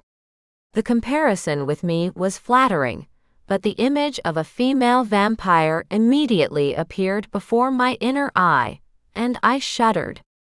Ragnar continued his story. She was beautiful in both body and soul. She had everything a man could want. Passionate, dangerous, and gentle when she wanted to be. She was a warrior and an independent Fae woman. Her name was? Ragnar fell silent, and I waited patiently for him to continue. It doesn't matter what her name was. She is no longer associated with that name. No one calls her that anymore. Ragnar bowed his head, overwhelmed by memories. I fell madly in love with her. I was ready to abandon the traditions of our clan elders, leave with her, and start my clan and village. But none of that happened. Dark forces took her under their wing, and she went with them, leaving me and our love behind. I was shocked. A female vampire, still in love with Ragnar, had left him for the dark forces. How was that possible? What did she expect from him now, that he would confess he still loved her? And if so, how could Ragnar tell me I had given him a new life? But these thoughts were interrupted by the Fae's continuation of the story. And just when I was ready to leave with her, it turned out that she had chosen the dark forces. The vampires seduced her with the power she would gain over mortals. But we Fae are mortal, unlike vampires, who can live forever if nothing stops them. At that point, I could not hold back and asked, "So, did she decide to become a vampire?" Ragnar looked at me in pain. No, she only wanted power over all of us. The vampires didn't tell her that after being started into their clan, she wouldn't be able to be with any of the Fae, not even me. I covered Ragnar's hand with mine and squeezed his fingers. Ragnar did not respond to my gesture, but simply continued his story. So she went to them and became this evil creature of darkness. I no longer felt anything for her. I had once felt for a Fae woman. She was no longer the woman I had once loved. I squeezed his hand even tighter and said firmly, "But she still has feelings for you." I saw it. I understood it. Ragnar's face contorted with inner pain. But she's not her anymore. She's not the woman I admired and loved. Now she's a cold, bloodthirsty creature of darkness, and no one can feel anything for her but hatred and disgust. I thought Ragnar was exaggerating. The vampire woman did not seem repulsive to me at all. She was beautiful in her own way, tall, slender, and lithe, with long jet-black hair and sensual lips. Only now did I realize how beautiful she was, despite being an enemy of the Fae. And her haughty beauty struck me, After all, Ragnar had once loved her. Ragnar was silent, and so was I. It was as if a black cat had run between us. We were both lost in our thoughts. The Fae remembered his lost love, and I remembered mine. Yes, I had loved before. I also had my story, which Ragnar never asked me about. And only now did I understand why he was not interested in my past. After all, he had a love story that constantly weighed on him because of its unhappy ending. We stood there, and I realized I was still holding the Fae's hand. I let go of Ragnar's hand and took a step back. I just wanted to look at his face, and that was the only way to do it. But the Fae misunderstood my movement. Ragnar hawked away from me, his expressionless face. I knew I shouldn't have told you that story. But now there's nothing we can do. You know everything that happened between me and that vampire woman. And now you are free from me. You can go your own way, and forget what our elders told you about your destiny in this world. We will deal with our enemies ourselves, and you will simply leave the world of the Fae, and it will all be over for you. You will return to your life, and forget about us. You will forget about me too. And don't look at me like that. I am only saying what I am certain of. You women only remember what is convenient for you to remember. As he delivered this tirade, Ragnar looked at me with almost hatred. I also stepped back from him. Tears filled my eyes. Those were tears of indignation and a premonition of loss. My beloved Fae was rejecting our love.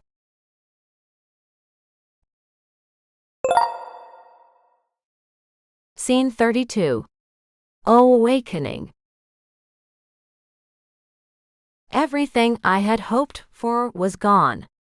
My love, hope for the future, and strength to keep fighting and searching for thunder. If Ragnar rejected our love just because he did not believe in my sincere love for him, what else could I hope for in the world of the Fae? I walked alone along the cliff, and thought ending my life with one jump down there might be easier. But I remembered how Ragnar had once saved me from falling into this abyss, and my heart was flooded with warmth and regret. But I did not feel sorry for myself. I only regretted that I had spent so much time with this beautiful Fae man, and could never gain his complete trust. I remembered how Ragnar hated me when he mistook me for a Fae thief and took me prisoner. Only his elders had prevented Ragnar from turning me into an actual slave or even taking my life. And now everything I had achieved in my relationship with Ragnar was burning in the flames of his distrust. But what could I do? Nothing. Nothing. No. I could not stop at nothing. Would my feelings for this rough but honest Fae warrior remain unrequited? Could I lose him too, like Thunder and Alaris? Indignation filled my heart with flames, and I stopped, almost suffocating from the feeling. As soon as his former lover, that cold vampire, appeared on the horizon, Ragnar immediately decided that his love for me was wrong, that such feelings were not for him. But would I give up? Was I the woman who would leave him in doubt and go on her way? No, no, and no. Having decided not to give up and fight for Ragnar's love, I knew exactly what I had to do.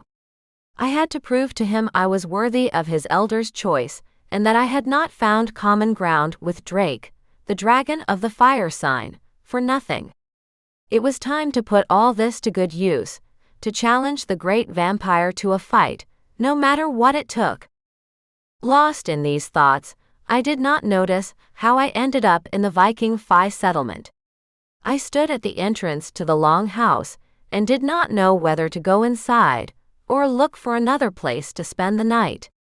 I did not think Ragnar would be here tonight, We both understood that after our breakup, it would be difficult for us to see each other, especially in the house where we loved each other so passionately recently. And then, as dusk fell over the village, Mage Voldemar came out to me. "Well, why don't you come in?" he said carelessly. But that carefree attitude was feigned. His piercing gaze had already penetrated my consciousness, and the Magus understood everything. "Yes, young people, difficulties?" he asked understandingly, looking at me searchingly. "Yes, nothing good."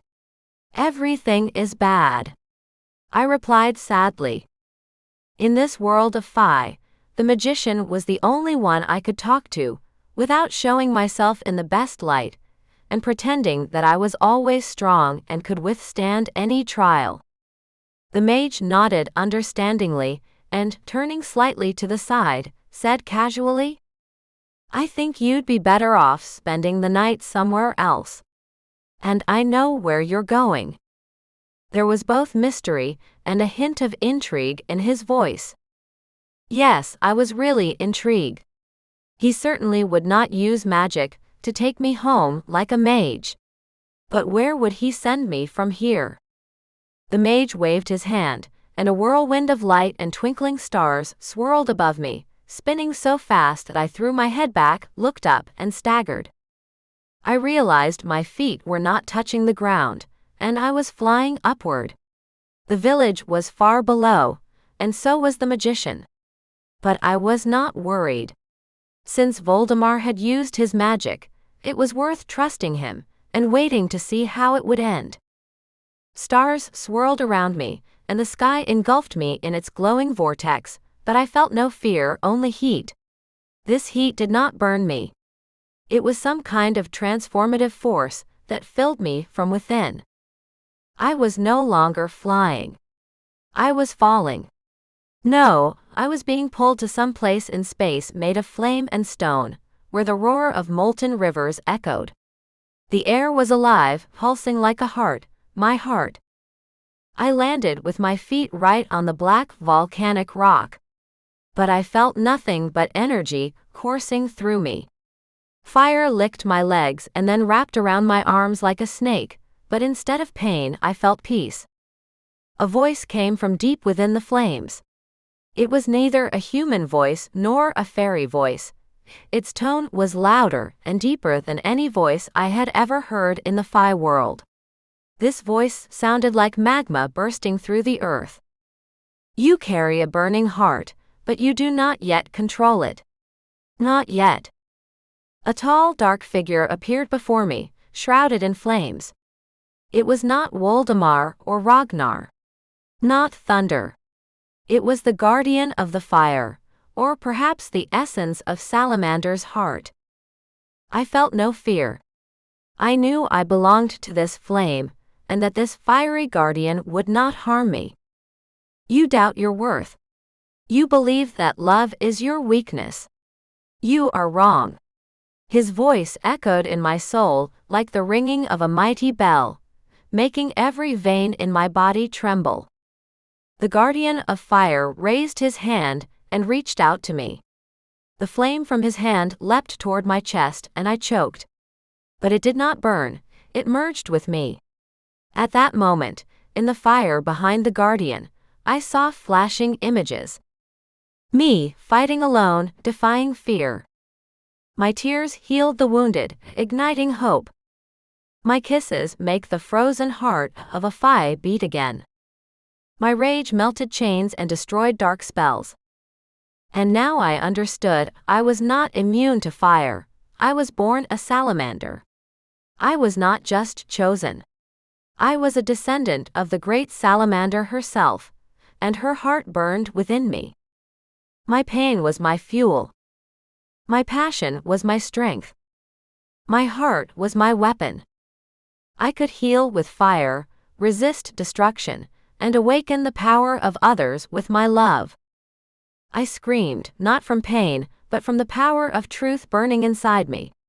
The power of the salamander pierced me like an exploding supernova. The figure of the fire guardian bowed to me. Now you are ready to face the one who wants to extinguish all hearts. You are the flame he cannot control. The world swayed. I lost my bearings, up or down? Light and darkness mingled. In an instant, everything disappeared. The fire turned into starlight. The volcanic realm vanished. The dark red glow of the volcanic fire faded, and everything around me plunged into darkness. I closed my eyes and sank powerlessly onto the lava I was standing on. Nothing burned me anymore. The fire had simply disappeared. A long time passed, or so it seemed to me, before I could open my eyes. When I did, I saw myself lying on a field of frozen lava next to ancient ruins. My hands glowed from the fire flowing through my veins. I realized I was ready to meet the great vampire. And I would not lose.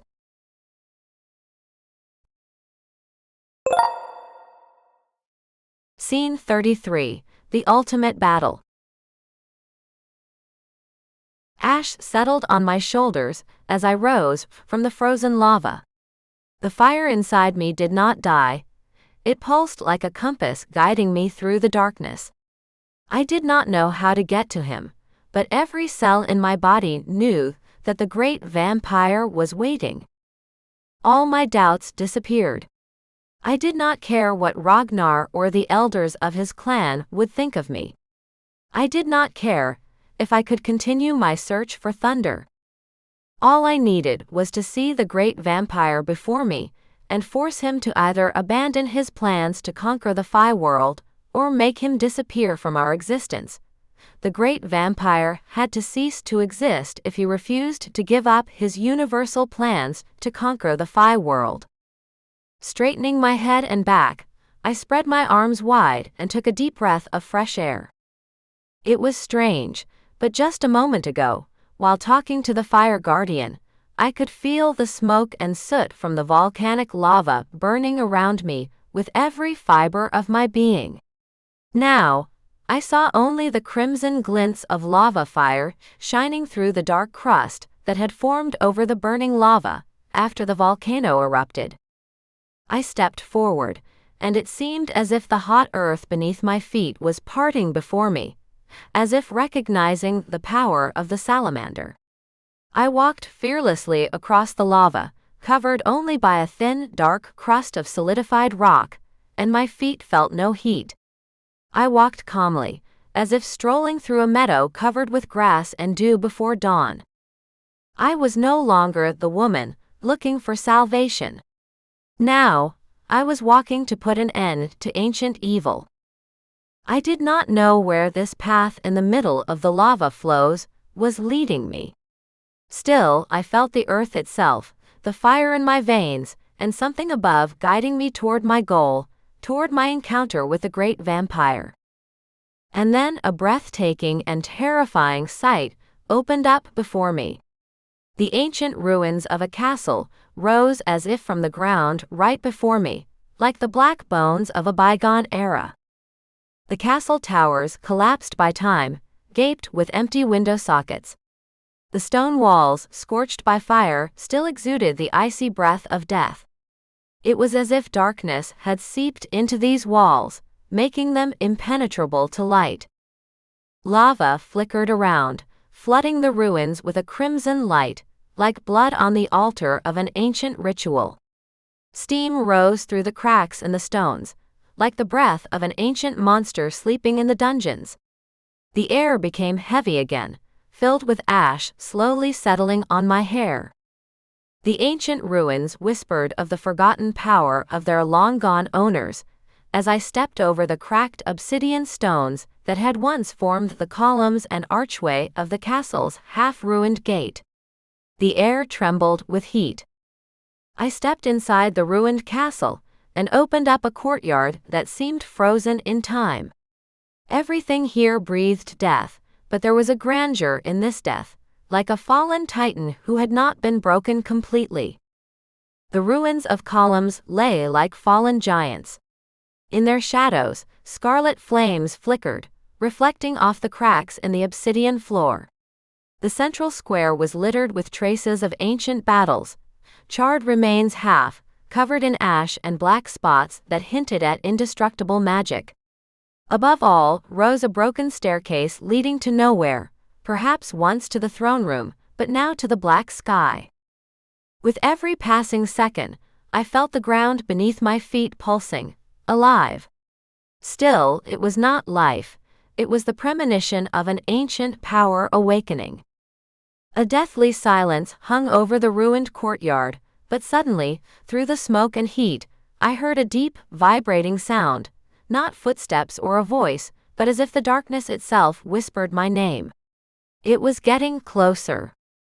I knew that this place was not just the scene of our battle. It was an altar, a sanctuary of power that had long awaited someone who dared to challenge the darkness. A figure emerged from the shadows, under the archway of the ancient hall. It did not walk, it glided, as if darkness had taken shape to meet me. The great vampire. Yes. It was him in person. The skin on the vampire's face and hands was pale as parchment, and his eyes were like two black holes that swallowed light. The cloak behind him fluttered without wind, as if breathed by the abyss. A shadow gathered around this terrifying creature, covering the ground with frost that hissed as it collided with the heat of the lava. You have come. His voice was a whisper of centuries, an echo that rolled off the castle walls. He continued. And you are not alone. I can feel a fiery heart within you, one that was once cold but now burns with a fire that hurts me. I straightened up, suppressing the tremors rising within me. My body was shaking not from fear, but from the tension of the inevitable. I did not come for power, I said, my voice hoarse with excitement. I came for love. For freedom. For light. The great vampire smiled crookedly, and an icy shadow flashed across his narrow, pale face. How many times have I heard that? Light. Hope. Love. Empty words when night comes and everyone faces a choice: to fall asleep forever, or cling to hope for the impossible. Love makes us weak. You soon understand that. No, I replied, raising my head higher, and suddenly the fire inside my chest burned brighter. Love makes us stronger. It is what you could not destroy. And that is why you fear it. The great vampire let out a low guttural sound, more like a beast's growl than a human being's cry. The vampire raised his hands, stretched them forward toward me, and his thin clawed fingers stretched out from his wrists like the legs of a spider, preparing to wrap its prey in a web, and then suck all the blood from its victim. From the tips of his fingers, arrows of blue fire, electric current, or magic shot straight into my heart, and the moment his magic broke free from his hands, the world around me exploded in dark fire. The battle began. In front of me, vague shadows twisted into grotesque shapes. And above all this darkness, towered the shadow of the great vampire. His black cloak fluttered, and his shadow covered everything around him, and squeezed the tiny piece of the universe that could fit in the palm of his hand. The great vampire's roar echoed through the ruins like smoke. So, the tiny flame of your heart dared to flicker in my kingdom. Now you will see what awaits you for that. I stood up straight, my heart burning with the fire of the salamander. I am not flickering, I replied simply. I am burning. I am burning with the flame of love for those who love me. I am burning with the flame of hope that guides me. I am burning with the flame of love that protects me. And I will not be extinguished until you are reduced to ashes. The vampire laughed, a deep, sinister laugh, and, turning his thin hands palm upward and stretching them out in front of him, conjured up images that were initially unclear but quickly became distinct. These shadows stood between us, and I froze. Suddenly, I saw Ragnar among these shadows. He was holding the same vampire I had seen in our village. He was whispering something tenderly in her ear. Their embrace was as tender as the ones I still remembered, like the ones he had once given me. You were always a substitute, the vampire whispered melodiously. You were just a distraction for him while his true love watched you from my shadow. I held my breath. Pain overwhelmed my chest. But I did not cry. I did not run away. I let the pain spread throughout my body. And when it seemed to penetrate my heart, the same fire of the salamander that had saved me so many times lit up inside me. Yes, I whispered. I have doubts. But I won't break. I will rise again, and my heart will revive me and take away my pain. Because love is not weakness. It is the fire that feeds me. The flame burst from my chest. The ruins lit up, as if dawn had broken through the darkness. The vampire hissed and attacked. Dark magic swirled like poisonous smoke. Ella met him with a living fire. Each of his blows drained my body, but the heart of the salamander immediately healed the wounds. My spirit sang with every movement of my hands as they repelled the streams of dark power that the great vampire unleashed upon me. In the heat of the deadly battle, I cried out, and my voice rang across the battlefield like the tolling of a bell. Your darkness feeds on broken hearts. But I will not be broken. I believe in the love I fought for. I believe in Ragnar, even if he couldn't believe in me. A stream of flame burst from my heart and headed toward the vampire. But not to destroy him, to reveal him. The shadows surrounding the vampire recoiled. Some screamed and turned away. Seeing the purity of my love and its power, others fell to their knees, freed from the centuries-old deception that the great vampire had surrounded them with. Now they knew that love existed and still hoped to return to their own time and regain their passion. The great vampire howled as my fire engulfed him. I stepped forward and touched his heart, which turned to light. Everything around me was illuminated by this light, and I knew that the battle was won. The vampire would no longer seek his victims among the Fae. I could not kill him, but banish him from this world. And I did so, pushing him away with both hands, but not letting him leave the circle of light around my heart. The great vampire's form faded, and instantly dissolved into the light I had kindled. That was it. He was gone.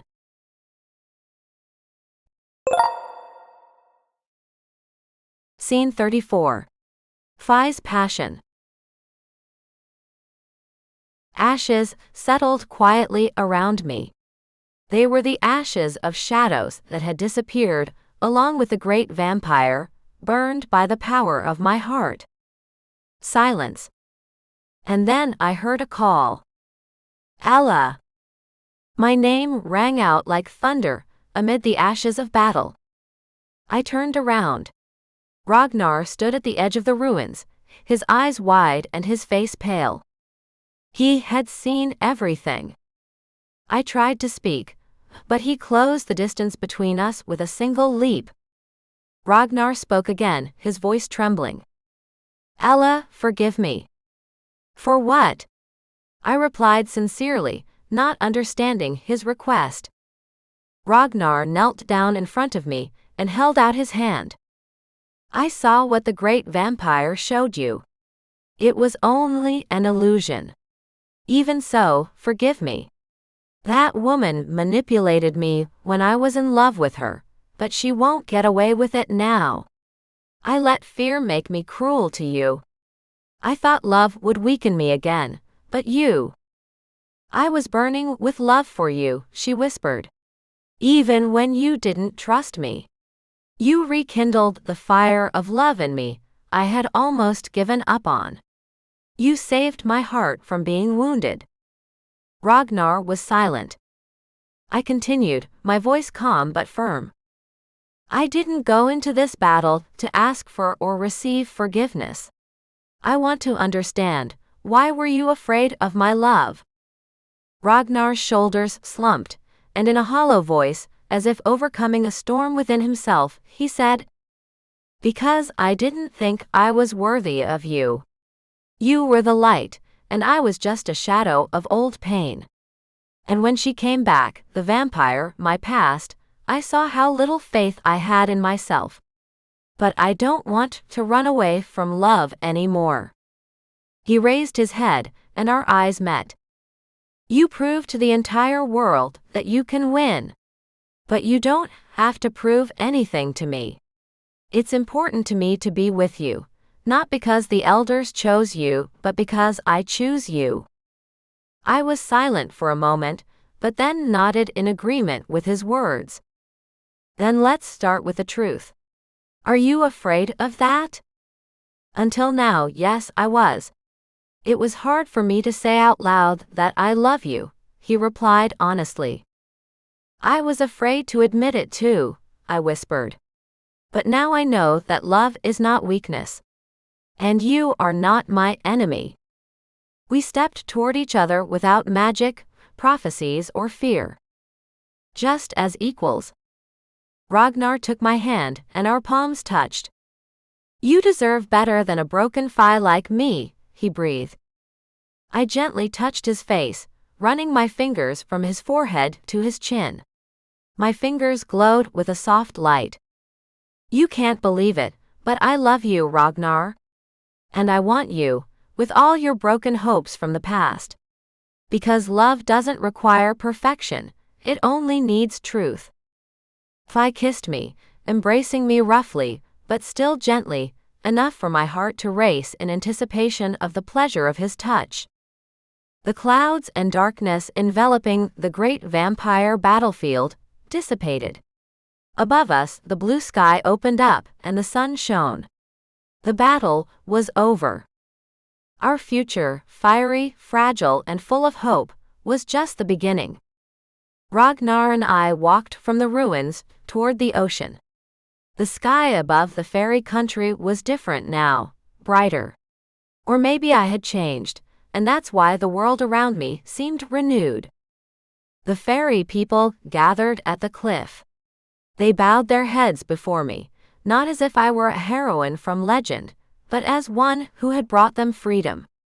"The heart of the salamander will be with us if you stay," said the elder. "You are already one of us." I looked at Ragnar, standing next to me. He was just waiting calmly for my decision, like a man who was no longer afraid to be with a woman who was his equal. I turned to the elders and replied, "I will stay. But not for glory, just for life we can build here. Together." Ragnar came closer and took my hand. "I have been hardened by war," he said, "but with you I have learned to love. Not by order, not by ancient custom, but of my own free will." After that, Ragnar and I turned and walked away from the Viking settlement. When we approached a gigantic oak tree spreading its branches over a field of forget-me-nots, I stopped and turned to Ragnar. "So, do you love me?" "Prove it." With these words, I stood on tiptoe, and wrapping my arms around his neck, pressed my lips to his. A hot sigh escaped his lips. Ragnar passionately wrapped his arms around me, and our bodies became one. Still kissing me, Ragnar lowered himself under the tree, and I followed him. We found ourselves lying on the ground, with forget-me-nots touching our faces. It felt like we were floating in a blue sea of love. The scents of wildflowers wafted above us, and gently touched our nostrils. All our senses were heightened. Sharp rays of sunlight broke through the oak leaves onto us, lying on the ground, and everything around us seemed to sway, as if we were floating in an ocean of love. Ragnar broke away from my lips, moved back a little, and gently ran his fingers over my face. "So this is who you are, tender, passionate, and brave. You are the woman I have been waiting for all this time, and I had almost given up hope of finding you," he said, looking at me lovingly. "And you are the strongest of all the warriors I have ever met. And the most tender." Ragnar continued for me with a smirk, adding a touch of sarcasm to his voice. "Yes, dear, I have a lot of experience in choosing warriors." "No, don't make fun of me," I exclaimed in indignation, and pulling my hand out of his embrace, jokingly slapped him on the cheek. "Don't you dare talk to me like that, or I'll punish you." Ragnar knocked me down swiftly, preventing me from attacking him. The playful struggle ended with me pinned to the ground, spread out like a bird basking in the sun after the rain, spreading its wings and catching the rays. And then again. We were young, full of strength and passion. We were the lovers who would do anything to make our partner happy and give them pleasure. The warrior's roughness had disappeared. Before me, I was simply a young, muscular man who wanted love and gave it freely. Before me was my beloved Ragnar. After we rose from the ground, exhausted from our lovemaking, and quickly tidied ourselves up, we held hands. We walked toward the Viking village, and all I could think about was how happy I was then. Walking beside me was a beautiful warrior, a passionate lover, and a loyal friend, Ragnar. What more could I want from life? I wondered why I had come to this Viking kingdom, where I would go from here or when. All I could think about was how much I loved Ragnar. That evening, the fire of our love burned again in the longhouse. But it was not like a flash of passion. It was like a warmth that warmed the house and our hearts. We no longer fought. We chose each other, again and again. Scene 35. Epilogue, Hope. The earth slowly healed its wounds. Where shadows once reigned and volcanic lava flowed, flowers now bloomed. Yes, now I knew that Ragnar and I had a future together.